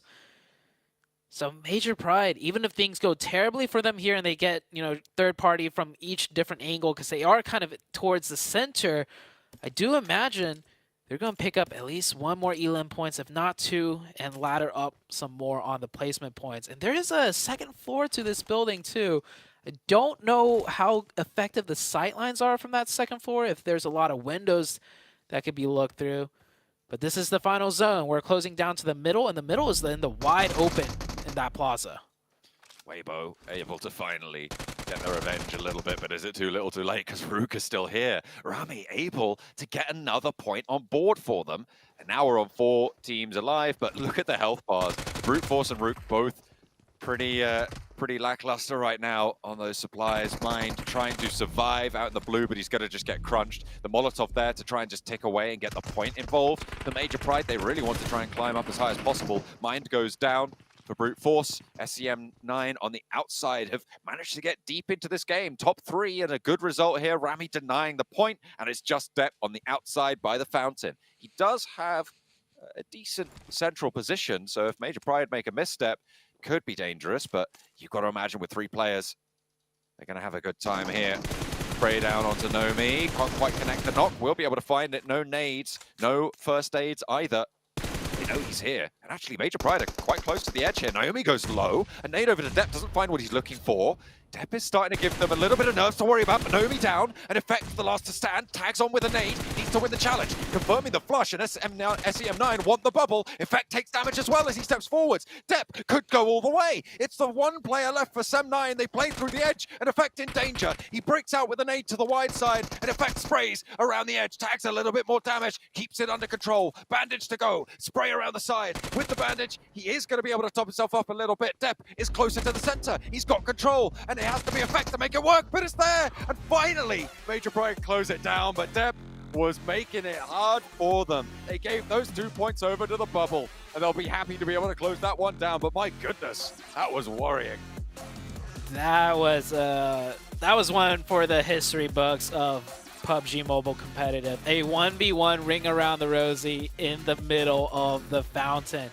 I don't think we will ever see that again, and what an ending that was. Depp played that so well, maximizing the points too, going for the conversions on those knocks, and he did it in a way where he didn't eat more damage. He did it in a very safe manner, lean peeking out the right side instead of over the top.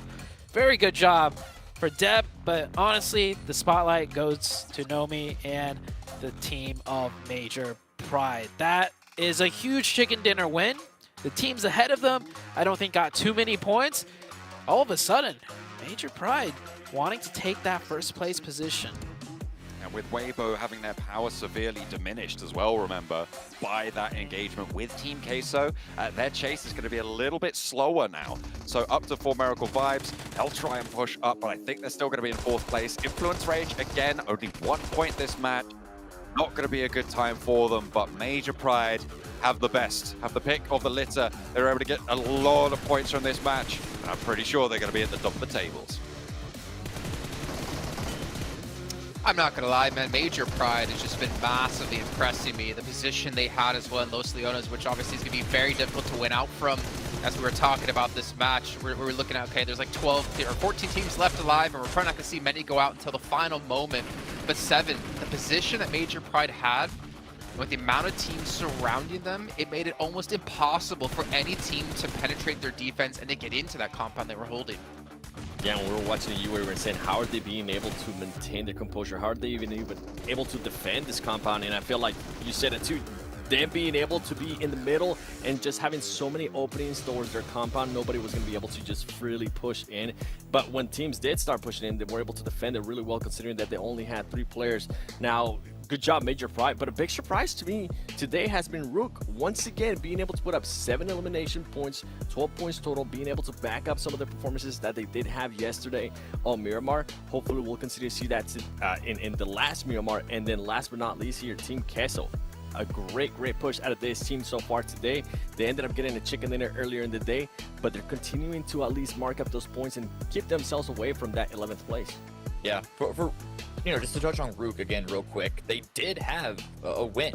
11 eliminations very recently, and then 2 third places before that. The only concern is that they have a whole bunch of double-digit placements as well, and even after that win it was 2 double digits with very low eliminations. So there's a level of inconsistency there, but with this recent performance and how tight everything is in the middle, they're now up to 5th place. It's still a long climb if they were to want to try and challenge the current top 3, who are off in their own little playground somewhere like way far and away from everyone else. But as far as keeping themselves as far enough away from bottom 5, Rook have done a really good job recently. Yeah, fantastic job, and even to be fair, Team Queso, and I know 7 Up trying to bash it too harshly, but we see Influence Rage dropping down to 7th place. Brute Force as well has just been on a downward trend, but to see Major Pride push themselves up like this, again for Queso in particular, this team looked like hot garbage in Americas. I know they were already qualified through the PMGC. I'm not afraid to say they look like hot garbage. I think everyone would agree with me to say that. But the fact is they've come into this group and they have started to really perform and really be able to frag out, which I think for me was one of the biggest things I was worried about with this team. Yeah, it was in the way they've been. I mean, going back to the beginning, right, when they were able to actually defend a compound, when that has been a big question mark for them, not even being able to defend a compound when they do have control of it.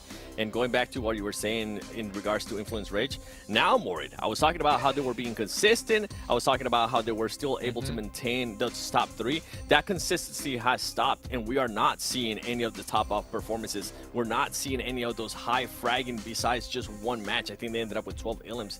Now I'm starting to get worried because those teams that were in 11th place, that 11th place has now moved up. If I'm not mistaken, I think that the gap between them and 11th place was somewhere along the lines of 12 points. A lot of these teams that are within that 11th point, they are able to get those points in just one match. Yeah. So Influence Rage, we need to see a reaction here out of them. Yeah, it's at this point mathematically more than possible. I mean, and with their new level of consistency of fewer than 3 points per round, it is now looking very likely, unless something changes again for Influence, that they could even be in the bottom 5, which would be absolutely disastrous for them, considering their position at the previous days at the start of today, punching up there close enough with the top teams. Well, let's not forget about another team out there, Vampire. Got to bring them up again because they won our previous match. Well, not the one that just happened, but match 4. Yeah. And then they go out with, I believe, 0 points in this last match. You get a lot of highs for them considering they've won 3 chicken dinners, but a lot more lows, unfortunately, for this team who has bounced back into the second page here on our rankings. So they're potentially still able to fall out and potentially not even have a chance in the survival stage. How do you have 3 chicken dinners? The only team with 3 chicken dinners, by the way, and you're on the bottom half of the leaderboard. To me, that's absolutely wild. And things can change again, illustrating the fact that the overall leaderboard is very tight, very tight in the middle section. 5th place Rook all the way down to D+ in 11th is like 12-20 points. Okay, well, you know what? We still have 1 match left to come up today before we get into our final day of play tomorrow. So hopefully we can see some teams step up here. 7, he's going to put it all on Influence Rage if he was gambling. Me, I don't know who's going to win at this rate, but I know it's going to be a good match. So let's throw it to our commentators of John and Zute. Major Pride able to win out the second Los Leones circle we've seen on Miramar. They've had good positions, I think, on 2 of the 3 crazy Miramar finishes that we've had. The Los Leones, the Los Hicos Islands as well. They have done pretty decently well, but they are now at the top of the tables, top of the pyramid. 148 points right now, and the bubble sits at 141, so it is very close amongst those top 3, but they are continuing to just keep that moving up and up and up. Yeah, Major Pride, I feel like out of the top 3 teams, all 3 of them still need huge chickens if they want to try and, you know, keep that spot, because the bubble, it may have widened a little bit, but man, I feel like the teams are hungry. We've seen Queso climb all the way up from the depths of the leaderboards. Weibo Gaming just hanging on in there. Weibo Gaming could have done way better that last match, but they still converted a decent amount of points. And between the top 3, if you want the top 1, I mean, if you don't get the chicken, one of the other teams will, between BTR and Vibes. Heavy, strong teams that we have here in this group. And I mean, this is why we call it the group of death. Absolutely. So difficult to make headway in this group. And I mean, it's demonstrated by the fact that Influence Rage have fallen off so hard, right? These teams are so strong.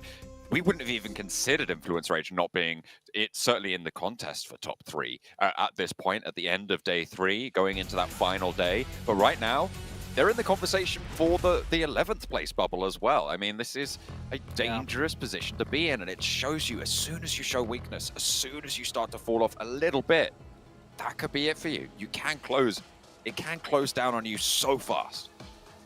Yeah, so I know you gave me the stat earlier, but now after 6 games, how many points has Influence Rage gained today?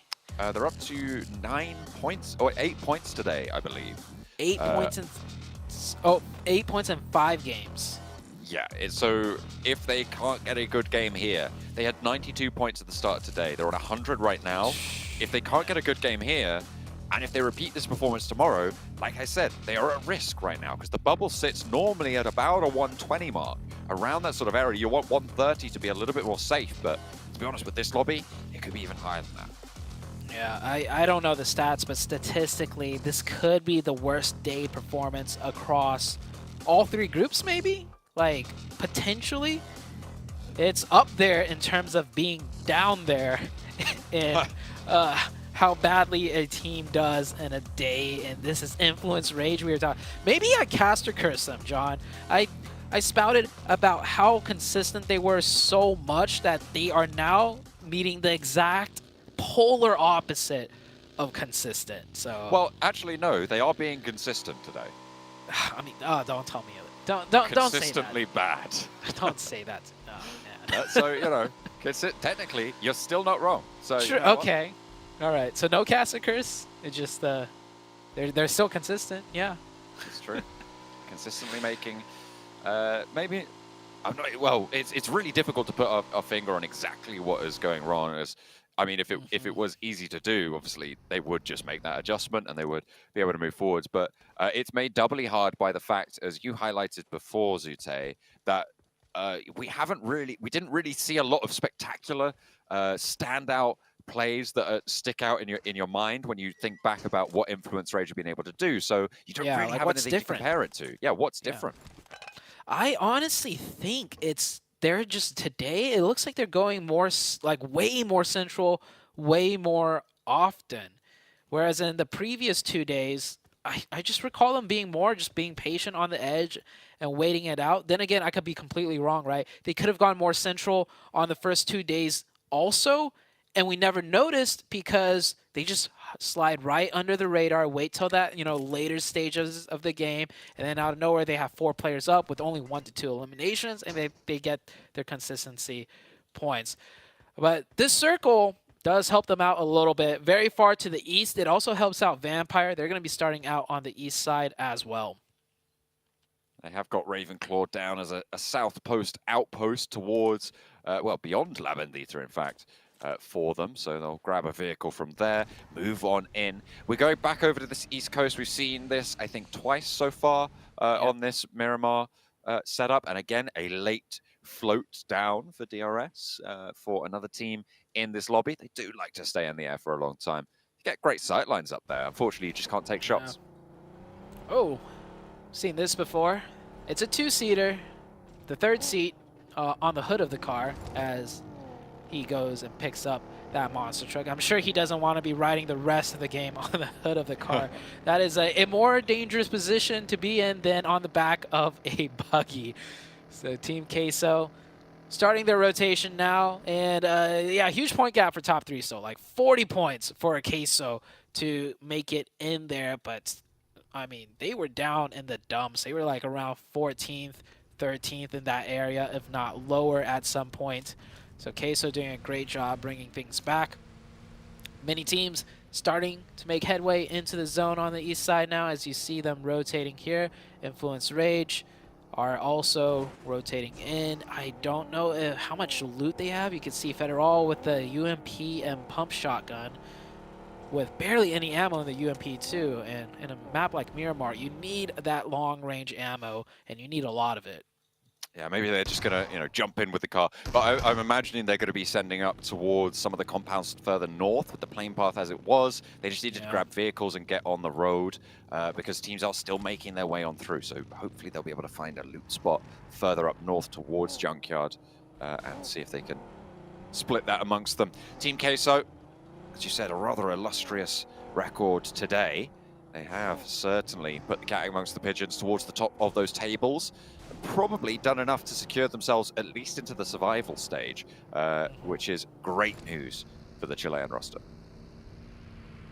Yeah, and I think survival stage is honestly a pretty decent, a finish, because outside of that, you have to be top 3 out of 16 global caliber teams. So getting to that top 3 is extremely difficult. Just making it into survival, I think a lot of teams would be okay with. That's Vampire taking in an early fight with D+ here. Scrap for Tony K. I don't think they're all here right now. I think it's 3 players, and Shreps are still regrouping from the western side. Yeah, you can see them just entering now, crashing in, so they are going to group up. A nice, swift regroup on the sign of aggression coming on through just to the north side of Impala.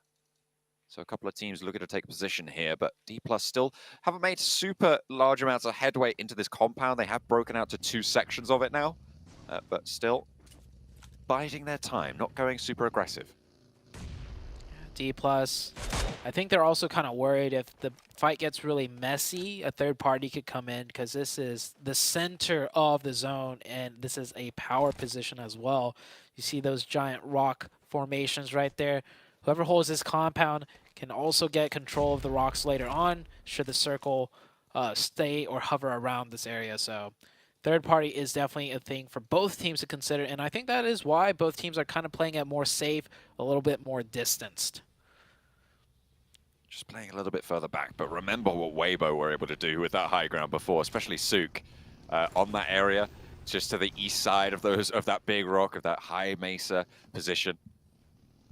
Those nades, he was absolutely brutal. So team's going to be worried about that for sure. So we'll weigh pretty heavily. And a standoff continues over on the central compound on that power position. Many teams now have positioned themselves near the center. Oh, Milo taking a little bit of a fall. He should be okay though. But Queso, Bino Storm, Weibo Gaming, Vampire, D+, all positioned quite nicely towards the central. And off center, we have a couple of teams too. Major Pride, Genesis, Sem9 rolling in from the southeast, Influence Rage rolling in from the northeast. Yeah, Influence Rage looks like they actually rotated from the south up through the middle of the circle towards El Azahar to finish looting, and now they're coming in from the northeastern side. So they should be nice and looted. No more UMP and pump action on the loadout. Coming on through, they'll have grabbed plenty of vehicles. Brute Force playing on the outside right now, just near Hacienda del Patron, near San Martin, and pretty near to DRS. You can see them breaking a little bit further east, not wanting to step into that sort of, well, the very, very treacherous ground that sits around Graveyard near Picado and Minas Generalis. That valley between it is really dangerous to try and move through. So sweeping out to the east might give a little bit more problem towards Genesis, towards Influence Rage. As the seconds phase pops and we're going down, hey, it could be another Los Leones finish. You never know. Oh, man, please not. It could be an Impala finish, which we have seen. as Team Queso got a knock onto BTR, but BTR will get that quick revive. This Southern Circle shift is not going to be a good one for... Actually, maybe it might be good for Influence Rage. Maybe this might force them to play a little bit more on the edge side, and that might convert them more points in a little bit of a better game than they had today. We'll see how Influence Rage decides to play this out. As for the Central Zone, I mean, many things are already completely taken, and there's not a lot of strong power positions in the center zone. You got a few compounds, but that road and all the barren of fields is a dead no-play zone for many of the teams trying to rotate in.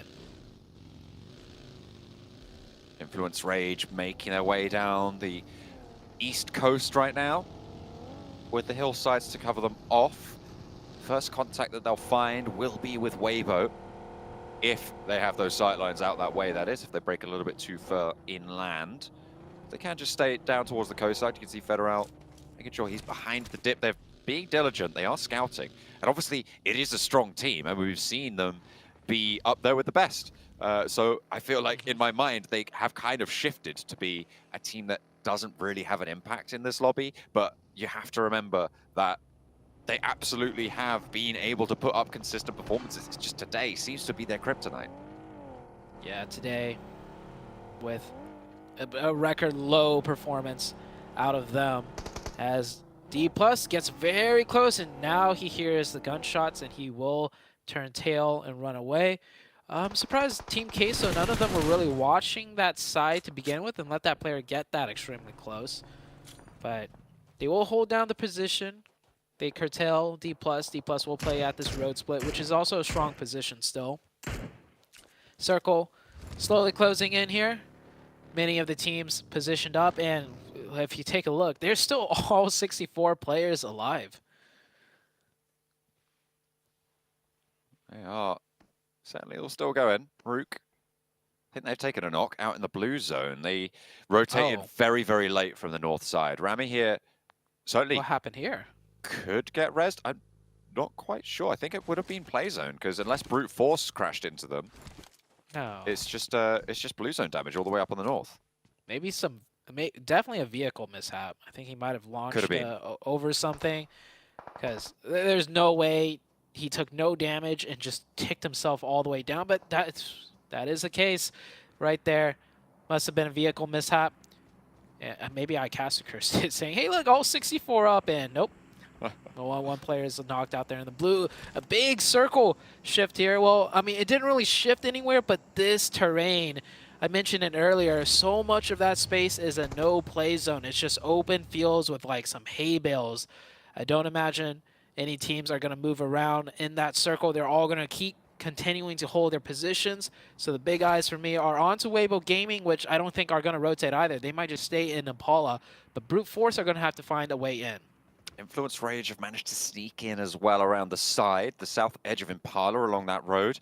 Brute Force, you're right, they are going to be behind on that one. Rook are still, I believe, all the way out to the north. Oh yeah, Rook's not here yet. They are not on the map right now. I think they dropped or went over towards Campo Militar very early on and are still making their way down. I'm not entirely, they could have gone for a wide swing. I can't see them on the map right now, so we'll have to wait for them to make an appearance. Rook, similar to Team Queso, actually, have had a phenomenal day today, right? These two teams have stood up in ways that we said of Vampire yesterday, that we kind of said of BTR in day one as well. Rook always coming in from the north very late. Brute Force catches. No, he gets caught himself, taking a very long spray, not connecting, and Sam on the aggression already. Depp, he's fired up, especially from that last match, almost pulling off the chicken dinner 1v3. Depp is getting close. He's got that nade. Just trying to wait in here for more vehicles approaching, maybe, to go for that revive. Throws a nade out, maybe get some damage onto the knock player. It's going to be a difficult revive for the side of Brute Force to make. You've also got a player, 479, on that off angle. You see him behind, and a lot of the sightlines of Brute Force actually worried about him. They know it's a solo here, and Depp on the forward position. Gonna make things tough. You could see there's the shots from that off angle, playing on the higher ground there, down to the southwest side. Pam opening up. There is a player from Brute Force just over this ridge to his right. It's pre-pod. I think opened up a little bit there, so maybe they know about this location. Shots over towards Depp will land, and Mind going to break down low. Ado is down, but the rest of them looking fairly healthy. They've isolated one player to get a knock. They know this res is here, only one player active to deal with for the next sort of 8 seconds, 8 to 10, if they're lucky. Influence Rage looking to maybe third party this. They hear all the commotion happening here. Sim9 gets that revive, and they're trying to disengage, but the tables have turned. Brute force now on the aggression, and they kind of have to because they weren't even in zone the whole time. So pushing forwards was the play, and they are executing it cleanly. Influence Rage very close by, but with the circle about to shift, Influence Rage might be a little bit more hesitant. That is not the case. They're pushing in. They find a first knock, and the circle shifts wide towards the north. All right, they put their 9th point of the day on the board for Influence Rage. Want to find a little bit more, and the circle shifts away. Team Queso happy. Genesis happy on that northwest side. Rook have made an appearance. Look, there they are on the north. You can see them finally. Oh yeah, they are playing as 3 after their unfortunate mishap. We'll have to rewind the tapes to see exactly what happened there, but I don't think it was player influenced issue. I think it was an unforced mistake, which is unfortunate for Rook to play as 3 because that is a really strong position as well. It's a decent spot. Hard to get out of, but I mean, if you're in the circle at this point in this type of zone with hard cover, hey, I'll take it. And that is what Rook is going to be playing with. They're going to have to be worried about Vampire, though, because before we saw Vampire on that eastern compound next to the huge mountain or rock formations, they're not in the zone, and they have 4 up. And the closest target for them would be Rook. That's true, but Vampire have to move, and Weibo are going to send out their way as well. So from this eastern side, Rook can stay hunkered down. The rest of them, they're going to have to move. They're going to have to get through open ground, and other teams are going to take their attention their way as well. So difficult maneuvers. I like Rook's position on the north side. Genesis, their major competitor. There's that ridge line up on the road that they can play up to. I think they've got a lot of potential here. Into stage number 5. But DK so certainly, again, finding themselves in a strong central area. We saw it back on, I believe it was it Sandhawk, or it was one of the Erangels, wasn't it, where they had just this slap bang central area that they had completely under control. Looking to repeat that Erangel performance where they got that chicken dinner. As Sem9 finally going out. Brute Force did not confirm that point, though. It was the play zone that ticked it at the last second. And here's that wide swing to the northeast that you mentioned. Weibo Gaming meeting some opposition in the form of Vampire. So they'll just be happy with the edge zone, but I don't think they're going to stay happy much longer because this position offers them no control. To the north, Vampire. To the south, Influence Rage. Weibo Gaming, I don't think they navigated this circle very well. Bino Stormer there as well. Influence Rage, they've put their 9th point up on the board, sure. They're taking nade damage from Weibo in the meantime. Bino Storm just a little bit ahead of them. Nades downhill. Genesis holding out on this northwest point. You've got Smile as a backstop. They're playing nice and reserved here in the compound to the north side. No team's really looking to push into them just yet, except for De Muerte. Maybe a chance that DRS try and third party onto this, try and swing through that La Bandita crater. We'll have to wait and see. Major Pride holding out on the south in the meantime against Brute Force, who are going to go all the way out. Influence Rage do spot Sook on the off angle. So Weibo, a little bit dismounted there, but Lil Boy close forwards. Gap goes down on the rotate forwards, but there is answers coming through from Weibo. However, Vampire are chiming into the backlines. They have got sightlines here. Only one player for Influence the 4, and they put their 10th point of the day on board now. Yeah, Weibo Gaming forced to make a bad push because they were sandwiched. It might have been forced to make a bad push, but earlier they could have set up way better. A huge mistake out of Weibo Gaming for the last match of the day. Vampire holds strong, and Vampire is going to continue to pressure this. And I think at this point, Vampire realized they're just high enough in the leaderboards that they could shoot for that top 3, but they're low enough that they're going to need to pick up a lot of elimination points and do it in a huge fashion as the team rolls up and immediately gets cut down. And Influence Rage down to just a solo player. Bino Storm heavily damaged as well. Vampire should look to get very aggressive here.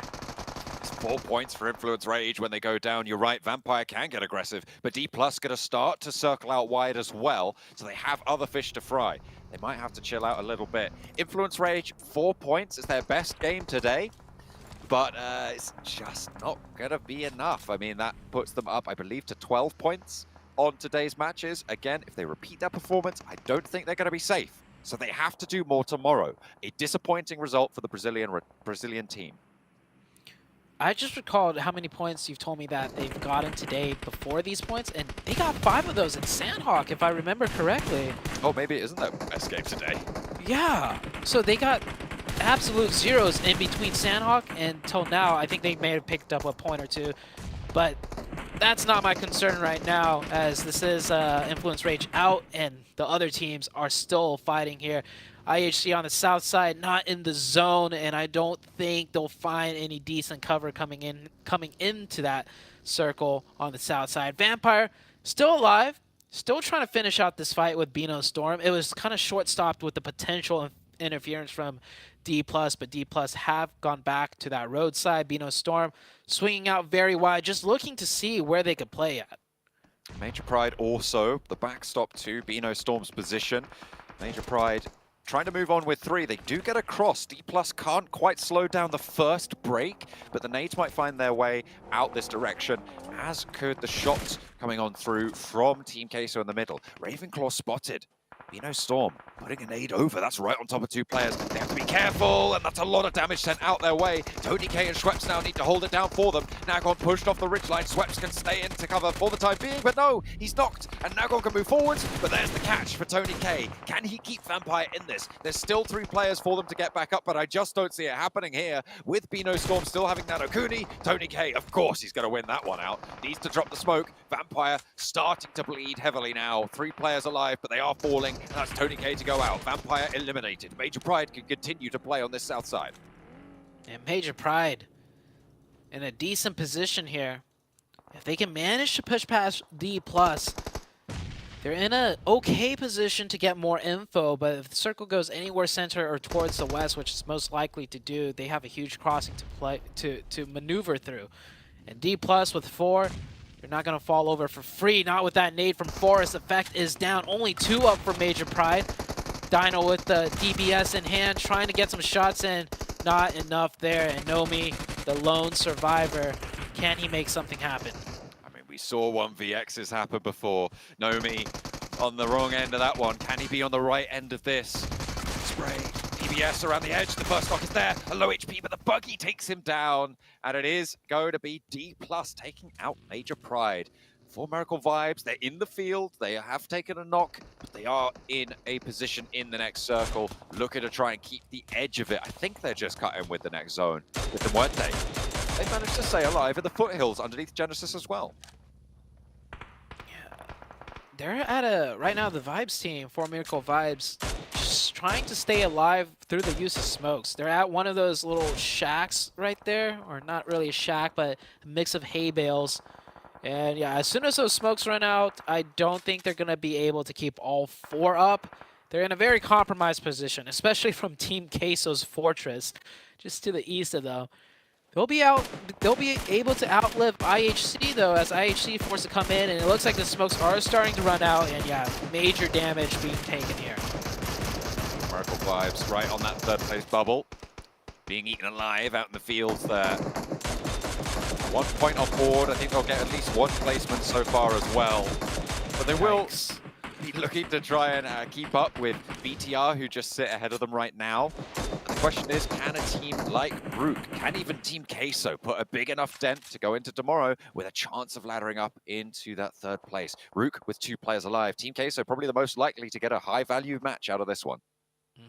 Queso only with 1 point so far, though. But with the next circle shift, I think Queso will have to push out, and maybe they could get more. And man, Vibes here just, they're a pincushion for everybody. Everyone just taking some pot shots there, knowing there's points to be had.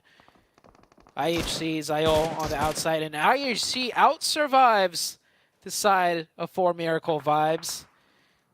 Not enough smokes right there, and too much focus with 4 players up. Everyone wanted a piece of that pie. And hey, look at this. The bottom of the table's very, very alive right now. 11 through 15, all still in action. Some decent points potential for a lot of them as well. Maybe less for IHC as they do go down and out, so they will be staying on their points total, but you still got Muerte, you've got Genesis over on that north side, you've got D+ as well, looking to navigate over on that east, moving up the roadside to play close there. A battle for the bottom bubble as well will still continue to rage on as Rook are eliminated over on the north edge. Teams are posturing up for the final zone here. The biggest fight here on the northwest near this compound. This compound has, you know, that deep dip to the west and east, so it's housing 3 teams here. The last 2 other teams a bit more further away and separated, also isolated. Demorte get a crate drop. That could come in handy here. As we head into the next zone shift, who is it going to favor? Will Queso get a little bit of this favoring down there, isolated on the south? The fighting is going to bring out here. Genesis gets the first opening, does almost get that second one, and they do. Now, the side of Genesis looking to be in the advantage at this fight. The high ground position on the roof just not really coming into effect onto Smile's position. He has a third challenge as well over on the sidelines. In the meantime, they have to displace the top of the roof position, and Smile might have just misstepped a little bit too far, but he makes it to the wall. Knows there's a player on the outside, wants to back up his team, but no, it doesn't matter. Ichi is there, is knocked, but can he stay alive? Can he get back up before Demuerte go for a third party? Capitalizing on the chaos, it's D+ to move across a little bit of open ground up into a ridgeline to give them a chance. DRS are eliminated, but Genesis looking to try and keep it together. Demuerte want to eliminate them because nobody's in this zone except for D+ moving forward. I think Queso might be in the zone just slightly at the previous compound that they've been holding, so that's a good circle for Queso. Queso also have one of those hay bales in front of them if they were to do a 2-2 split. D+ moving on to the northeastern edge. Demorte tries to go for that third party, got third party themselves as they were crossing over into the open. They're going to be forced back into the ditch, which was in the circle. Maybe a little overzealous there out of Demorte. But with the solo, Malloy, yeah, he realizes he has to leave that ditch too because the full 4-man team of Genesis are going to crest over. He's going to see if he can find some special spot in the center that's going to give him cover from all sides. Might have found it. We'll see how long he lasts there. Not very long is the answer. Big Milo able to pick up that point. Team Queso, 5 eliminations now on the cards. Duarte still have a 4 elimination, 4th place, so a decent run from them. They'll be able to survive underneath Genesis. As D+ seemingly starting to execute quite nicely here. The flush taken away, and that's actually Podro nice. Be able to tap away with the Mini 14, denying the point to D+, adding it to the Team Queso bank. 6 elimination as they move up the wheel, keeping Fabian safe for now. And this zone is playing out perfectly for Queso to maximize their points towards the end game too. D+ with just, oh no, D+ with 4 players, 12 nades, no smokes though.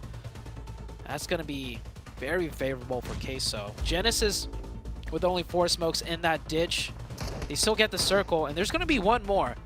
Let's see who it favors this time around, and it goes up, but Queso already has a forward position in play. Artur's in the zone.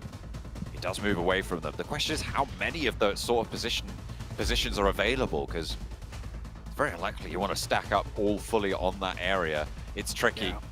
Artur's going to be that forward linchpin. 2 players moving. It's Big Milo and Reyes in the vehicle. They are going to crash a little bit wide, dropping one off and diverting back up. Okay, so they're just playing around their vehicle. They know they need to get back and forth. Genesis taking shots. If you can take that vehicle out, it's going to severely hamstring Team Queso's power on that south side. Even if Queso makes it into the circle with 4, this is the final zone, and center zone's kind of in the middle of both, but the third party might be there if D+ is going to instead just initiate the fight. I mean, D+ had the 4 up, so it makes sense for them to go aggressive. Queso needs to time this third party well, but also to be careful not to get too overzealous and lose players themselves. Queso posturing up a little bit, but it looks like D+ are going in for the kill. They were in a way better position to get the res on D+. They've managed to pull their player back up, and now they're rolling in as 4. The nade over the top, a second knock as well, and it's going to be clean sweep across against Genesis, but Team Queso have had time to move out in the open. Potro caught across, and Noldru opens up well. D+, 10 eliminations now on the card, looking for that flush as well, trying to get those points, trying to get all the utility back into their banks, but they don't have any smokes. Can they hold out? Can Queso keep this thing alive? Queso's gonna have to be playing with 3. That first player that got knocked from Queso, maybe he thought he had more time to get an off angle, but D+ finished that fight way too quickly, and he gets caught with his pants down. Poppy Potro will not be involved in this final fight, and it's a 4v3. D+ with the man advantage, and honestly, with the way this zone is, I don't even know if Queso has too much of an advantage with the blue pressing on the backs of D+, but that's a good knock. Did it come out too early though? Because I think the revive could still go through. Might just be able to, but that slows down the pressure, right, from D+. It forces them to take a little bit of a breather, take a little bit of a pause, and that means that they're going to have to mount up, and they do have to move first to D+, especially with the blue zone now. With that extra little bit of time to move forwards, they have to go for the crash. Here they go, no smokes in tow, and they will not be able to find much, but they managed to make it up to a hay bale. Nades in hand for every single one of the Team Queso players right now. They know the value of them. They're going to try and extract it from this lobby. Forrest is forwards. Hasn't taken damage just yet, but the nade over the top tickles him down to half. Another to follow it up, a third as well from the back lines of Reyes. They continue to lob them forwards, and it's Big Milo to go down first. This is a good start for D+. Reyes is low as well. He's been spotted over on the off angle. Can they get the res? I don't think they have time. It's done. D+. D+ are going to take this 4v1. Arturos gets 1, gets 2. Hold on, it's not done. Oh. It was close.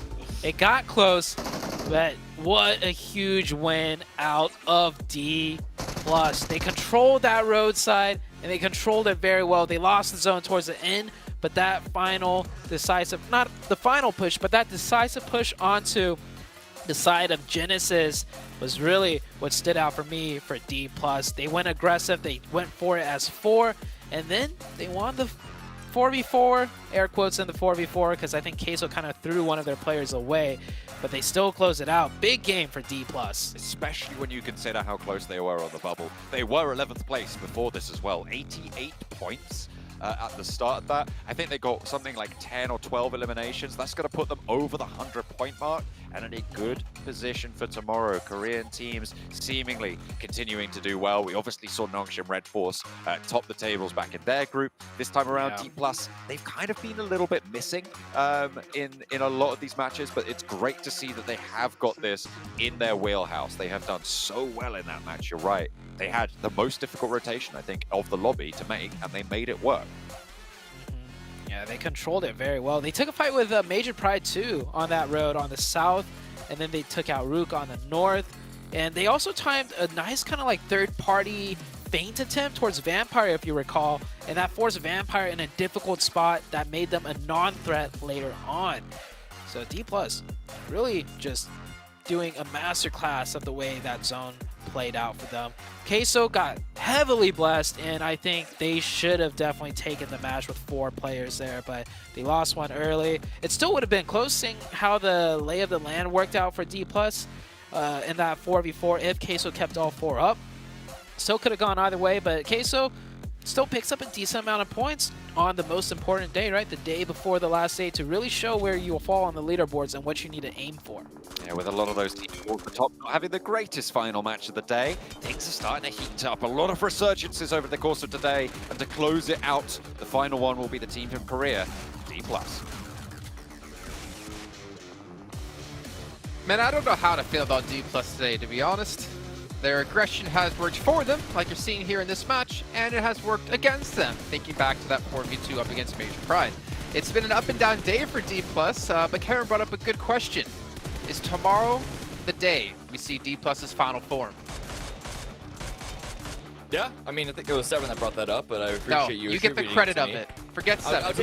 I will take the credit. 100%, I'll take it. It's a really, hard answer, to be honest, because we're all liking, I can speak for all 3 of us, that we're all liking that compared to the previous days, D+ are going for more things. They're going for more opportunities. but we're also seeing that backfire a lot. So on this trajectory, especially finishing off the game in this way, and this was not an easy game for them to win. They weren't just sitting in the compound like some other teams were. They were having to work in from the edge with very little cover through multiple different teams. So their success here, maybe their feet are now finally under them, and tomorrow we are going to see a much more consistent, high-performing team that I definitely expected coming into this entire group. The question is, will that be enough to get them out of the danger zone? Who knows? But 24 points off of this game to end the day off is definitely a good grab for them. And I think a grab they desperately needed to have some sort of chance to get into top 3. But again, as we have to mention here, Team Queso, another 12 points. They were at, I believe, 100 going into this match, and 7. They're starting to build up some steam here. Are we going to see the cheese become even stronger in tomorrow? I was trying to think of some stinky cheese, but my cheese facts are quite limited.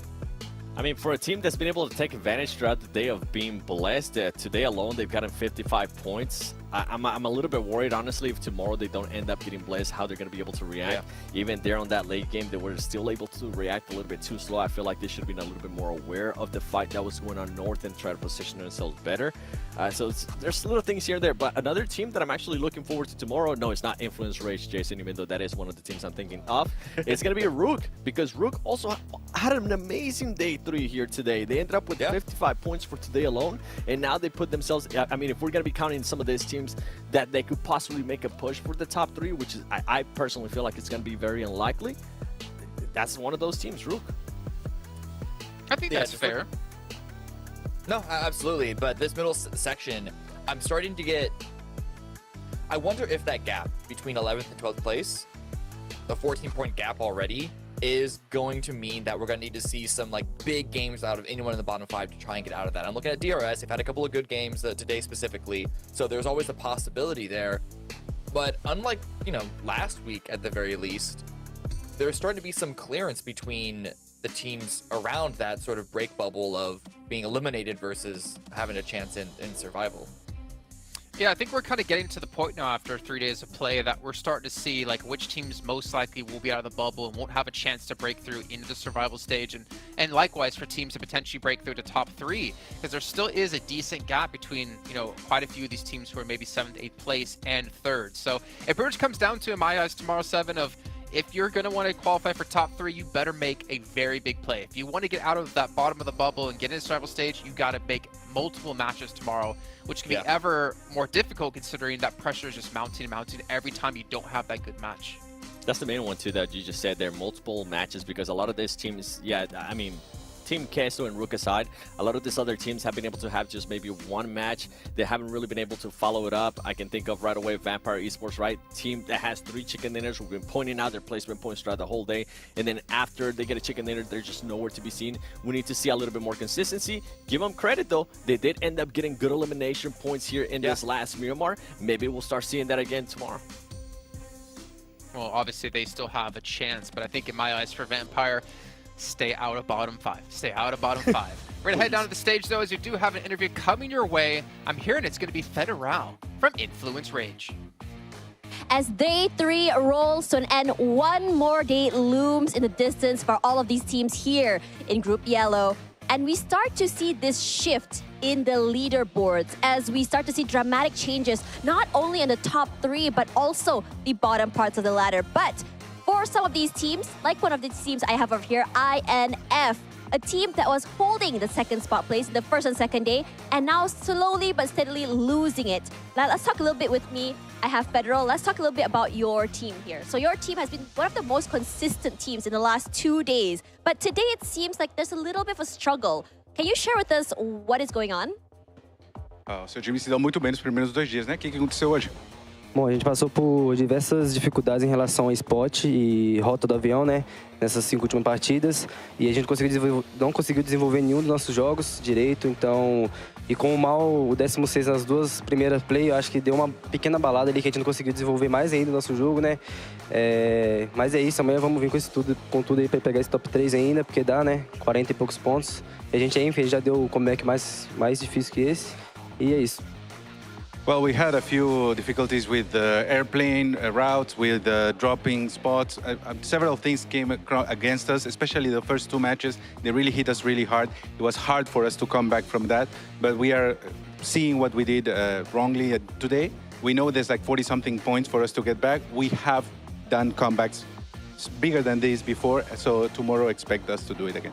I mean, speaking of comebacks, INF is one of those teams that's known to play very, very bombastically with over 10 eliminations per game. But it seems like this PMGC, it seems like you guys only have had one game, I think, with a pop-off match. So is playing a little bit more safe a strategy that your team has implemented for PMGC? A Influence normalmente faz muitos kills, mais de 10 por partida, mas a gente viu que aqui tá um pouquinho diferente, né? Mudou a estratégia. A gente não mudou nosso estilo de jogo, né? A gente tá aplicando tudo que a gente aplicou nos outros campeonatos, mas infelizmente não tá vindo muita kill pra gente.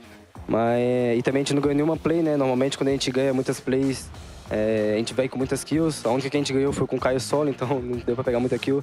Mas as kills mesmo não estão vindo, também tá roubando muitas kills nossa. Mas a gente não mudou nada no estilo de jogo e vamos buscar isso aí amanhã, fazer mais kill, ganhar play e é isso. We haven't changed our play style. Luck hasn't been that much on our side, especially when we're facing off another team. Some of our kills have been taken by other teams, so that kind of stuff has been adding up. But I think we are going to do it better tomorrow, so expect us to do more kills tomorrow. I mean, that's exactly what I expect on day number 4. And I think this is definitely something that we can expect from all the teams. Let's talk a little bit about tomorrow. There's still, you guys, what are your odds? Let's think about your confidence. What are the odds of you guys making it to the top 3? And what do you think that INF needs to do to achieve this goal? Amanhã vai ter chance de chegar no top 3. O que vocês têm que fazer para alcançar isso? Com certeza, eu não vi a tabela 100%, eu vi que tá ali na média dos 40 pontos, mas como eu falei, a gente é Inf, né? A gente já deu comeback mais difícil que esses. Então amanhã a gente vem com tudo aí para trazer esse top 3 ainda para nós. E é isso, vamos com tudo amanhã. I haven't had a chance to see the table. I think it's about 40 points. But as you know, Influence Rage is going to give everything tomorrow. We're going to get all the way back there. So expect to see the best of Influence Rage tomorrow. Expect to see the best of Influence Rage tomorrow. Thank you so much, Federal, for that interview. And for now, this wraps up day number 3 of Group Yellow. And I have to say that it has been one of the most challenging teams here for the Giants over here at 2023 PMGC. Whether or not we can still see the top 2 hold on till the end is the question. And whether or not the teams at the bottom will still remain at the bottom is another mystery for us. For now, I'm going to toss it back to the panelists to wrap up the day. We'll see you guys tomorrow for more 2023 PMGC. Good night, everyone.